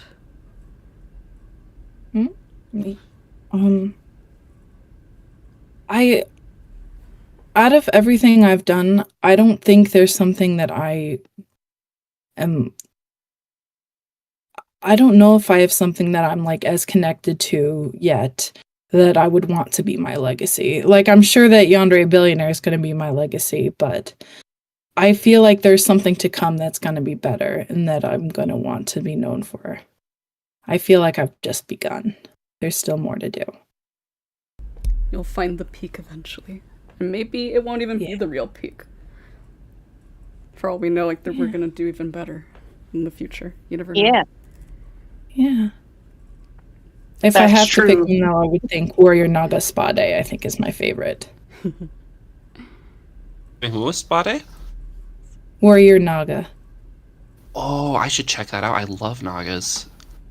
Yay. Nagas and Lamias are great. Snake snuggles all the way. Snake snuggles, and they can coil around your entire body. I love it. Indeed. I'm a sucker for snakes. There is something appealing about having your entire body hugged. Literally, it's just I wanted to get a constrictor snake just to feel that, but anyway. I don't know if that would be particularly. I may not live to tell the tale, but it would be a nice final hug. A weighted blanket is a better option, I think. Weighted blanket. Yeah, it's just a weighted blanket. It doesn't weigh that much. The most it can weigh is like 20 pounds, and 20 pounds So isn't enough. 5 of them together. Problem solved. Combine. Blanket expansion. Our powers combined. Yes. I actually thought about it. Might do that. Custom made weighted blanket. Might as well. Actually, it was one of your next Skittles. Tell us more about the weighted blanket. Well, that's funny because. What is the script? Well, because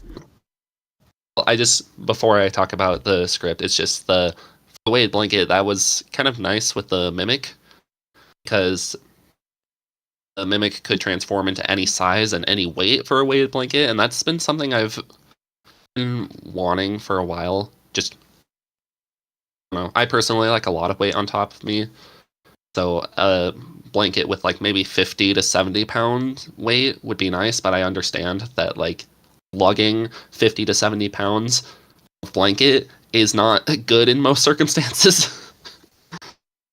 So, I mean, the mimic was nice.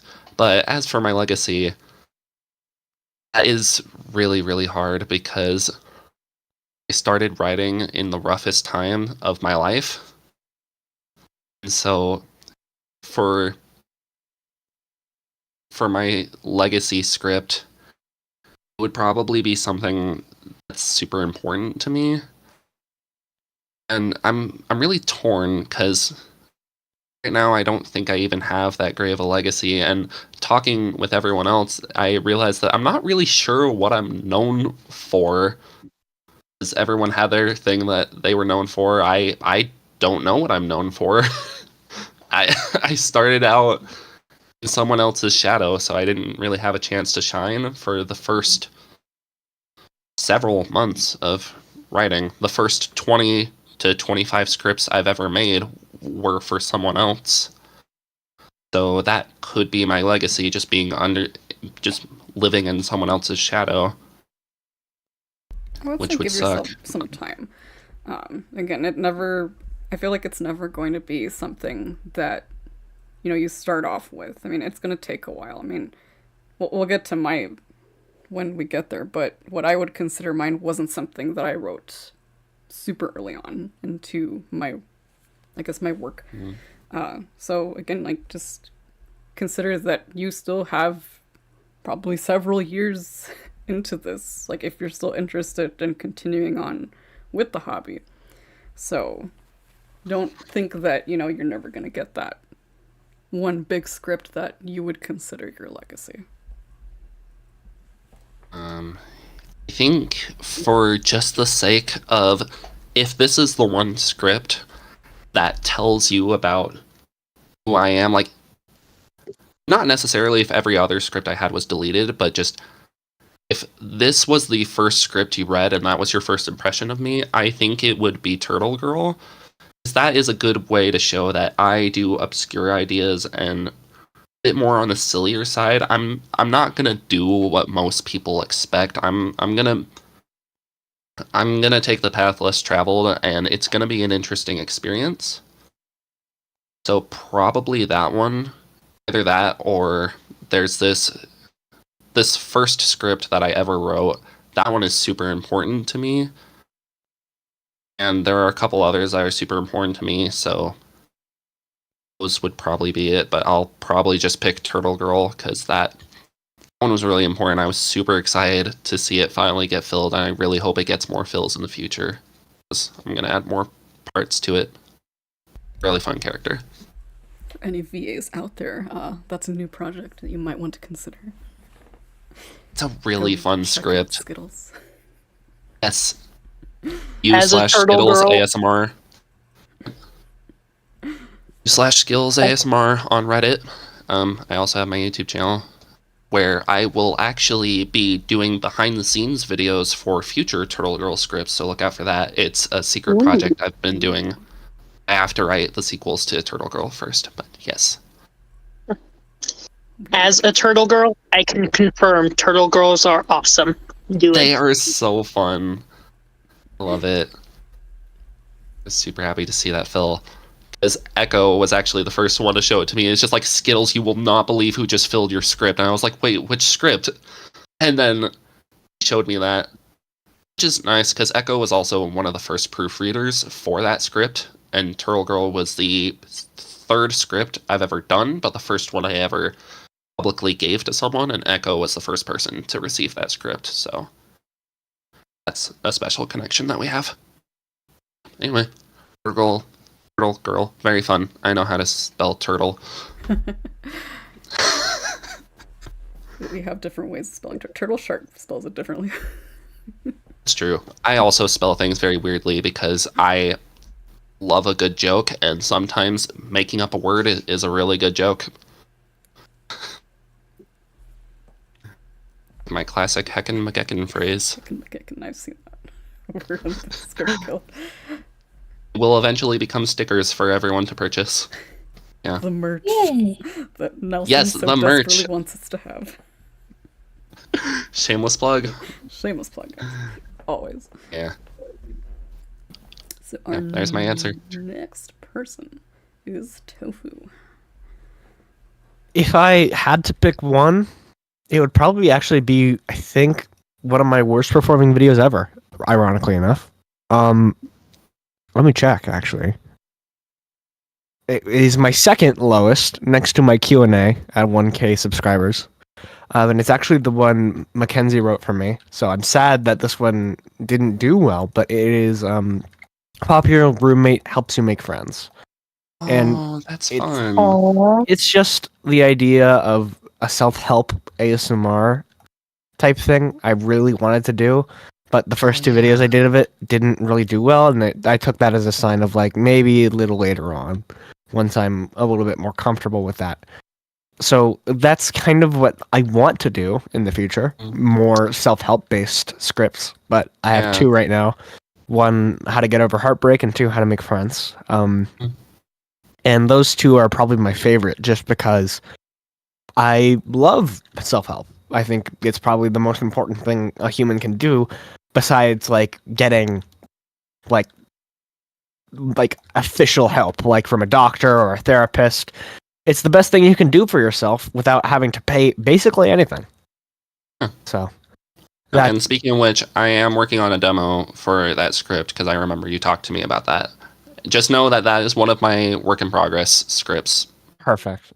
Out of the 15. But it's in there, I promise. Great. Well, whenever it's done, just send it to me and I'll do it, because I fucking love those types of scripts, even though they don't do too well. Which, ultimately, those are the types of things that I like to do. So, I'm going to do them anyway. Yeah. It's also kind of my premise. Just do the thing, even if people don't like it, because they'll like it eventually. And as long as one person likes it, that's usually good enough for me. Yeah. But that's my legacy, if I had to choose. Remember, guys, don't let your dreams be dreams. Yes. Yeah. Also, my brother you has all have homework now, viewers. Go watch Tofu's video. Make sure it's the most upvoted, the most viewed. The most viewed video. Make it his legacy. Make it your legacy. Don't let my dreams be dreams. Powerful quote. Make it your legacy. Yeah. I just keep thinking of Hamilton. Yeah, that's what I was gonna say. I was gonna point that out. Is like Hamilton really said it best when it's planting seeds in a garden you never get to see. You can make it your legacy. It's really powerful. Our legacy. Sorry, communism. Unexpected. Communism jump scare. Yes. No one expects the Spanish Inquisition or communism. Ready. Vine boom sound effect.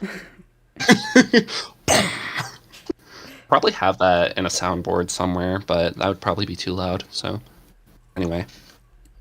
Let us move on to Ace. Okay. No. Oh my gosh. That is, Oh no, Ace. that is loud. Boom. That kind of scared me. Sorry, I couldn't help myself. No, it's good. It's just funny. Wait. Okay. Oh, jeez. Anyways, sorry. So, okay, I have to pick between two probably. One of them a more realistic one, and one I did mention before. The first one would have to be the dragon script. I would want that one to be my legacy kind. It's gotten a couple of fills actually by a couple people. DB Key. I think Wani also filled it as well. Just because of the absurdity of it, it's just a character that's not like he's just using big words to sound smart, and I kind of just love that. Like, even though I'm the one that wrote it, it's just like I want a character that's, again, kind of like what I was saying earlier. Like, I like writing characters that are assholes, and they want people to think they're smart. Yeah, more or less. Yeah, it's kind of the thing. But the other one, another character I kind of just want as my legacy is just for the memes and the lols of it is just Patrick, the guy I mentioned. Back to this I again. mean, No. that would be a good legacy. We can never escape. Can't escape. True. It can The never. villain that destroyed him, destroyed an entire Discord server with his mere presence.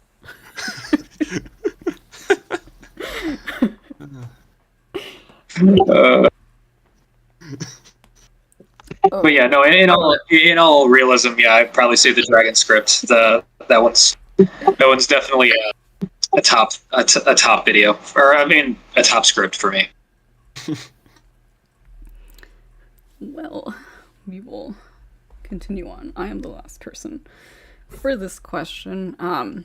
I also have two answers to this, and it depends on what you consider one script, because I have one for one shots and I have one for series. I'm gonna kind of treat them as like two different versions of this answer. The first one is a script that I already talked about, like vaguely in a different context in this podcast, which is the Villain Makes You Feel Wanted script, because I feel like it was probably my best work, and probably still is in terms of one-shots, just because of how, I don't want to say how smart I felt. That sounds kind of weird, but I felt like I was able to pull off manipulation really well in that script, and it's probably one of the most fun things to write for me. And honestly, like, in order, like, well, like, the vibe I was going for, again, like, I mentioned this before, that some people don't really completely get it down, especially toward the end, but even so, like, I feel like it is still my best written one-shot, just because of how much I was able to put into it, and just how very meticulous I was about writing the manipulation. I was very specific in how I wanted the speaker to word certain things, and I kind of use it as an example whenever I'm trying to, I guess, quote-unquote, teach people like how to write manipulation, because it was a lot of work to get it the way that I wanted it to be. And I think I'm able to pull off a character that's good enough, like, and especially because I've heard from audiences themselves or listeners, some of them get so caught up in this character and perceive them as a nice person when clearly they are not, whereas you see the other half of the audience noticing, like, hey, this is really manipulative, right? But at the same time, that's kind of the point. Like, this character is supposed to be able to manipulate somebody and be very clearly manipulating people, but at the same time in such a way that the listener themselves is manipulated into thinking that this is the right choice for them.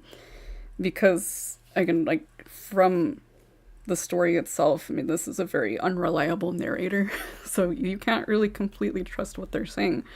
You just kind of have to go off of, I guess, what you're assuming with the context that you're given by this one person, who, again, is clearly not a good person. They're a villain, right? And so, again, that's personally, what I would consider like my one script, if there was anything that I would want to be known for, at least for one-shots, it would be that script. If we're talking specifically about series, it would probably be Rehabilitating a Villain, because kind of similarly, even though it is one of my more popular scripts, I think like the part 8 is like my second most popular script or something like that, in terms of upvotes on Reddit.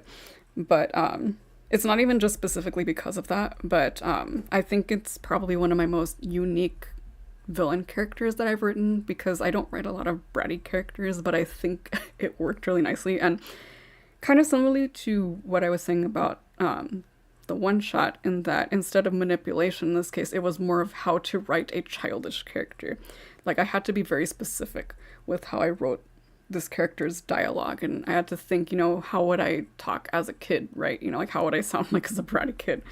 And I feel like I was able to convey that well enough with this character, and I liked how I was able to show the progression of this character slowly, quote-unquote, getting better, and then just spiraling completely halfway through. So it's one of my more fun ones that I've written, because it's probably deceptively easy because of the fact that you think like, oh, like it's fairly short, even though it's 8 parts. They're all like under like 1,200 words or something. Like, they're not long parts, and there's not a lot of sound effects, but the, I guess, emotional roller coaster that this character goes through, like, is what makes it challenging.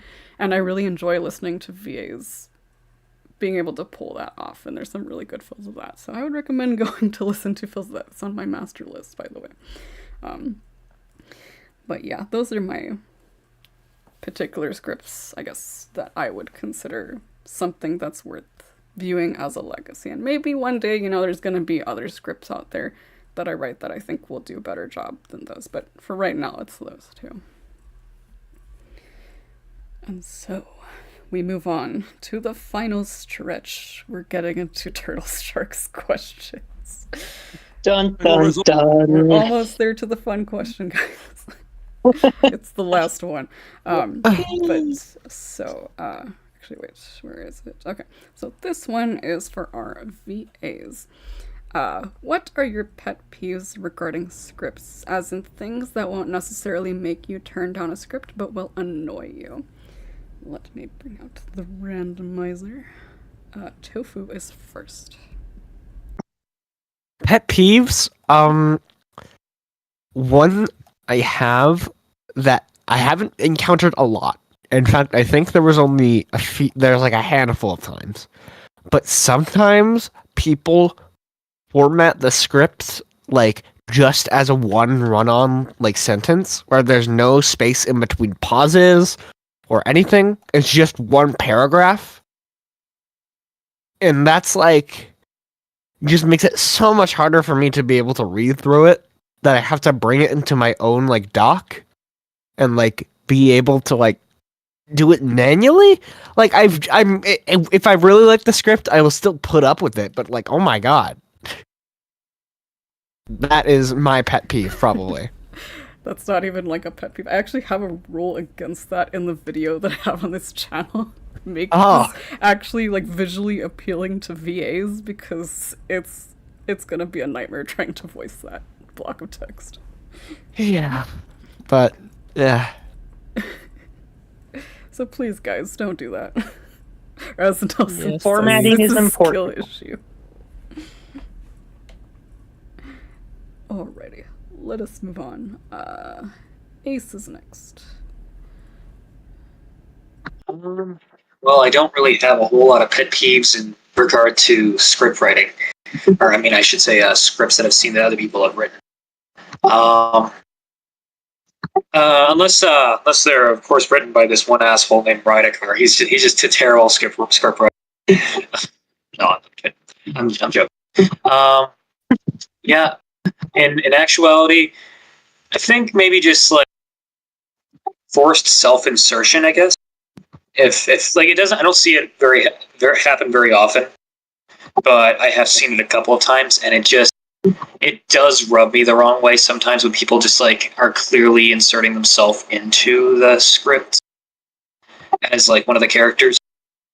I don't know. It's just for some reason that's like it just bothers. Because there's like a distinction between that and like what we were talking about, like putting yourself into. Yeah, itself. like but this I is mean, more like along I guess lines of like very right, self-indulgent, I guess. Yeah, that's what I was gonna say. Self-indulgent, more like just like making it be like, oh, well, this is clearly friend from work who I hate, so I'm gonna make them drop into a pile of boiling oil or something like that. Or better yet, enemies to lovers. Oh, good grief! No. Oh hell yeah! Yeah, That's how that's all like, the healthy kids it's deal not with really- their emotions. It's not really even a pet peeve of mine. It's just that's the only thing I can really come up with. That's fine. Alrighty. Lastly is Mackenzie. Since I write my own stuff, like usually I can get around stuff, but for reading scripts, sometimes maybe this is more of a hot take. I don't really like when people write the listener responses because like it should be implied. By being so specific about it and so long rambling, it's like, how are we supposed to get any of that information when it's actually being performed? At that point, just write a regular story. Yeah. That's something I feel like. Oh, I'll let Turtle Shark go first. Okay. I will say that writing the listeners' responses for some people, it can help you like during the script writing process, but it should be taken out and read through without the responses and see, okay, do these replies still make sense? If yes, then you're good and you can just post the speaker's lines. If it doesn't make sense, then you need to rework the script a bit so that it does make sense. Okay. Like, so mine is a little bit more, I guess, on. Well, my view is, or at least my personal philosophy is that if you write, or like everything that you write in a script should be something that is only viewable by the listener. So any extraneous information is unnecessary, and you're just kind of wasting your time adding a lot of that there. Because again, in the end, the listener's not going to be hearing the responses. They're going to be coming up with something else in their head. Or those responses are going to be implied by the speaker. So I think you should really just get down being able to write the speaker and being able to imply what the listener is saying. Because again, what's the point of having listener responses if the listeners themselves are not even going to see that? Again, I don't even think it's really that beneficial to the VA.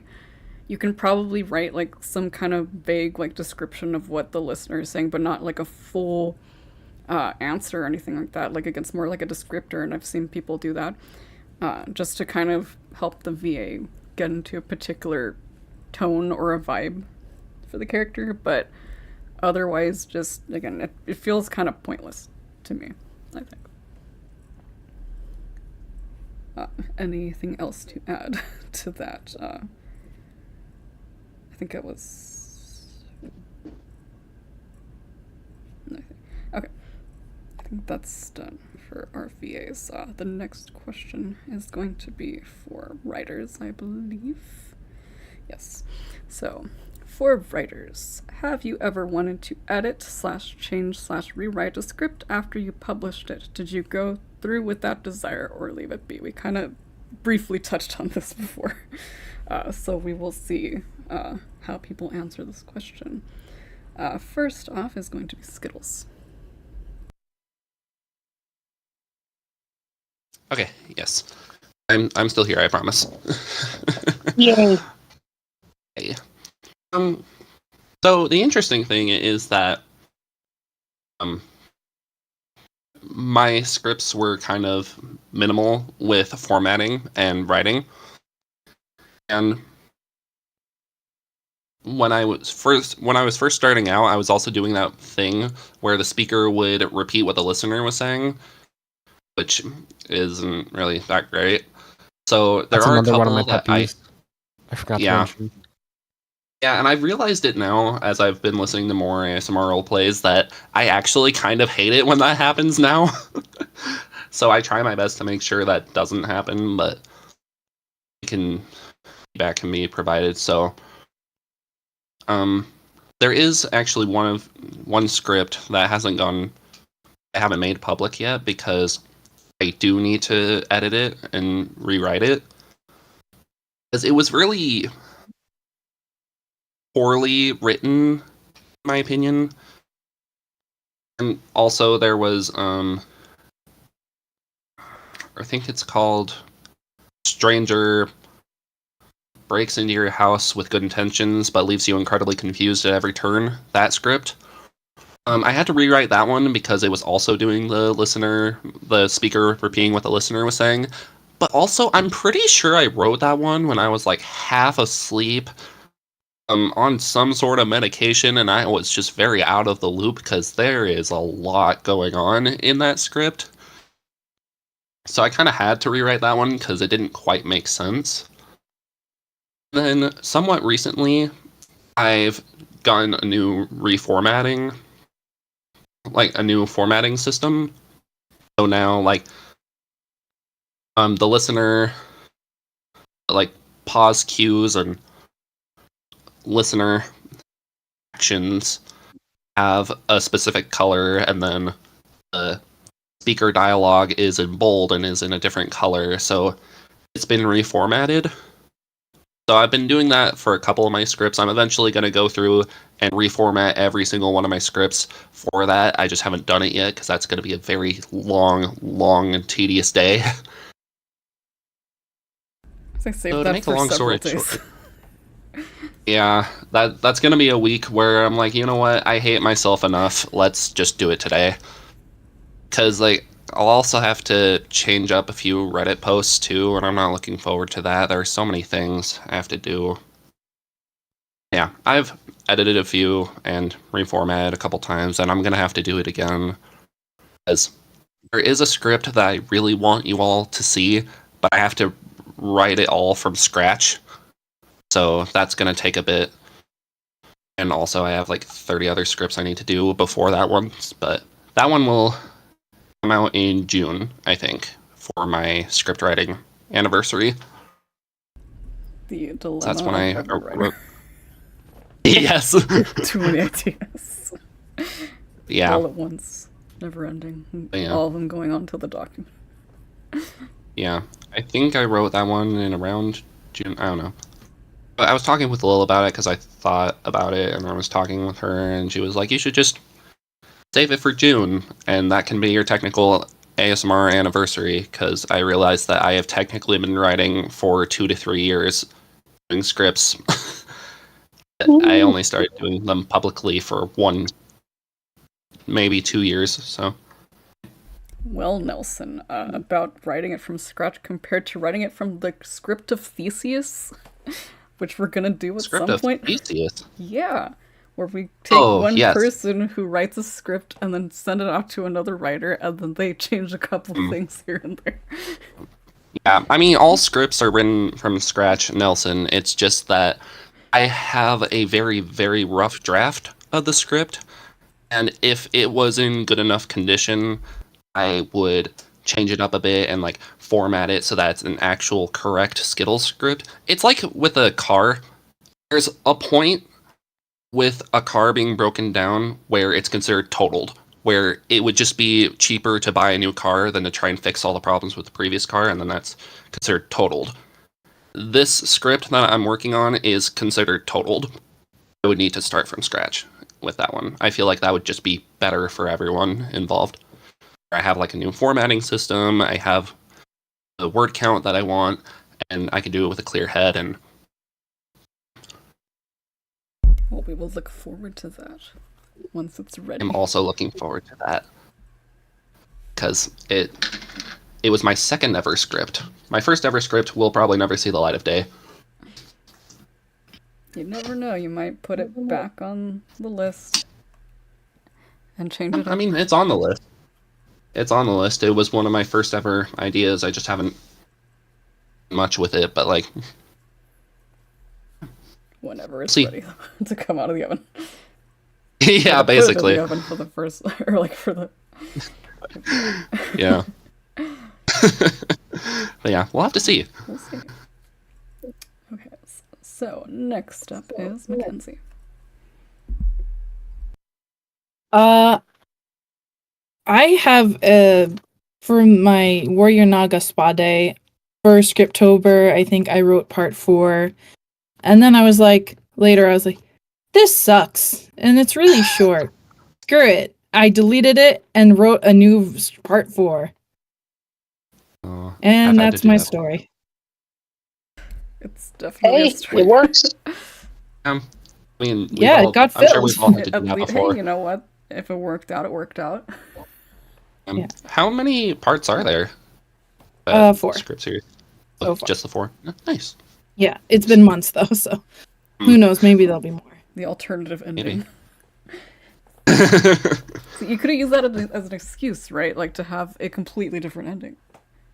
Yeah. I mean, I've also done a choose your own adventure. That's the Stranger script, so it's cool. Okay. So, Turtle Shark, would you like to answer your own question? Yes, I would. One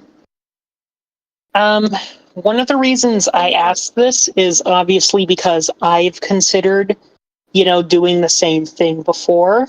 I think it's kind of part of the natural course of artists where as you improve and get better, you'll look at some of your older work and things that at the time seem fine, you'll realize are like big mistakes.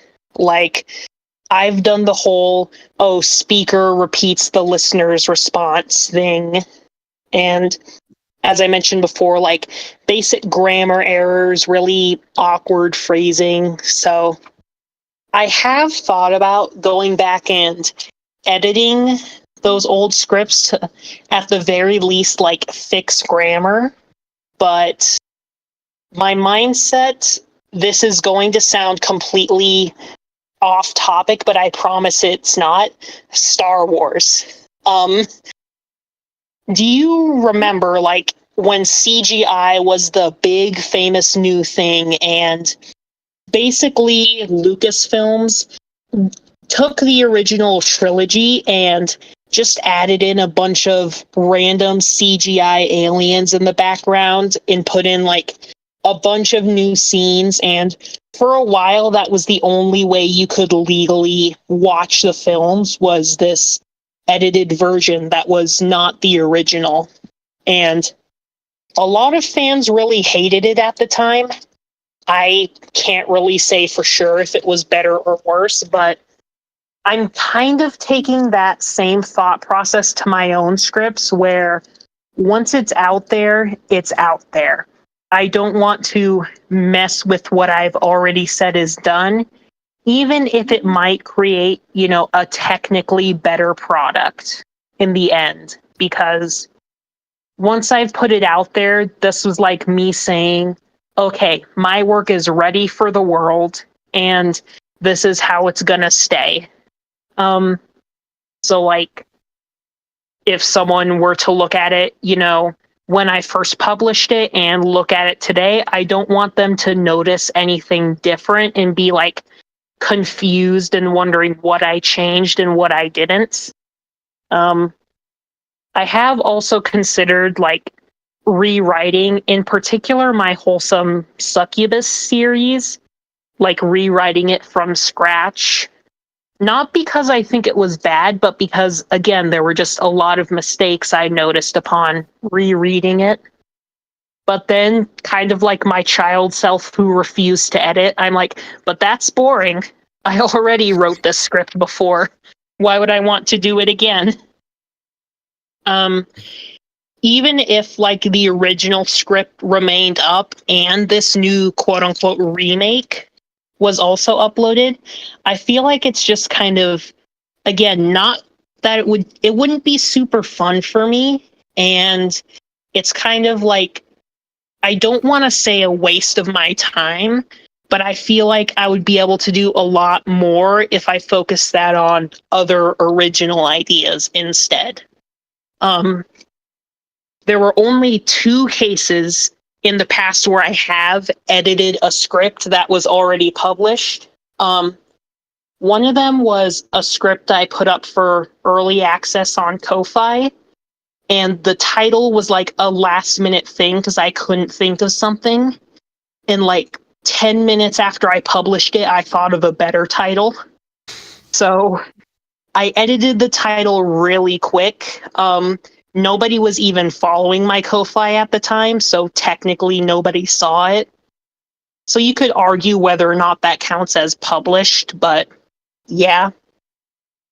And the second time I edited a script that was already up, it was one of my autism comfort scripts, and I used the phrase going nonverbal, which, if you don't know, basically nonverbal is someone who, you know, either can't speak or has a very hard time speaking. And in general, those people do not like the term going nonverbal because it implies that they can like switch it on and off whenever they feel like, which is not true.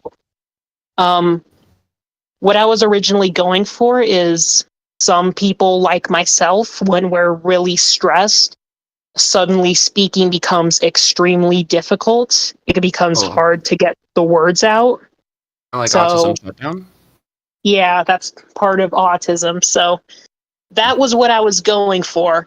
I just used the phrase going nonverbal because I had seen it before, not realizing the negative context. So I did edit that, and I changed the character's line from like, "Are you feeling nonverbal?" I changed that to, "Are you having a hard time speaking?" Which was one line change, but it was done just so, you know, I could not offend a community of people that I am a part of and was trying to support. So I mean, I those feel like are that's the worth only, it for the peace of mind. yeah, those were the only real exceptions to the rule I made of I don't want to edit something once I put it out into the world. Yeah. I mean, it's like, I saw this quote somewhere once that from this English teacher that said, writing is never finished, it's just due. And I also kind of follow that rule. It's just, there are a few scripts that are like, I really should fix that, regardless of if whether or not people have already seen it, because it's bad. I try my best to not upload a script until it's actually like finished and it doesn't need any more editing.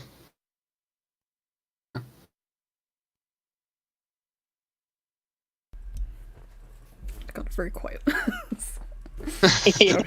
I guess we're moving on then. But yes, thank you for that very, very long answer, but very thoughtful. Yes, that's definitely something I can tell I was more interested to talk about than anyone to answer. That is fine. I mean, I was interested in your answer. Thank you. Compelling. And also, I was very interested in my own answer too. I looked forward to answering that question. We have more answers. We have 2 more answers for this question. Okay. We're almost there, Nelson. Hold on. 2 more. 2 more of us. Okay. It is my turn. And I'm going to have to agree with you, Turtle Shark, with the fact that it just feels kind of weird going back. Like, unless it's something important. Like you said, grammar is kind of a big thing. Sometimes I'll go back and see, like, oh my gosh, I made a mistake here. Like, I need to fix that. It's like, and it's probably been up for like months. Like, that's happened to me sometimes. Something that, again, bringing up the thing that Tofu mentioned with the pet peeves were, like, I used to have like these blocks of text like back in the day that I fixed for some of my older scripts. And again, there's a lot of stuff that I still, like, there's things that I did back then that I would not do today and that I'm very much against doing today. But would I change them from those old scripts? I wouldn't, and the reason why not one that was brought up here is that there's already fills of the script, or like a lot of these scripts, and so it'd be kind of awkward to change something that there's already proof of that it existed back then. Like, I wouldn't want to change history, quote unquote. I'd rather leave it as is and just show, hey, this is where I was starting out, and this is where I am now. This is how much I've improved. Like, it's a good way to show progress and not just be like, hey, I'm gonna pretend like that didn't exist, because it does, and there's proof that it exists. Like, unless you want to believe that every single VA happened to have the same ad lib or whatever. Sliding. Way back in the day. So again, personally, like, outside of those little minor changes to fix formatting or to fix grammar, like, I would not want to change it, even if it's stuff that I wouldn't do nowadays, because again, like I said, it's a good way to show how much I have changed and grown over the time that I've been writing. Yeah, that is a good point about the fills, because I am a lot more obligated to edit something if no one has filled it yet, because it's just like, I can just sneak it in before anyone actually pays attention to it. I know people read the scripts, but... And the fill comes out, it's like, oh, well, now it's out there. What can you do? Yeah. What are you gonna do? Anyways, Ace, you are next. Or last in here. And then we'll get to the fun question. Hey, fun questions. To answer the question, no. That's pretty much all I can say. No, I've never really felt the need to go back and change my stuff for any reason at all. Fun question time. Ace is zooming the question just to get to the fun question. Oh, yes. boy. So how are we going to do this? Do we want to just put out like several from one person, or are we going to go back and forth between them? I don't know what we think. One person at a You time. could do one person at a time, and then just okay, I guess. And then if you have multiple, you can give multiple. So we've been hyping up this question for a while, and it's actually a question that I asked. Was it last podcast? I feel like it was the last podcast. Yeah, it was. Same thing, but Turtle Shark had the same idea. So, for everyone, what is your ASMR hot take? Oh boy. So, I'm ready to go out. I'm ready to start with the fucking swinger. okay. So, let us do things. I'll do one where I'm last, actually. So I can end off the stream. So, Skittles, you're first. Oh boy. So I'm not sure if I have any actual hot takes. I guess I just have opinions. I mean, specifically for, I guess the most popular audios I've seen, going back to the Clickbait title, is just like ear cleaning and brushes and angles and triggers and all that. That's not really my thing because my ears are really sensitive, so I'm a lot more into the roleplay side. And also, I just feel like... I guess there was mainly just that when there's the speaker repeating what the listener is saying. I feel like that's sometimes become a cold take now, or at least how much I've been trying to push it. Yeah, and also sometimes subtitles in the audio are a little frustrating for me because then I have to actually pay attention to what I'm seeing and hearing. Because normally I put on ASMR roleplays to go to sleep. That's the only way I can sleep now. And if I have to pay attention to something, it kind of takes away from the experience. But I mean, it's not bad all the time. It's just for me when I need to sleep and then I have to pay attention to subtitles, I'm not going to sleep. Either that or I'm going to miss stuff with the audios. Also, there was this one time, I guess this is going into more pet peeves than hot takes, but one time there was this audio for best friend tries to comfort you for having depression. It was a day where I really needed that, and I was struggling. So yeah, I needed comfort for depression because I was really going through it. and then they played a jump scare in the middle of the audio, no warning, and everything. The audio starts glitching out, so I think something's wrong with my headphones, and I see on the screen that there's a weird being there, and then it just randomly jump scares. Then the audio just goes on like nothing happened. So all the comments are like, hey, just so you know, there's a jump scare in here at this time. And I didn't see because I just put it through my watch later playlist. That was one of the worst days of my life. Trying to get comfort from that. And then there was just this jump scare. So that was not great. That even exists. Like, that's just why. Yeah.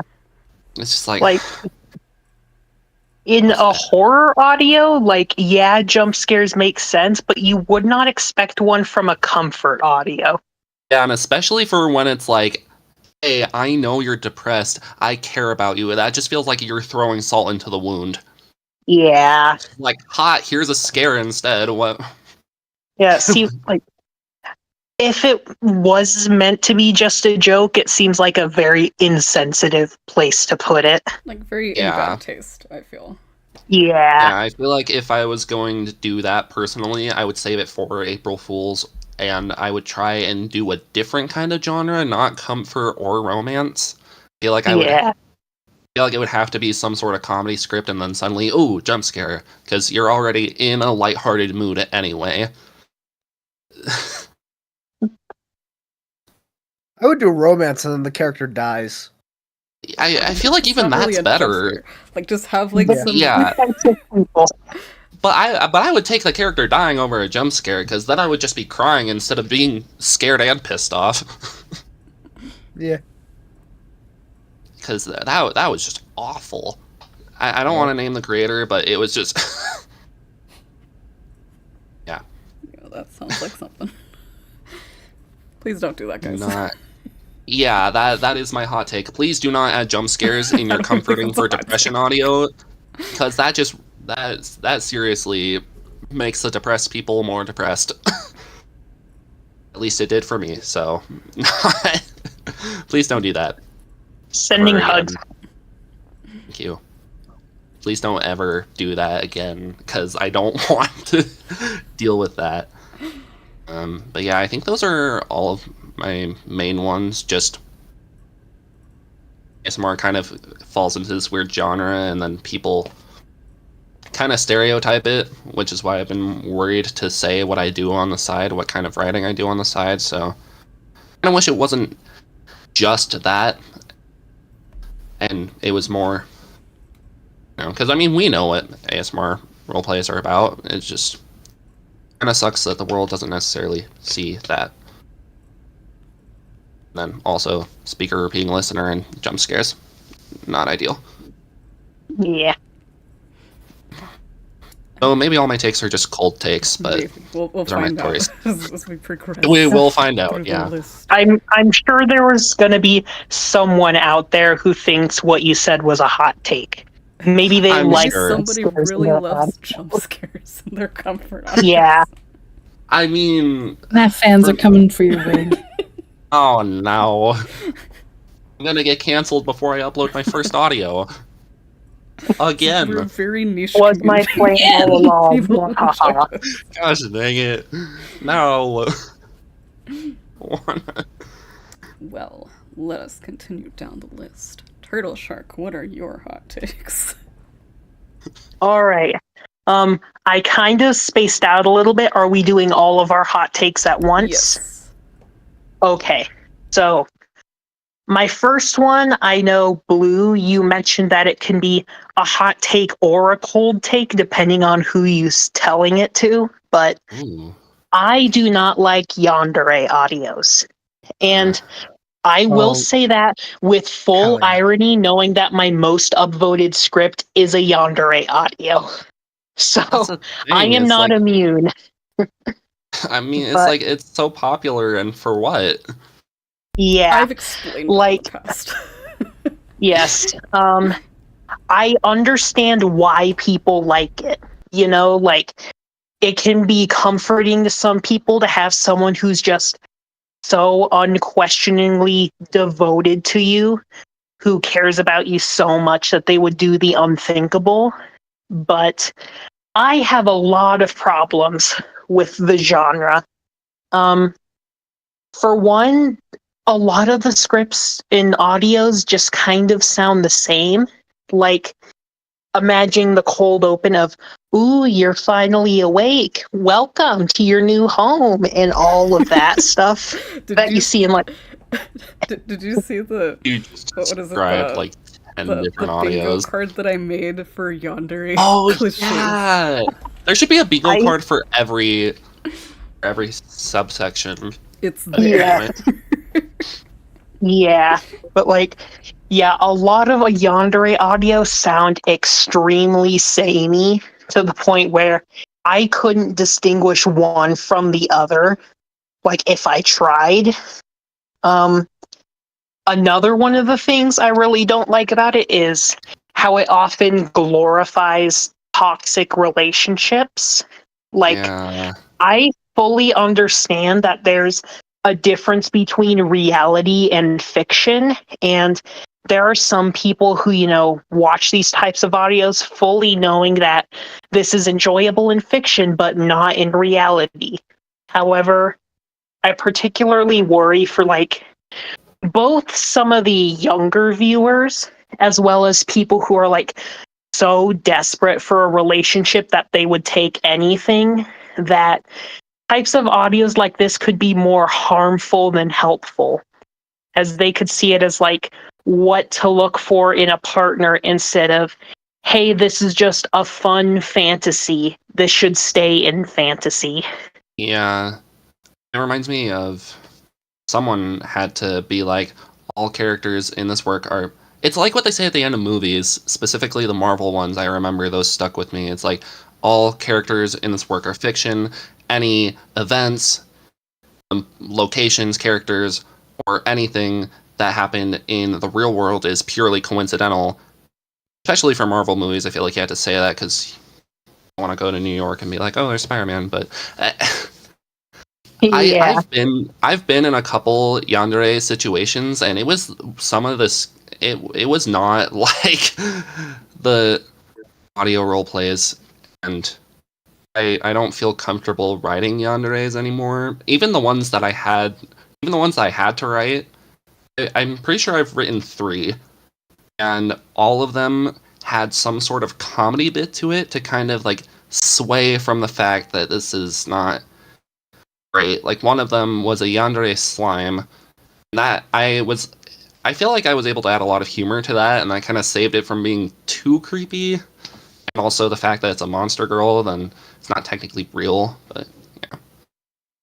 Yeah, like a lot of yandere behavior, like, stalking, obviously killing and kidnapping, threatening people, like those are not cute, quirky charms in real life. Those are crimes. And again, I just worry that if the wrong person comes across it, they might use it as either a guide to what to do themselves or what to look for in a partner, which could lead people to bad spots. Yeah. And I guess the script bingo, by the way. I guess another thing is over here. Yeah. Another thing, this is a problem I also have with like a lot of horror movies where it kind of demonizes the mentally ill.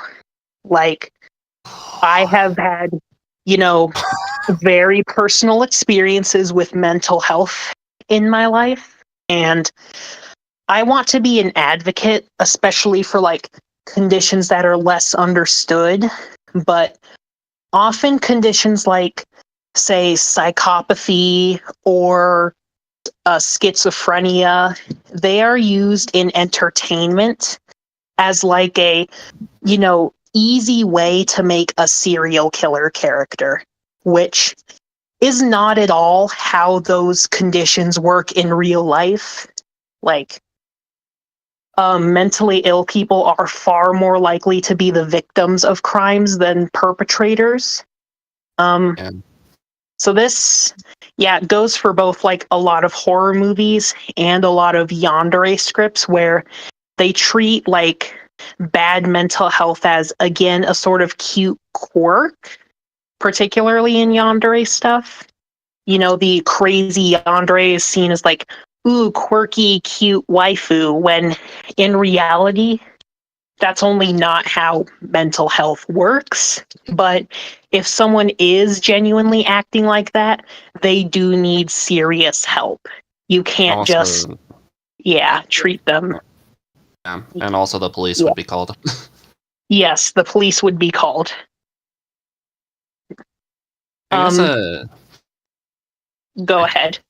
another thing, I don't know. I haven't looked if there are any male yanderes. That's kind of another gender stereotypical thing, is that like it seems really okay for girls to do that, but I know full well somewhat in fiction and somewhat in the real world is that like that's not how that works, and it would end really, really ugly. The male yanderes do exist, though I find that like That's one of my most most popular of the time, videos. like most of the time I've noticed, whenever male yanderes exist in fiction, they're treated a lot more like it's a scary thing than the female ones. So I kind of appreciate it a bit more, like that they actually treat it like a bad thing. Yeah. Yeah, I was gonna say, like, they're not exactly seen as like good people. They're seen as bad people, which rightfully so. But Yeah, like this is the time where that's actually a good thing. yeah, but like the terrible behavior of like the female yanderes is like romanticized, which is really, really creepy. Yes, and that kind of, I don't want to get too real here, but it kind of goes along with like how oftentimes, you know, female abusers are like treated less seriously than male abusers in relationships. I don't know if it's like the media that influences people's attitudes or vice versa, but either way, that's another thing I don't like about yandere audios. Because of the double standard of, with the girls, it's usually a cute, quirky personality type.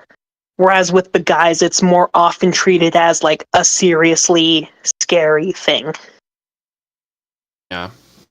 But I do, to get more back on the topic of ASMR, to add to this, I will say that, again, you know, my most upvoted script is a yandere script.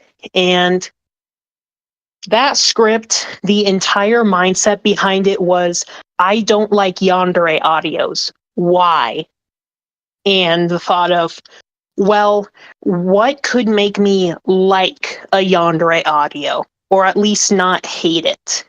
So that led me to thinking about, you know, again, like the various tropes I hate, how it kind of demonizes mental health, all that stuff. And I was able to turn it into a script where it still has a lot of the like yandere tropes and qualities, but like there is no kidnapping scene. Like that's treated as a past event because everyone already knows exactly how that event would have gone down. They are shown they're shown with not necessarily any specific mental health condition, because again, I didn't want to like demonize anybody, but with just general traits of bad mental health and unhealthy attachment styles that showed that they were genuinely trying to get better and improve themselves, and showing even the yandere character admitting that what they did was not okay. And it's still not one of my favorite scripts I've written, but I am happy with how it came out as a very non-typical yandere script. So I will say to people out there, especially writers, if there is like a trope or a plot type or whatever that you don't like, think about why you don't like it. And think about what it would take to make you like it, because that could lead you to writing something, you know, unique that hasn't been seen before. You never know until you try. True. funny thing that you mentioned this. More shameless plug time. Whenever I write yandere scripts, I try to make it, and this is my general philosophy when it comes to yanderes. Being yandere should not be their single personality trait. It should be one little section of a greater whole of a character. You can make yanderes interesting by doing that, and you can kind of almost, I don't want to say trick people into listening to something that's not completely yandere. Like, you can trick people into also listening to a yandere audio without them really thinking, oh, this is like a full-on yandere audio. Because we don't use a lot of the things that we have with the bingo, right? It doesn't have to be drugging, like there doesn't have to be stalking, any of that. Like, you can create yandere content without any of those particular like cliches or just overused themes that we find in a lot of these types of scripts. And like I said, shameless plug if you want to go see how I handle that. I have several yandere scripts that I've written. Yeah. But it's always nice all to of see. us are, Yes. yeah, we're all sitting here like, man, I hate yandere scripts. By the way, check out my yandere script. Well, no, because like the thing is that, well, I don't hate yandere scripts. This is you guys' hot take. Oh, yeah, I shouldn't have put my words in your mouth. Sorry. I mean, I would agree though, like that. Like, I think that a lot of traditional yandere content is like rehashed, like just the same script over and over again, and a lot of it's just very one note and using a lot of the same cliches. But there's other ways to do it, guys. It doesn't have to be that way. You know, but it's not my turn. It's my turn to talk about this. Do you have any other tropes hot are takes tools?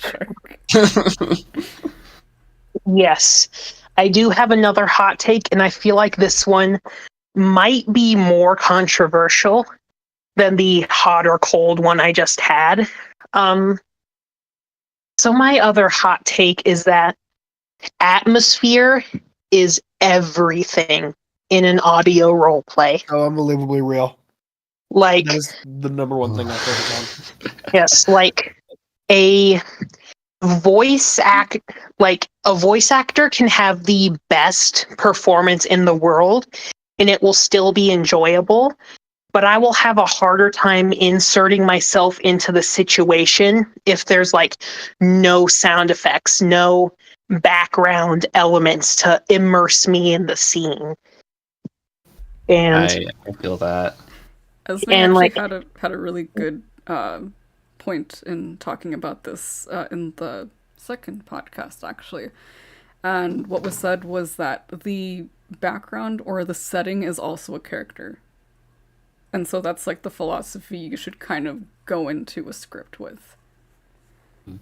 yes, and that's something I myself need to work better on, because I don't put a lot of like emphasis on background noise because I don't really know how to insert it in a smooth way.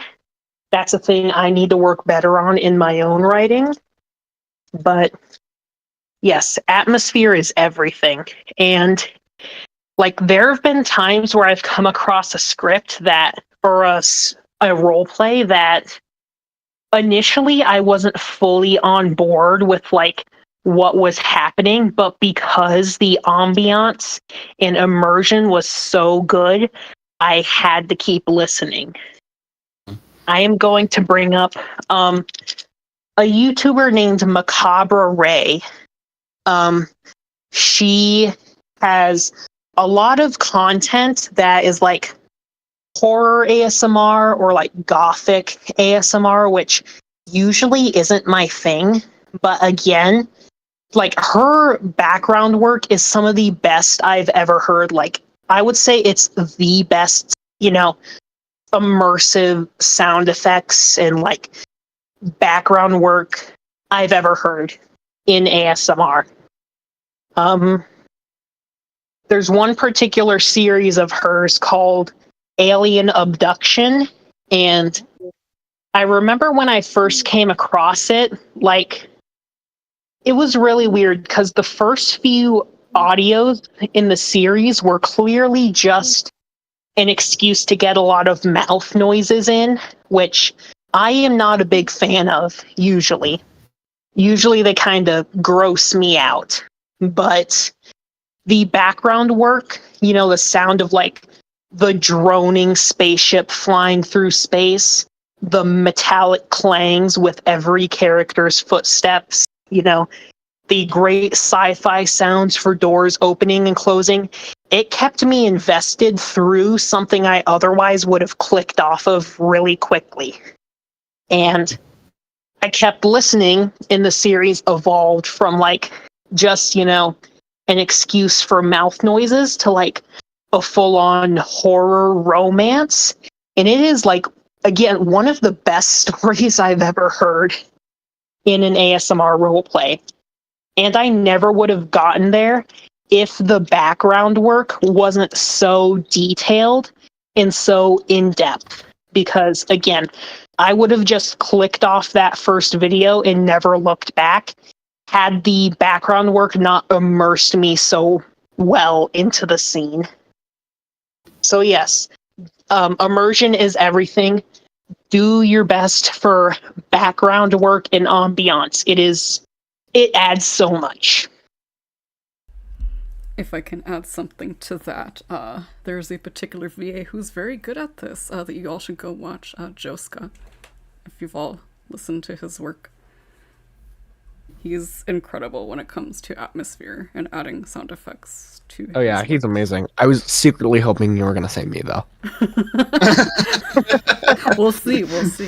Eventually. Well, indeed. With that fill that's gonna come out soon. Well, I mean, That's the first twink wink. I didn't really have much to work with sound effect wise, but I know. other than that, we'll see. We'll see how it goes.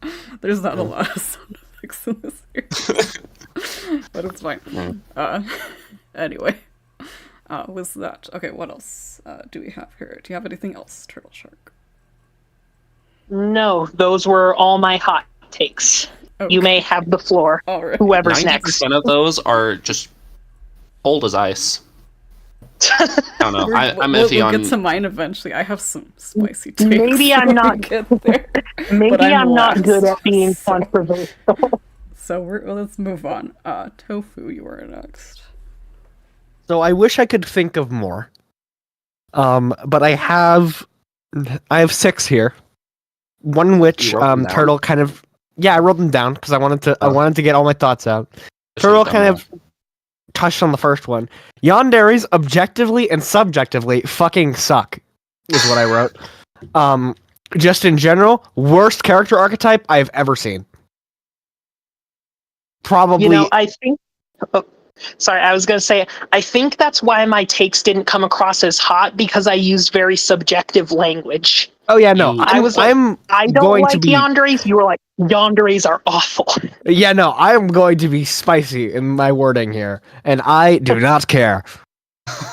Okay, so that's number 1. Number 2. ASMR creators should almost never alter a script. Ooh. Really? We kind Number of talked 3. about this. Yeah. ASMR Yeah, we scripts. did. Number 3. ASMR scripts. This specific genre is not ASMR. We also talked about this in You another know? podcast. Fuck. Interesting Okay. Yeah. conversation.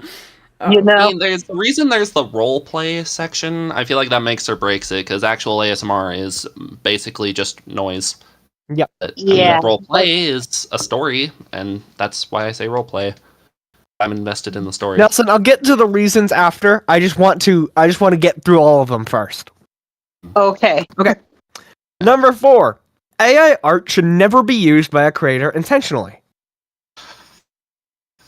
Number I think 5. that's not a good- if you okay, put- that depends, actually. Never mind. I have thoughts. Someone was bold enough to say it. Yep. Yeah. Number 5. If you put mid-rolls on your video and it's not in a scene change or something, you deserve the death sentence. Oh, wow. That's a take. Number 6. Number 6. What the fuck is a dare?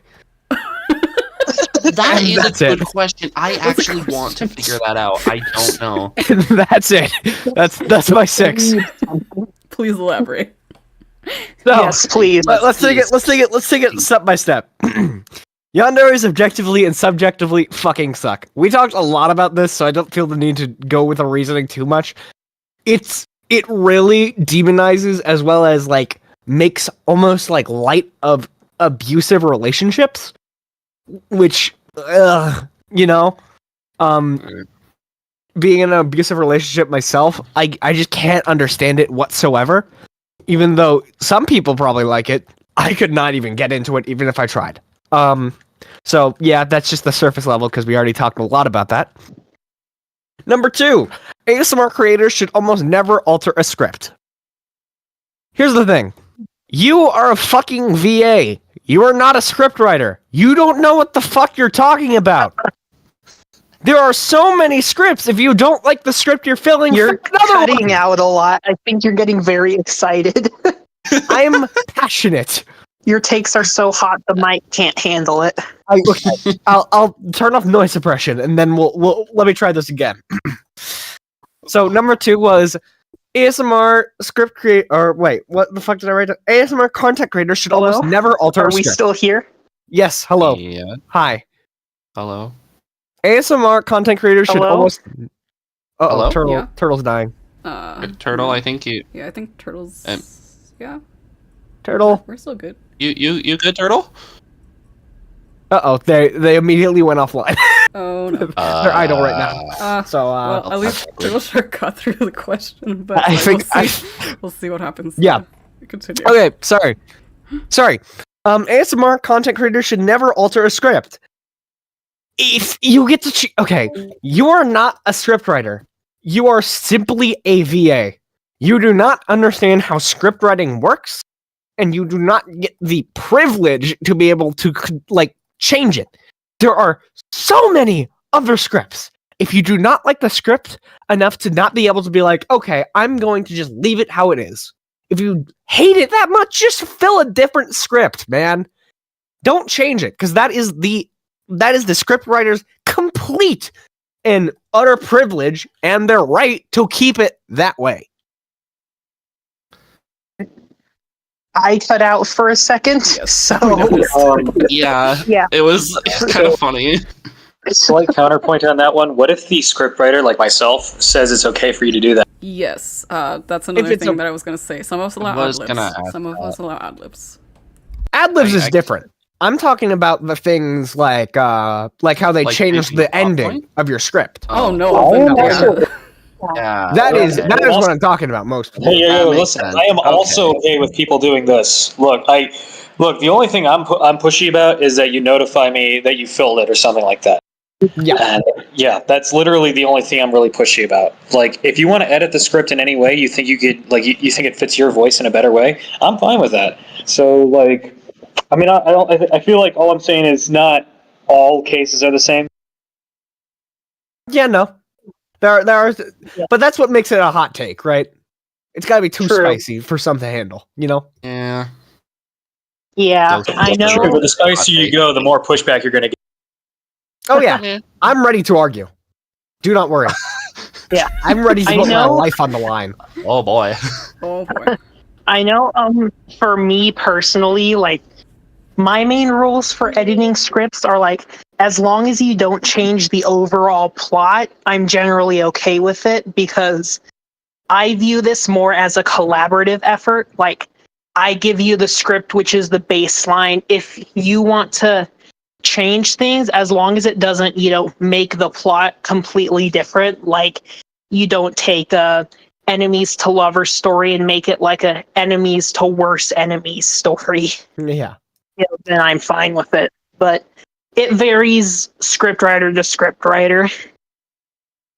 Yeah. No, I completely understand. That is simply where I come from. I Yeah. will almost never touch a script, I don't think. Unless Although I will say this, something that actually DB has done for me before, if he wants an edit to the script, he actually asked me personally to change it or make an altered version, which I did. that is perfect. That I think is Yeah. the perfect compromise. That is really nice. That is ideal. Yes. It's called actually speaking to the writer first. Wow. You Have you ever heard of people? DMs, guys? Wow. Holy shit. They're It's like always Echo's open. favorite word, communication. Yes. It'd be really funny if we made a script just based off of that. Just be like, just freaking talk to them. And then it was just secretly a message for people to just like message the writers. Yeah, we could do that. We could definitely do that. You know what? Yep. April Fool's That's going on idea. the idea. Yep. The bait and switch. You guys are just. I'm ready to sell my soul to any of your personal scripts you want me to fill. So You got it. literally, DMs are always You've already open. sold your Anyways, soul to one of mine. So. Yeah, Yeah, actually, no. Mackenzie already All wrote of them. one of those like already where it's like the writer comes or no, the writer takes over control of the voice actor's body. Oh, that is so to talk to the speaker. that is awesome. Oh yeah, I did that for Script Over. It's wonderful. I love that. That's awesome. Okay. Number 3. ASMR scripts, this specific genre, is not ASMR. This is an ASMR. Simply put. ASMR is the whispers and the sensitive shit that makes your ears tingle. This is basically podcasts. So I hate when I tell people I do ASMR, that they give me the weird look because it isn't the same thing. I also hate that, honestly. But we colloquially agree that this is ASMR. This is ASMR Script Guild. It is. Yeah. It's more of like I think it's more of like a. What's a good way of putting this? I mentioned it before. Like it's like a brand kind of thing. Like trying to get people because what we really are is essentially it's just audio role plays, right? Or like a radio drama. That's essentially what it is. However, Nightshade Queen actually did bring up an interesting point in the first podcast about this, because we discussed it there, where some scripts do have those elements in them. So we can't entirely divorce the idea of ASMR scripts from ASMR entirely. Sure, like it's a very broad genre, and again, it's mostly the audio roleplay aspect, because not every single script has the traditional ASMR to it, but they do exist. There are scripts that have that in them. Yeah, So it and depends. I know a few content creators who primarily do that, and it's kind of some writing and dialogue, but it mostly just leads and kind of an excuse for mouth noises, which I also don't necessarily enjoy those. Yeah, it's kind of funny because I have to tell people that I write scripts for comfort audio instead, because ASMR is kind of stereotyped to be NSFW sometimes. Yeah. And that's the only way I can address it to my mom without her being super weird about it. Just be like, I write comfort audios or cuddle audios instead. Yeah, like aside from like some of my close friends who, know the internet, like for my family, I have only ever described what I do as writing radio dramas, because I know the context that, or the connotation that ASMR brings to people's minds. And again, that's really Should start what it calling is. them radio like, dramas. It's just a radio drama, essentially. I gotta start calling them that now. I just write scripts for radio Just dramas. audio roleplay. That's Sounds- basically what it is. They're really. I mean, like that's the thing though. It's ASMR is like a tag that people use for more clicks, and that I mean I'll go into that later. But yeah, it's like there needs to be like a disconnect between the ASMR word and like the overabundant use of NSFW. ASMR roleplay. Because was traditionally gonna say- ASMR isn't actually NSFW. It's just people made it What weird. does ASMR even stand for? Yeah, because well, that's what I'm trying to say. Is like people made it weird because they wanted more clicks. Yeah, this is exactly my point. I feel like we should have a delineation between ASMR and what we do. Because I wouldn't call it ASMR. Well, as it does have ASMR aspects, it's not the same. Call it BTNS. Okay. The next letters. Okay. BTNS. What does I'll it stand name my next I video make BTNS audios. What does Doesn't BTNS roll stand off the for? tongue as well. Beautiful Binary. beautiful text Neural sound. Neural Beautiful text sound. neural sound. Yes. I mean, honestly, for like binaural audios, that makes sense. and does now that honestly. is added to the idea list. Perfect. I wouldn't. In this specific Google Sheets, I had just like 130 ideas, and then I added them from every. I had 122 when we started, and now I'm at 135. So Keep Heck at it. yeah. Keep at it. y'all, Get on that grind. yes, That's what it's for. indeed. Anyway, you were talking about your Tofu, takes. continue. Tofu? Okay. Yes. Fourth or fifth. It was the fourth one. AI art should never be used by a creator intentionally. I see a lot of AI brain rot in this genre, and I fucking hate it. Simply put, because there is a difference between accidentally using AI art, like someone posts on Pinterest. Here's a drawing I made when they actually didn't. They put it into an AI, but you can't really like control that at that point. But some ASMR content, they go to the AI site and put in, here are the tags I'm going to use. Make a character based off of that. And that disgusts me so much. Especially It's the since worst. there's so many great artists here too that are probably willing to make you art specifically for you, whether it's with money or doing a trade, or there's something you can usually work out. AI feels like a very horrible last resort. Absolutely. I'm actually going to push back. AI art can make some very, very attractive looking characters, but I'll get into that later. But- I mean, I think it's no secret that I obviously use it myself.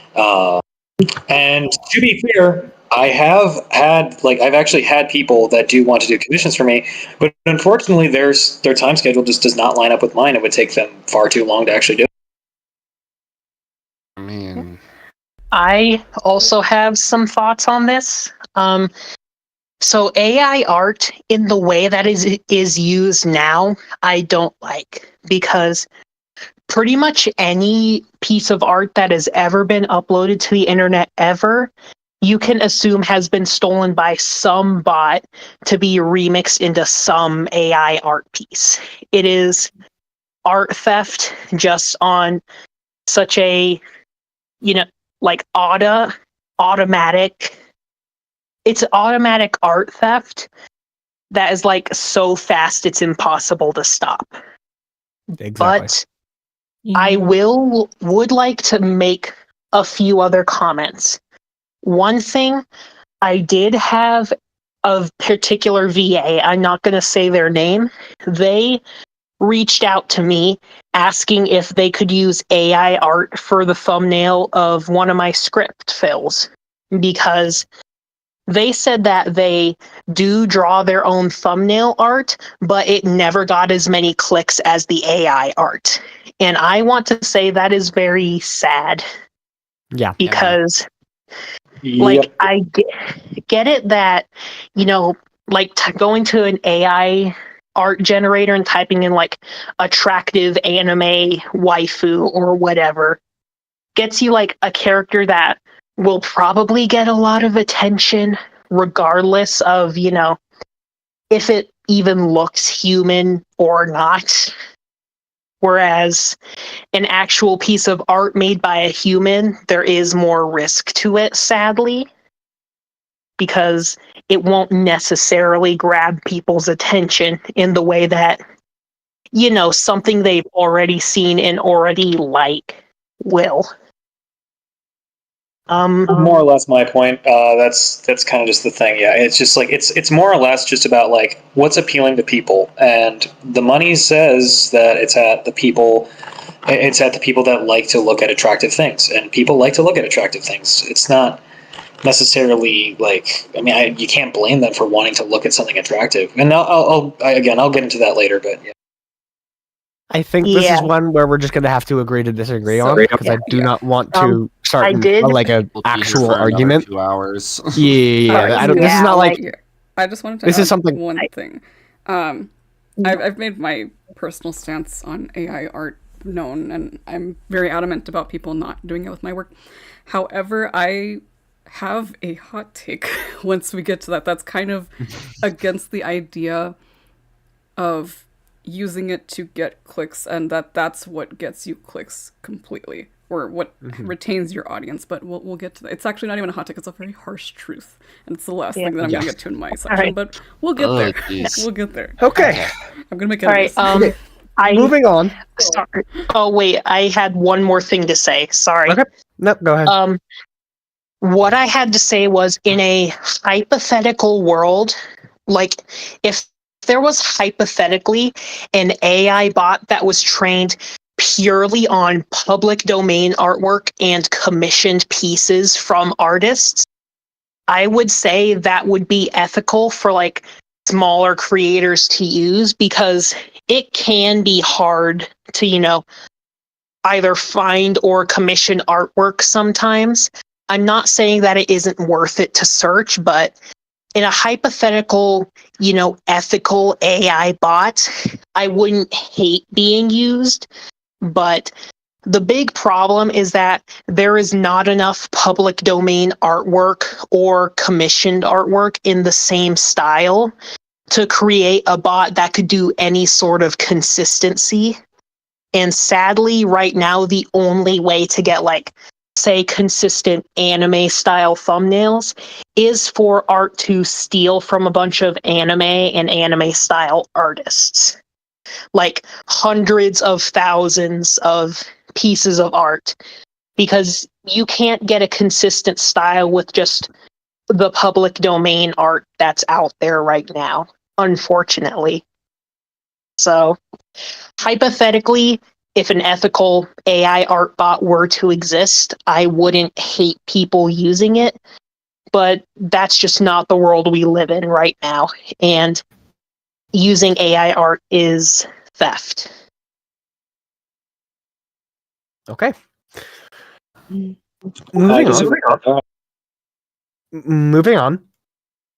If you put mid-rolls on your video and it's not in a scene change or something, you deserve the death sentence. Strong wording on this one. However, I think it's true. Most people use ASMR as a sleep aid, and I don't want a fucking ad during my sleep aid. Simply put like that, because I use sleep aids to fall asleep, and it's the most annoying thing when I'm getting ready to sleep and I hear a fucking Macy's ad. So that's it. Reminds me of a funny story I had one time, which I'll probably make a meme out of because I have a channel for ASMR memes that I'm working on. Another shameless plug, if you guys want to check that out, I'll have to link it somewhere because it only has 1 subscriber. But yeah, I'm going to be adding more memes because I feel like it's fun to have comedy in the ASMR section. But it's just one time I was listening to a fill that I got, and then at the end it just played a Burger King ad, and I think about that moment a lot because it scared me so much I nearly wrecked my car. Oh no. Like, it was bad because I was just listening to it. I had the aux cord plugged in and I was just listening to it, and I had the volume way up because it's quiet, because that's just how audios are normally, and then suddenly just a friggin' Whopper ad starts playing and it scared the crap out of me. But also, you said scene change. What qualifies as a scene change to you? Speaker stops talking, and it is like a fade out into a fade in again. Oh yeah, okay. So one example I had was during the popular roommate helps you make friends. There is a part in the video where the speaker goes to change in a different room, and then they come back later. To me is a scene change, and that's why I put a mid-roll there, because I was like, okay, I can make like a few extra cents off this, and it's not going to be too disruptive. It's still a little annoying to people using that as a sleep aid, but at that point, it's a self-care audio, so I don't think you would be using it as a sleep aid, more as advice. Yeah. I also want to say, I think YouTube in the past has added mid-roll ads onto videos that had them turned off, from what I understand. I think that's more of a recent thing they added. Yeah. So, I will say, don't automatically assume that, the creator is trying to, disrupt your audio, but I do not like ads in my ASMR. It does not help the immersion. Yeah. This I can get behind. Yeah. It's not. It's also not that difficult to just turn off the ad. Yeah. Though I did have this one recent issue in my last live stream where it kept rolling ads for someone even though I turned ads to the lowest setting. Jeez. Sometimes YouTube will just be a little poopy butthole. Yeah, to put it nicely. Capitalism. Yay, we love money. JK. Okay. And my last hot take is simply put, what the fuck is a dere? I'm actually really curious. I don't know Japanese the answer to that. For Right, think I it do know has that to do much. With like, I know the it's exact word, but anime. it's like sweetness or like from one thing to being sweet, basically. Oh, it has a different meaning in English, apparently. What does it mean in English? Harm, injury, or trouble. Oh, Like to injure no. or Yeah, harm. dere means to be love struck or to fawn over someone. So it's kind of like switching. Like say you have yandere, you have tsundere. weird. It's like basically switching from one thing to being sweet or being loving or a type of loving, essentially. Yeah, it seems Like how they show their love, basically. This is- Yeah, I like wrote kind of that- just a way to describe your waifu's personality, basically. Okay. I guess it's just putting another tag on Yeah. the character. It's Yeah, that's known the main in another reason I the wrote it, genre. because it was just so community confusing. to where like it's a nice Yeah, little it's- buzzword to add. It's just what sucks is that I personally don't know enough about any of the deres, so it's useless information to me. I only know yandere because I was paid to, and I mean, and that's the most common one. So it sucks that the most common ones just aren't there. One you could do that you'd probably enjoy is tsundere, which you probably heard that one before. Oh yeah, I have heard that one before. I do know that one. Yeah, basically that's just a person Those are that likes another person but pretends not to. Yeah. It's not like I like you or anything, Baka.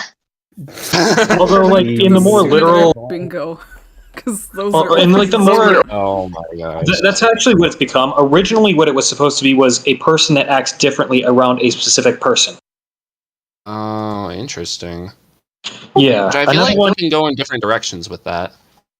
Another one is one of my personal favorites is Bakadere, which is basically just a stupid person. or as we call them, Like the a himbo who loves the you. himbo character. Himbo. Yeah. Yeah, I mean that makes sense. I don't know. It's just Lil is very adamant on all the other types of deres, but it just frustrates me that I cannot wrap my head around all of them because there are so many. They're endless, honestly. There's a lot of them. They are. That's the thing. There's like Hime Dere, feel like- there's oh my gosh, we had the different deres for that one collab we did. We had Kami Oh Dere my too, gosh. that one character that we wrote. Yeah. Communist dere? That Kami Dere. Oh, No, not jeez. Communist. Wait. Hold on, I've heard You said that. communist dere. No. I thought it Kami would just be a Dere. Russian This is girl. for everyone, Themselves so as a that I- god, basically. Yeah, that's right. I was about to say. Yeah, Yeah. that's like a god complex, like Light God Yagami, complex right? character. Oh boy, they're fun. What would be?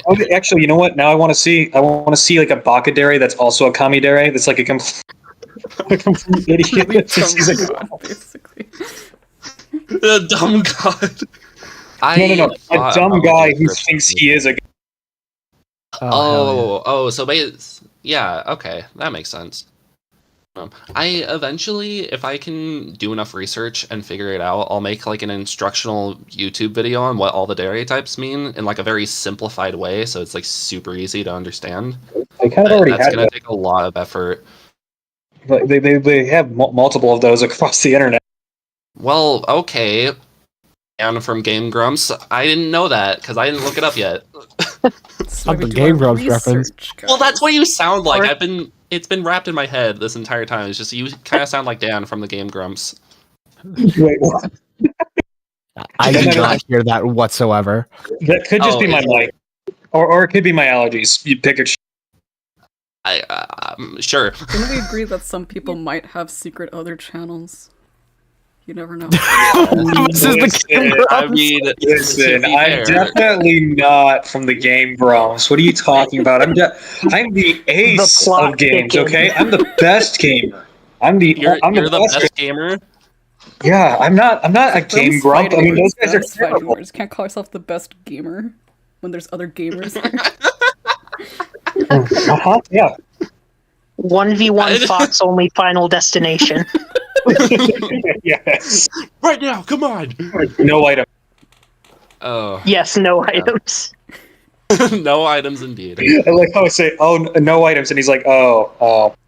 Yeah, like, oh, I got the quote wrong. Well, because you get the DK hammer and you're finished, basically. Yeah. That's what makes it easy. That's not a test of skill. Test of skill is Fox only Final Destination. No item. Yeah, items is basically just a game of chicken. But anyway, if I find a good video that explains all the dairy types, I'll be sure to link it in resources, because I feel like that would be helpful for future writers. Oh yeah, absolutely. Yeah. Please do. I would also Or like I'll to make say one if with I get written. yeah, I'd like to say with the dairy. Okay, I'm sorry. I want to say with the dairies, like Blue said about yanderes, the dairy type should not be their whole personality. It That can is be true. a part of it, but if that's all they are, it will be very generic and very boring to anyone who's familiar with the tropes. It should be a slice in the whole pizza instead of being the entire pizza. I mean, it can be if it's funny. If the intended purpose is like a Bakadary is just to be fun. Oh, yeah, that makes sense. Yeah. For the sake of comedy, then yeah. I mean, I personally would do a lot of things for the sake of comedy, so. Yeah, like I've had kind of a script idea where it's just your crush isn't a tsundere, she just hates you. Like a comedy script. I need that for my job, because there are a few people I need to talk to. Yeah. It's just be like, I'm not a tsundere, I just hate you. Oh, that is so real. Okay. That is great. I cannot Where are wait we for with when the you hot takes? make Okay. that. Yes, hot takes. Tofu finished That was the last theirs, I think. Okay. Yeah, Let's and move so- on. We're in the second half of hot takes now. That's how long. Oh my gosh. Mackenzie's been pretty quiet this whole time. Yes. Mackenzie, you are next. I'm just mostly an agreeable person, I feel like, so I don't have like the hottest of takes.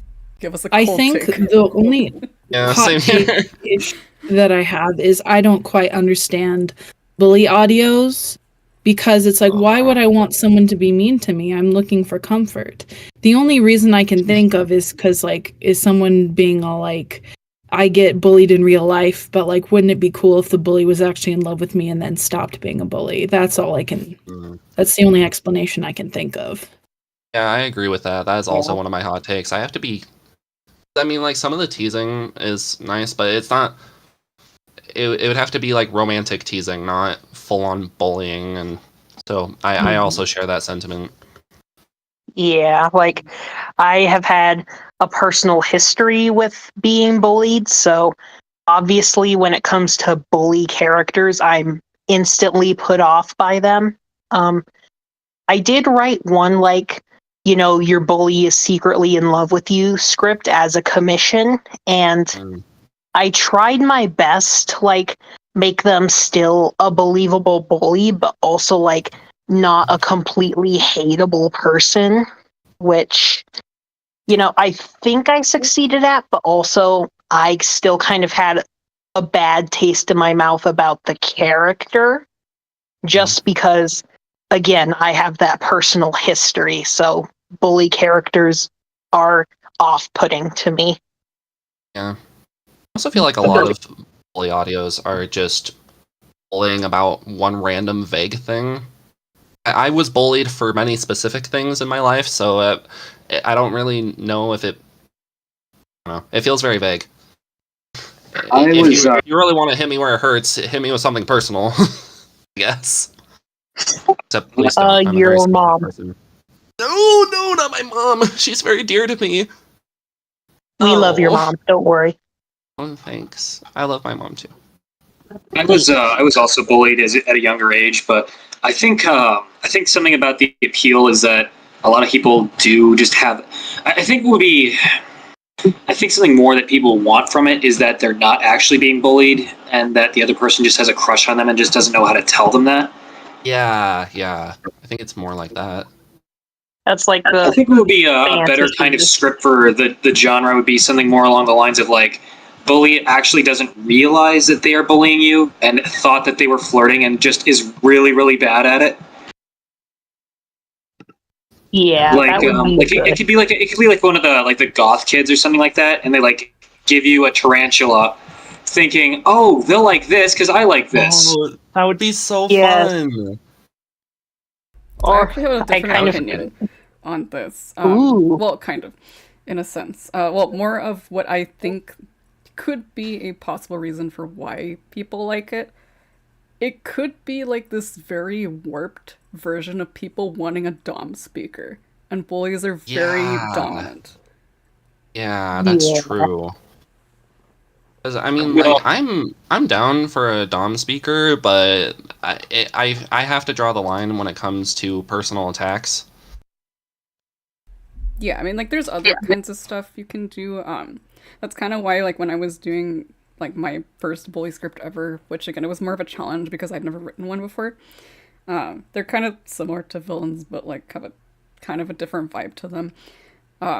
What I kind of wanted to go into it, because I don't like the idea of the speaker being the bully to the listener, at least not in, like, a hardcore sense, because it's harder to make it a romance in those cases. So I kind of took the bullying off of the listener, and more of this person bullies other people in the listener's life, so that you kind of take it away from the listener themselves. Yeah. So I don't know, like, if that changes it for people. I Just mean, the fact that it's kinda. directed at other people and not themselves.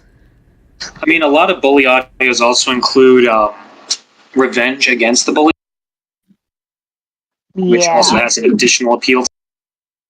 Yeah. That one I can understand more because, like, I think back to my childhood bullies and think, like, I do not want to be with them romantically, even thinking, like, if they were, they just had a crush and didn't know how to say it. I'm just like, nope, I'm staying away. Very, very disassociating. Yeah. But, like, I mean, I'm not a very vengeful person, but I know, like, at some point in my past, especially, like, when I was in the thick of it, an audio like that probably would have made me feel a lot better. Just kind of the fantasy of, you know, finally breaking free from all that. Yeah. I think Nelson kind of has like something similar to say about this. I don't know if any of you have seen the comments. A few things, yeah. It's nice that the backbone and can be mean and sweet is more than I love you 100% comfort. Yeah. It's like, it's more for, like, for people who don't want, like, the super sweet speakers, and I'll get to that when I get to my hot takes, actually. Which, to be fair, that's kind of oversaturated because of how much it's done, but hey guys, it's kind of the general reason we're here, I feel like. Or at least that's the original reason I'm here. I mean, to make obscure ideas, but I got here because I needed comfort. And then I just went through the rabbit hole. I've told the story already of why I got here, and it was through Genshin, so I have a different Really? Yes. Oh. Do I have to tell the story in every podcast? I've told this story twice already. I'm sorry, I can just look at other podcasts. Oh, no, I can tell the story. It's very quick. Well, I was gonna, if we had time, I was gonna ask how everyone, I thought it would be a fun question to just ask, like, how people got their usernames or how people started here. That's always something I'm interested in. So I'll talk about the very briefly. So back to the Genshin thing. I'm a huge Scaramouche fan. Shocker, because I like villains. So yes. Back in the day, again, like, I'm gonna basically repeat everything that I said before. Back in the day, before he became playable and before he was more important in the game, I liked looking up videos of people talking about him because I wanted to hear theories about who he was and just ideas of what they think his storyline was going to be. And one day when I looked up his name, the first thing that came up was her ASMR RP Scaramouche, and I was like, what is this? I clicked on it, and then that's how I got into ASMR RP. True story. Oh my gosh. Yes. That's so fun. Yes. Thank you, Genshin. Thank you, Kim. I think I would be a completely different person if that's how I got into it. Just be like, oh, wait, people make this kind of content. Oh, well, there we go. Yeah. That would have been so funny, but I don't think there's anything... There weren't any audios at the time that were really like that for me. So... Anyway. But that is a really fun story. That's fun. I like time. that. We gotta get to the hot takes. Okay, Mackenzie, do you have any other hot takes? Yes, hot takes. Nope, I'm done with my hot Okay, takes. let's move on. Ace, your hot takes. Okay. I kind of want to hear yours first, Blue. Are you sure? Because I'm supposed to end off the podcast. Do we want Okay, to do other that's questions fair, after that's the fair. hot takes? Or? We're already almost here for like 5 and Yeah, it's been 5.5 hours, guys. Yeah, I got D&D. I think we should wrap it up after this. So Ace, let's do yours. And then I'll wrap up. 'Cause I have several. Is the thing. I have 5. Okay, I think I have like technically 2, maybe 3. So basically, so first of all, the only I think 99% of the video is determined based on your thumbnail. That is just my hot take. Based on how I've seen people, whether they get views or not, it's literally just about how attractive the character is in the thumbnail. Well, additionally, like a couple of other things, like the title of the video, like whether or not the character fits the title, and a few other things. But yeah, majority of why the video does good or why it doesn't do good is almost entirely based on whether or not the character is attractive. I mean, yeah, I can see that. As an asexual person, that idea is just always funny to me. Because, like, I mean, I can understand when a person is attractive, even if they're not attractive to me. But, like, I know for a longest time, I thought everyone was over-exaggerating how hot they found everyone. I thought it was a big inside joke that I wasn't letting on. That would be really funny if it was, though. Yeah, but, like, yeah, seeing how in not just ASMR, but like tons of media, you know, people kind of flock to it based on how attractive the characters are. It's a really weird thing seeing from the outside looking in. Yeah. Yeah, and you know what's the funny thing about like a lot of like the Hollywood body types? It's actually very, very unhealthy to look like that. Yeah. Oh, yeah. I remember seeing this article where it was basically someone was trying to look like Barbie, so they removed 2 of the ribs. And yeah, you shouldn't do that. Yeah, or like if you ever actually look at the the workout routines of like Ben Affleck or any of the Chris's from Marvel, they're all just like going through like the most painful, body destroying workouts ever. Actually, what was it? Is Captain America Chris Evans? Yeah, Chris Evans. Yeah, Chris Evans apparently destroyed his, or like he permanently tore something in his arm because of just one scene from Captain America 3. Oh, I imagine with the shield throwing that. Oh no, it wasn't the shield throwing. It was actually the helicopter scene. Oh yeah, yeah, I can see that. Dude, that. Oh my gosh. Yeah, so like. Oh, that's bad. So people are kind of like unhealthily addicted. I don't. Is that unhealthily? Is that a word? I don't know. They're just extremely unhealthily. Yeah, it's very unhealthy, the level of addiction that people have towards attractive characters. But like, you need to have attractive characters in your thumbnail in order for them to do good. Or at least an interesting, or like at least an eye-catching character at the very least. So, I mean... Right, something that's going to at least capture something, like capture the general image or idea of the character. You want your character to look like how they sound. Yeah, that's another thing.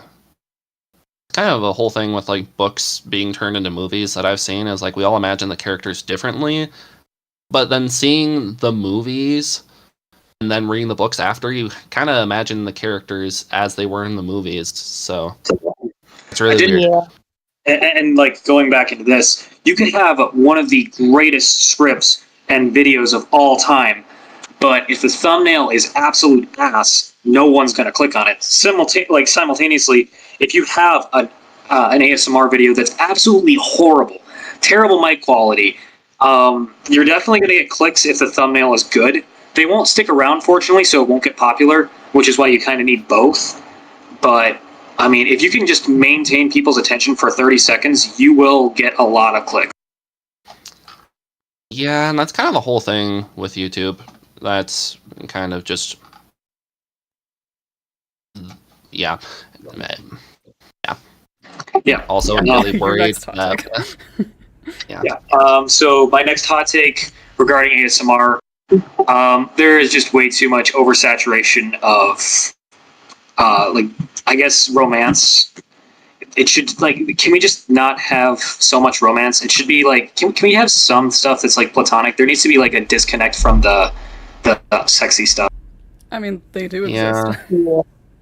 Yeah, I need to work on writing more platonic stuff.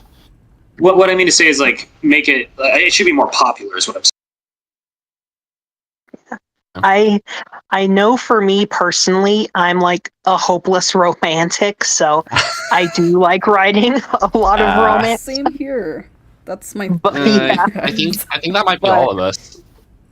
Yeah, but I do make it a point to I don't want to make every single one of my scripts romance. I still write a lot of platonic stuff, some co-workers or professional relationships. And one thing I've seen with one of my platonic scripts in particular, I think it was cuddling your Lamia friend during a blizzard. I saw comments on the fills for that script. A lot of people were just saying that oh, it's refreshing to see something that's 100% platonic with no romance or no romantic implications. And again, I'm not saying that to sound ooh, look at how good I am, but to be there's value in writing non-romantic scripts that I think every writer should try at least sometime. Yeah. I have a couple platonic script ideas that I'm planning on doing.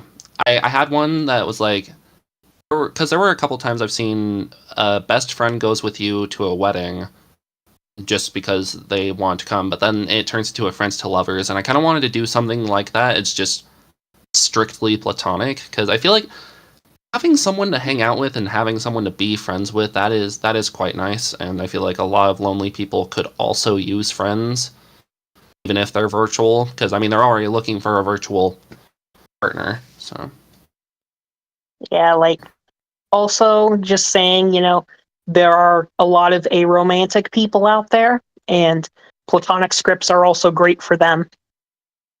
Yeah.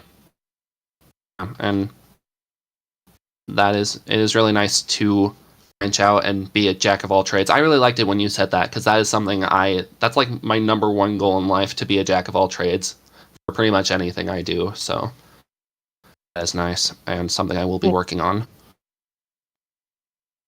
I believe in you. Thank you. I'm working on it. Just gotta believe in myself. You will believe in yourself, or else. Or else what? You'll find out if you don't believe in yourself. Oh no. Scary. You'll find out. Might have a script written about you. I don't know. It's oh no, a script written about me. Yes, ASMR RP. So why I hate Skittles. It's the only power we have, guys. Oh no. We love you, Skittles. You're doing great. Thank you. Oh man. Okay, I do have one final kind of hot take. I am sick to death of vampires and werewolves. Can we please just get over the Twilight era? Honestly, I kind of am too. Hey, I only had a couple werewolf ideas, and I have this one vampire series, but I'm really trying to do the more obscure monsters. When I did the Turtle Girl, a lot of people were excited because it's oh, it's a monster that we don't really ever see. And I'm like, yes, I want to do more of that. I want to do more obscure monsters. Yeah, I don't know. I'm just saying, like, from a standpoint of, like, the best video I have is the werewolf one. And I didn't do that because I wanted to. I did that because someone else suggested the idea to me. I hate it when that happens. It's just like, do this, fine. And then it becomes your most popular thing. So then it's like, what are you going to do? Like, at the very least, as a consolation, the Kraken one is the second best performing video I have. But seriously, I am so sick of just like the Twilight fans all coming in and being like, "Oh my gosh, I want my husbando to be a hot werewolf, or I want my waifu to be a hot werewolf." It's like, guys, there's other monsters out there. You can enjoy them. You don't need the werewolves. You don't need the vampires. You know what? Bring that to my idea list. Actually, you know what? Don't make or don't have other people's hot takes influence you. Remember, guys, don't let your dreams be dreams. Indeed. Oh yes, we can't let our dreams be dreams. Yes. I mean, like, if I could ever like make, I would never actually do it because like it's a little bit too violent. But I think it'd be funny to just have a video where like a vampire and a werewolf character both just randomly die to a kaiju or something like that. And they both just get attacked by an angry mob that knew exactly what they were doing, and it's just like, ha, frick you. And never. Yeah, or something like that. Just like, I don't know if you guys remember, like, the boyfriend gets in a car wreck and effing dies. Yes, exactly like that. Exactly like that. Actually, you know what? I keep bringing up DB all the time, but he actually did a vampire dies video. It was the most beautiful thing I ever saw. He's like, "Give me some water! I'm burning! Oh, that's holy water! Oh!" That would be so funny. I don't know. I somewhat have a soft spot for those because they're not comforting at all, but they are so funny to me. I actually have my own that I did. It did not do well at all. Part of me wants to make one of those. It's just I have to wait because I know that I should not have that be my first video. I also already have my first 5 videos planned, but yeah. Actually, Skittle, do you want me to link you mine? Yes, actually, I do. That would be great. It's kind of funny because I kind of write scripts like that because I wrote a script for a sick speaker for Ash when he was sick, but it was just the listener falls down the stairs and trips and has a whole entire cabinet fall on top of them, but they're just trying to take care of the speaker. And sometimes I really love writing those scripts, just funny stuff that you get a chuckle out of, but you're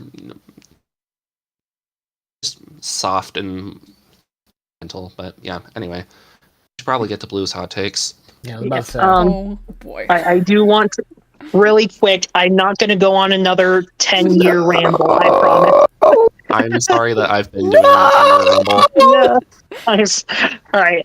I will say that along with like yanderes and stuff, a lot of people treat vampire and werewolf as an entire character. That is not. That is only part of them. You can do a lot of interesting stuff with them. Just don't make their entire personality that they're a vampire or that they're a werewolf. Okay. I like Stormcoming's scripts because, I mean, it's Fangs, specifically the Fangs series. It's a bit traumatic, but it adds a lot more personality. And in one of the parts, Fangs goes on a date with the speaker, but then the speaker has to be reminded that it's just like they don't want to be interested in the vampire just because they're a vampire. So, yeah, that is a good point. Should not be. You should add other things, like a vampire that loves meatloaf. Heck yeah. Yeah. All right. Blue, hurry up before I get more thoughts. Okay. Oh, no. Well, you're going to Yes, have some please. interesting thoughts with mine. So I'm ready to make some enemies out of certain people. Oh, boy. Ooh. I'm ready to Okay. defend you endlessly. So I'm technically have ready to be a Skittles. I technically have 5 hot takes. 2 of them I'm going to mash together into one. So, let's call this 2 hot takes and 2 harsh truths. So, I'm gonna start with 1 harsh truth. Oh boy. A lot of you don't know how to write villains. I'm just gonna put it that way. Oh yeah, no. You don't know. I mean, I've never written one. I'm scared. So many people do not understand what a villain is. And I think a lot of them end up being confused with anti-heroes and vigilantes. Something that is so common and it infuriates me so many times is the plot where the villain is misunderstood or fighting a greater evil and they're going against society's expectations. That's BS, honestly. I want people to write their villains evil and people who relish evil. Do that more I want to be often, unhinged. guys. Come on. Guys, I want to be unhinged whenever I do my fucking I script want fills, okay? evil villains. Blue, you would Stop making them the good guys. They're not villains in your scripts. You gotta actually make them a villain. You gotta hate 'em. Blue, you would have liked me a couple years back when I created two villains that almost perfectly match what you're defining. They were not there to be like good people. They were not misunderstood. They were just evil, and they enjoyed every single second of being evil. Sounds wonderful. I mean, well, okay, like, no, so that's not what I mean by that. The thing is that, again, there's different kinds of villains, but the one that I see so often, and it's very, like, again, it's the most common thing that I see, and it's overused, and this is part of the other hot take, is that, like, 90% of villain audios are rehashed content, because, to be honest, they are whenever I listen to them, so I write my own stuff. Listen to my own stuff when it comes to villains, because I've gotten so sick of listening to a lot of villain audios where it's just like, oh, the villain isn't really a bad person, it's just society thinks that they're a bad person. I'm like, come on, you can do more than that. Or the ones where it's just a regular old kidnapping or something, and like, it just feels like we're redoing the same plot over and over again. It's the same issue with yanderes, you know, like we've turned villains into like the next yandere in that sense, where it's just the same story being told over and over again. I'm sick of it. I want to see more stuff. I want to see more content that's not just the same couple of plot lines. I mean, again, villains are so versatile. You can do a lot of things with them. So I don't know why people aren't taking advantage of the medium. So You know who makes some fantastic villains? DreamWorks. DreamWorks. Yes. is Honestly, definitely yeah. interesting. Yes. Like, for example, Hal, aka Titan. Oh, absolutely. Yeah. Great villain. I'm Or more of a Jack Lord Horner. Ben girl, but yeah, great. I mean, it's like interesting the kind of villain that he is. Yeah. Yeah, it's like he thinks the world owes him everything. Actually, kind of ironic. He thinks the world owes him everything, kind of like what you were saying, Blue, because society treats him differently or badly. And therefore, he actually decides to take out his anger on it. But it's not portrayed in a good way. He's not a good guy for doing that. Yeah, and like as long as you just can take really it in that interesting other way. direction. I mean, like then again, it's also a very common cliche to have that where like this is my villain origin story that, you know, people didn't like me, you know, no good deed goes unpunished or whatever. Yeah, but I think but sorry, basically go that's on. it. Like the thing is that I'm just so tired of seeing people do the like society like did this to me and I'm actually a good person in the end. I'm like, I don't want to hear that when I listen to my villain audios. I want a true villain. I want an evil That would be person who does interesting. manipulative things.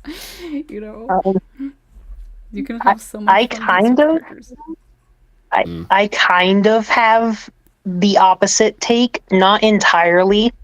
I will say just on my like personal life philosophies and mentalities, I like to believe that every person has some bit of good in them. So I do like the villain origin stories where it's like they either were trying to do good but people didn't realize that, or they essentially thought they were fighting a greater evil but didn't realize the destruction they caused in its wake.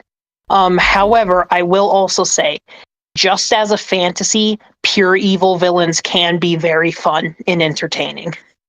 Yeah, and like so the issue is not so much that that exists. Like it's more that that's like the majority of the villain audios That's that I the hear. norm. It's the norm, Yeah. and I wish there was more variety. Yeah. A little flavor. So that's a good note for me. Whenever I make we a need villain more script, nice. I'll send it to Blue for criticizing, and then I'll send it to Tofu So then Tofu can be unhinged, and then everyone's Hell happy. yeah. Yep. Yeah. We have. I'll Send send it in 3 my. different ways. Okay, somebody asked for the link to the Discord. I don't think it's here. If you go over Oh, to r/ASMR directory, there is a link on Reddit. But anyways, I mean, they obviously need it. Oh, Yeah, you yes, get they leads. need it so that they can come and find all of us easier Yes. through several links and like Yeah. and subscribe and Yeah. talk to us And as hit we that give them. notification bell and turn on Oh my notifications. Yes, and as we can talk and give them a bunch of ideas and tell them why we should. Guys, it's been they should- 6 hours. Can we please just get through these hot Okay, takes? Yes, I have 3 more, Yeah. and the next one is actually a hot take, and I feel like I'm going to make a lot of enemies from this one. The Oh boy, truest here hot we take. go. Slice of life / realistic scripts that are like comfort scripts, like cuddling, dates, arguments, boyfriend, girlfriend experiences, are boring. They are so boring. I cannot sit through these at all because there's no story. It's just people talking small talk the entire time. There's no plot moving forward. I need my lore. I need my characters. I need emotion. I can't just sit there listening to characters talking about nothing for like 15 minutes. I'm sorry. I can't listen. I kind of see it. I can't disagree with that. I've had a couple of those myself in my channel, and honestly, I kind of hate them. It sounds like someone I with a will- boyfriend, though. How?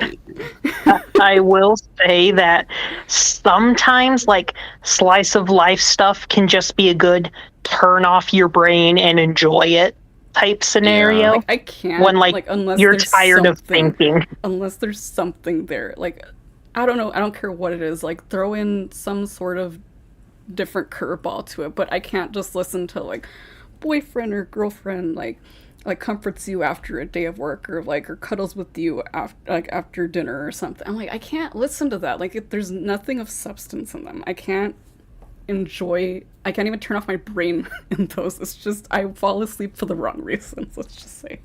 Oh no, that's unfortunate. That's hard. That's kind of ironic. I cannot listen to that stuff. That's why I like my Just fantasy scripts. I need plot, guys. Yeah, I agree with that. I feel like these aren't really hot takes. These are just harsh truths. Yeah, a lot of these just live on the frozen tundra. Nah. Oh, actually, here's one that might be a hot take, because I feel like I've seen a lot of people against these.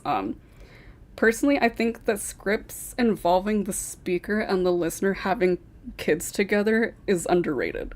I feel like a lot of people are against What? seeing I've those. never even seen that. Yeah, like I've What? seen a lot of people say especially when it comes to like, it's not even just ASMR. This is something that I've seen like in Otome as well. Like, are people dating sims? They're like, why is it always that the characters are having kids together? I'm like, I feel like I've seen that so many times from people saying that they don't like to hear like, oh, like speaker or listener like is pregnant or whatever, like with their biological kid or yada yada yada. And I'm like, I feel like it's underrated. Like, no one really enjoys that as much, or at least I feel like people don't seem to enjoy it. I feel like there's also not a lot of it. I mean, There isn't. there are That's a why. couple scripts that. I mean, there are a couple scripts that just have like mentions of kids, and Mm-hmm. I mean, makes sense. Yeah, like I wish Yeah, there it's was like- more, I'll write that again, down. probably in the fantasy setting, because I always, whenever I do write those types of scripts, it's usually in a fantasy setting. Otherwise, it's going to turn into like one of those generic slice of life stuff, because those ones I don't care for. Again, it's more of the fantasy-esque ones where it's part of the story but not the entire story. But I feel like it's just underrated. Like, people don't seem to write scripts like this a lot, and they don't seem to post scripts like this a lot, at least as far as I'm aware. Yeah, I mean, same here. I've heard "let's have kids" and a small mention of a child, but I mean, It's just very rare. not really anything I of feel. note. That's kind of why Along, I like- considered it a hot take. Kind of. With like a similar thought process, I also think that like there's so much specific focus on like the boyfriend and girlfriend scripts, but not enough on like husband and wife Very true. scripts. Yeah. Because like it's like people want to see the build up and Mhm. assume that the marriage is like a happily ever after.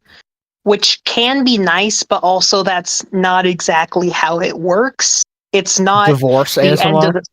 the. I've seen this. Oh, no. I feel like I've seen this before. It probably exists. I've never seen I'm it, but pretty it sure definitely don't- exists. I mean, if you don't see it, then it's gonna be a thing in about a month. So It's gonna be a thing when I make it in 2 days. exactly.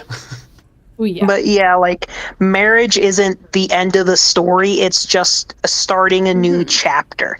So I think more focus on like in general, if you're writing a romance script and you're used to doing boyfriend and girlfriend stuff, if you change it up to make it like a husband or wife script, that can add not only some new elements to it that would have felt awkward otherwise, like kids, for example, talking about having kids. You usually do that after marriage. But okay, I'm going to stop before I start rambling more. Yeah, but that would be interesting, like having a series with a husband and wife, but like maybe have a wedding at the beginning of the series instead of at the end. So then that marks the And beginning then of the the new end is the journey. divorce. No. That sounds awful. Oh boy. Oh Not my quite god, what I meant, you're a Really but do fucking something genius. interesting with it, though. Yeah, There- you there's a lot can of do that. possibilities. Yeah. But anyway, Another idea we'll for get the to idea the pile. final. Well, this is even a hot take. This is Harsh a truth. harsh truth. Holding And it calculated like your annoys villains. me so much. I need to preface this first. Oh boy. There are so many people, especially on the Discord too. I see this a lot, where people are always asking, "Oh, like, I don't really understand the algorithm," and this is specifically with VAs, by the way. They're like, "I don't understand the algorithm." It's like, I'm trying to, like, what am I supposed to do here? It's like, do I do this for the thumbnails? Do I do this for the tags? Like, what type of script should I be voicing and stuff? Here's the problem. No one here, like, that I've seen that have made these comments and asked for advice have ever really brought up the most important aspect to this entire audio, or like the entire pushing out audios and getting an audience. You have to have a voice that is worth listening to. And a lot of people that have these issues, I feel, don't necessarily have good voices. And I mean, that is your yeah. problem. That is the thing. That your problem is your voice. It's not the other stuff. If you can put the most amazing tags out there. You can put the most amazing thumbnail out there. It doesn't matter what it is. If you do not have a voice that's worth listening to, I'm not going to sit there and listen to you. Because you're not worth it. So you need to get better at acting. You need to stop sounding like you're bored half the time. Like reading the script that somebody put out there for you. Like, I need to hear emotion in your voice. I need to hear you actually invested in your audio. So stop going around asking people, hey, what am I supposed to do for my analytics, when the first thing you should probably be considering is, am I even a good actor to begin with? Yeah. I feel like I've seen some people, especially in like the professional VA space when I was getting into it, who were trying to become a professional voice actor when they have like speech impediments and stuff. And while I support you in that, I don't think that's going to be such a harder battle, like almost impossible, I would say, to get jobs based on speaking if you have difficulty speaking. I gotta do get want to. The foundations first. Yes, acting experience is important in getting foundations. I will say it's not impossible to get like a professional VA job with a speech impediment. I know like the original voice actor for Porky Pig actually had a stutter. It wasn't just for comedy on the show. And also I think of like Mrs. Incredible, who has a lisp. Yes. Everyone loves her a lot. Yes. So, And by the way, Blue, sorry to interrupt. Blue, yeah, Ryu is not able to actually find any links to the Discord through Reddit. Is And actually, let me find Yeah, it. because I actually know- got invited here. Unless it got changed. Let me see.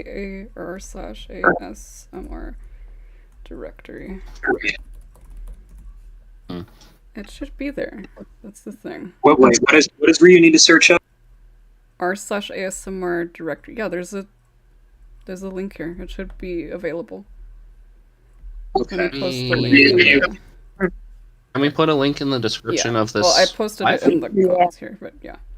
Oh, Yeah. Or I put it in the yeah, chat. like It should okay. be there in the top right. It says there's a link to the Discord. there we go. There it is. Right there. Woohoo. Very nice. Just to finish out my thoughts on that, it's like, even if you have a speech impediment, yes, that will put up certain barriers for you and will make the journey harder. But if you still put heart and soul and passion into what you say, then you will still find an audience out there for you. Yeah. So I mean, like that's this kind of the problem sometimes, because I found that a lot of VAs out there will sound completely disinterested in what they're reading. It just completely takes me out. I cannot continue listening to them if they are not invested. How can I be invested when they're not invested? Is the thing. Absolutely. I mean, I feel like we should say this doesn't mean you shouldn't try if you want to be a VA. It's just my issue is more that people don't seem to consider it when they're asking for help. Is the thing. Yeah. I mean, like, it's one thing, again, like, I have nothing against people who are trying to learn how to be actors, but it's never a topic that comes up. It's always, what tags am I supposed to put in my video? What audio or what script should I be using? Like, should I go for yanderes? Should I go for popular stuff? What should I do for my mic? But no one ever asks, hey, what should I do to become a better actor? And I think that's one of the most important things that they should be asking themselves. And that's probably something we should bring up maybe in a future podcast or just in the resources or help forum. Someone should ask it somewhere so that we can get that conversation going, because that would be super helpful. Mm-hmm. In 6 hours. We are here at 6 hours, basically. All right. I think this makes this the longest podcast so far. Oh yeah, no, definitely. 6 hours, I think. I checked. It was 5:30. I'm just kidding. Well, we're here for a long time, but anyways, I think this is a good point to wrap things up. And I guess if anyone else wants to hear more from us, again, we have the Discord. If you want to go check us out there. Hear me ramble without my annoying voice. Do again plan to have another podcast in the future. Like I mentioned before, we are going to have Prince Cairo on, because he was not able to join us this time around, but he will for our next one, and I'm going to make sure that he does, because I'm going to base it off of his schedule. So, but yes. Also, to Ryu, if you aren't able to, if you're still having problems, never mind. She found. Okay. Never. Okay. That's great. Anyways, again, thank you all for joining. Like I said before, I'm not sure if we actually are going to have another of the write-ins. Like I said, it really depends on how many people are available to send in their audios, and sometimes that takes a while. So, like, I don't want to promise anything like I do with the other podcasts, but I'll try to reach out to people at some point and say, hey, can you send in, your responses for another one of these. And again, they take a long time to edit too, so it's kind of I'm the only one who's actually editing those videos. So oh my gosh, it's a massive pain to get through those. I'm trying to wonder, I'm wondering if there's any other way we can simplify that. I don't know, we'll figure it out at some point. Sure, there are a few ways. But anyways, again, it was great having you all here. Again, I'm so sorry that it took so long for several of you to actually get on the podcast after signing up for so many times. But we finally got you here, and again, you all are more than welcome to join again once I'm bringing in old members, because again, right now I'm trying to bring in new people, because there's a lot of people who've been wanting to join, or at least there's always new people wanting to join the podcast, so I want to prioritize those people over the old ones. But again, that does not mean that you cannot be brought on again. So, but anyways, Again, thank you all for watching. Anyone have anything to say before we go? YouTube.com/TofuVA, period.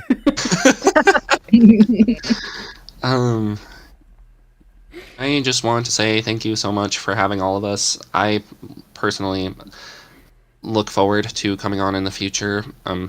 And just for anyone out here, if you liked any of our voices, then feel free to come in and VC with us or check out our content. Some of us might be doing live streams in the future. I know I will, because this was super fun to ask questions and answer questions as well. And maybe you could be in the next podcast. Who knows? So true. Maybe you could be in the next podcast if you want to join it. Also, Nelson is still sad that there's no French. There is no French. I do not know. I don't know enough French. 19. That's 19. Bonjour. 19. Bonjour, mon Is that enough? Mackenzie amazing. If you give me the line, I will read it in French, but I'm not good at improv. Say the line, Bart. Don't let your dreams be dreams. My son. Don't let your Yeah. dreams be- We could put it on a shirt. Add it to the list. That's Add Add to to the list list. of merchandise. Yeah. Yeah. Yeah. Check out the Do we Discord. have anyone or- else who wants to say goodbye? Or have a Yes. shameless plug or anything? Mackenzie, did you want to say? Or okay. So thank you for inviting me on and for inviting all of us on. I had a really great time. Even though my social battery is spent, I am excited to come back in the future, someday. So. Also, thank you to all the viewers who are watching this and to listen to us answer questions and create new memes live on stream. Yes. Yes, we love you all. Heart kisses. All To everybody else here, especially you, Skittle and Blue, I'm so glad to have finally gotten to meet you both in a formal setting. You two are fantastic. Well, thank you. It was nice meeting you all too. It's nice to meet you all Surprisingly, in a lot of a times- non-sleepy tone. I've mentioned this actually in the previous podcast. This is the first time that I ever speak to most of the people. Or all these people. There's very few that I've actually spoken to in a VC before being with them in a podcast. I talk to them over text, but not so much a VC. Because I don't have time because, again, I work a 9-to-5 job, so there's no VC time. is fun, honestly. Should do a VC more often, but yeah. Be sure Maybe to not check a 6-hour everyone out. one next time. Not a 6-hour one. I will try and chalk it down to 2 hours maybe next time. Yeah. Everyone here does great work, so try and support them any way you can. Upvotes on scripts, come in here and giving us your feedback and Yeah, maybe going to check out youtube.com/@TofuVA, period. and be sure to check out Turtle Shark's Reddit and Mackenzie's YouTube channel. She does great work. And check out Ace's channel as well. Check out Blue's scripts on Reddit or in the Discord. And I guess I'm here too.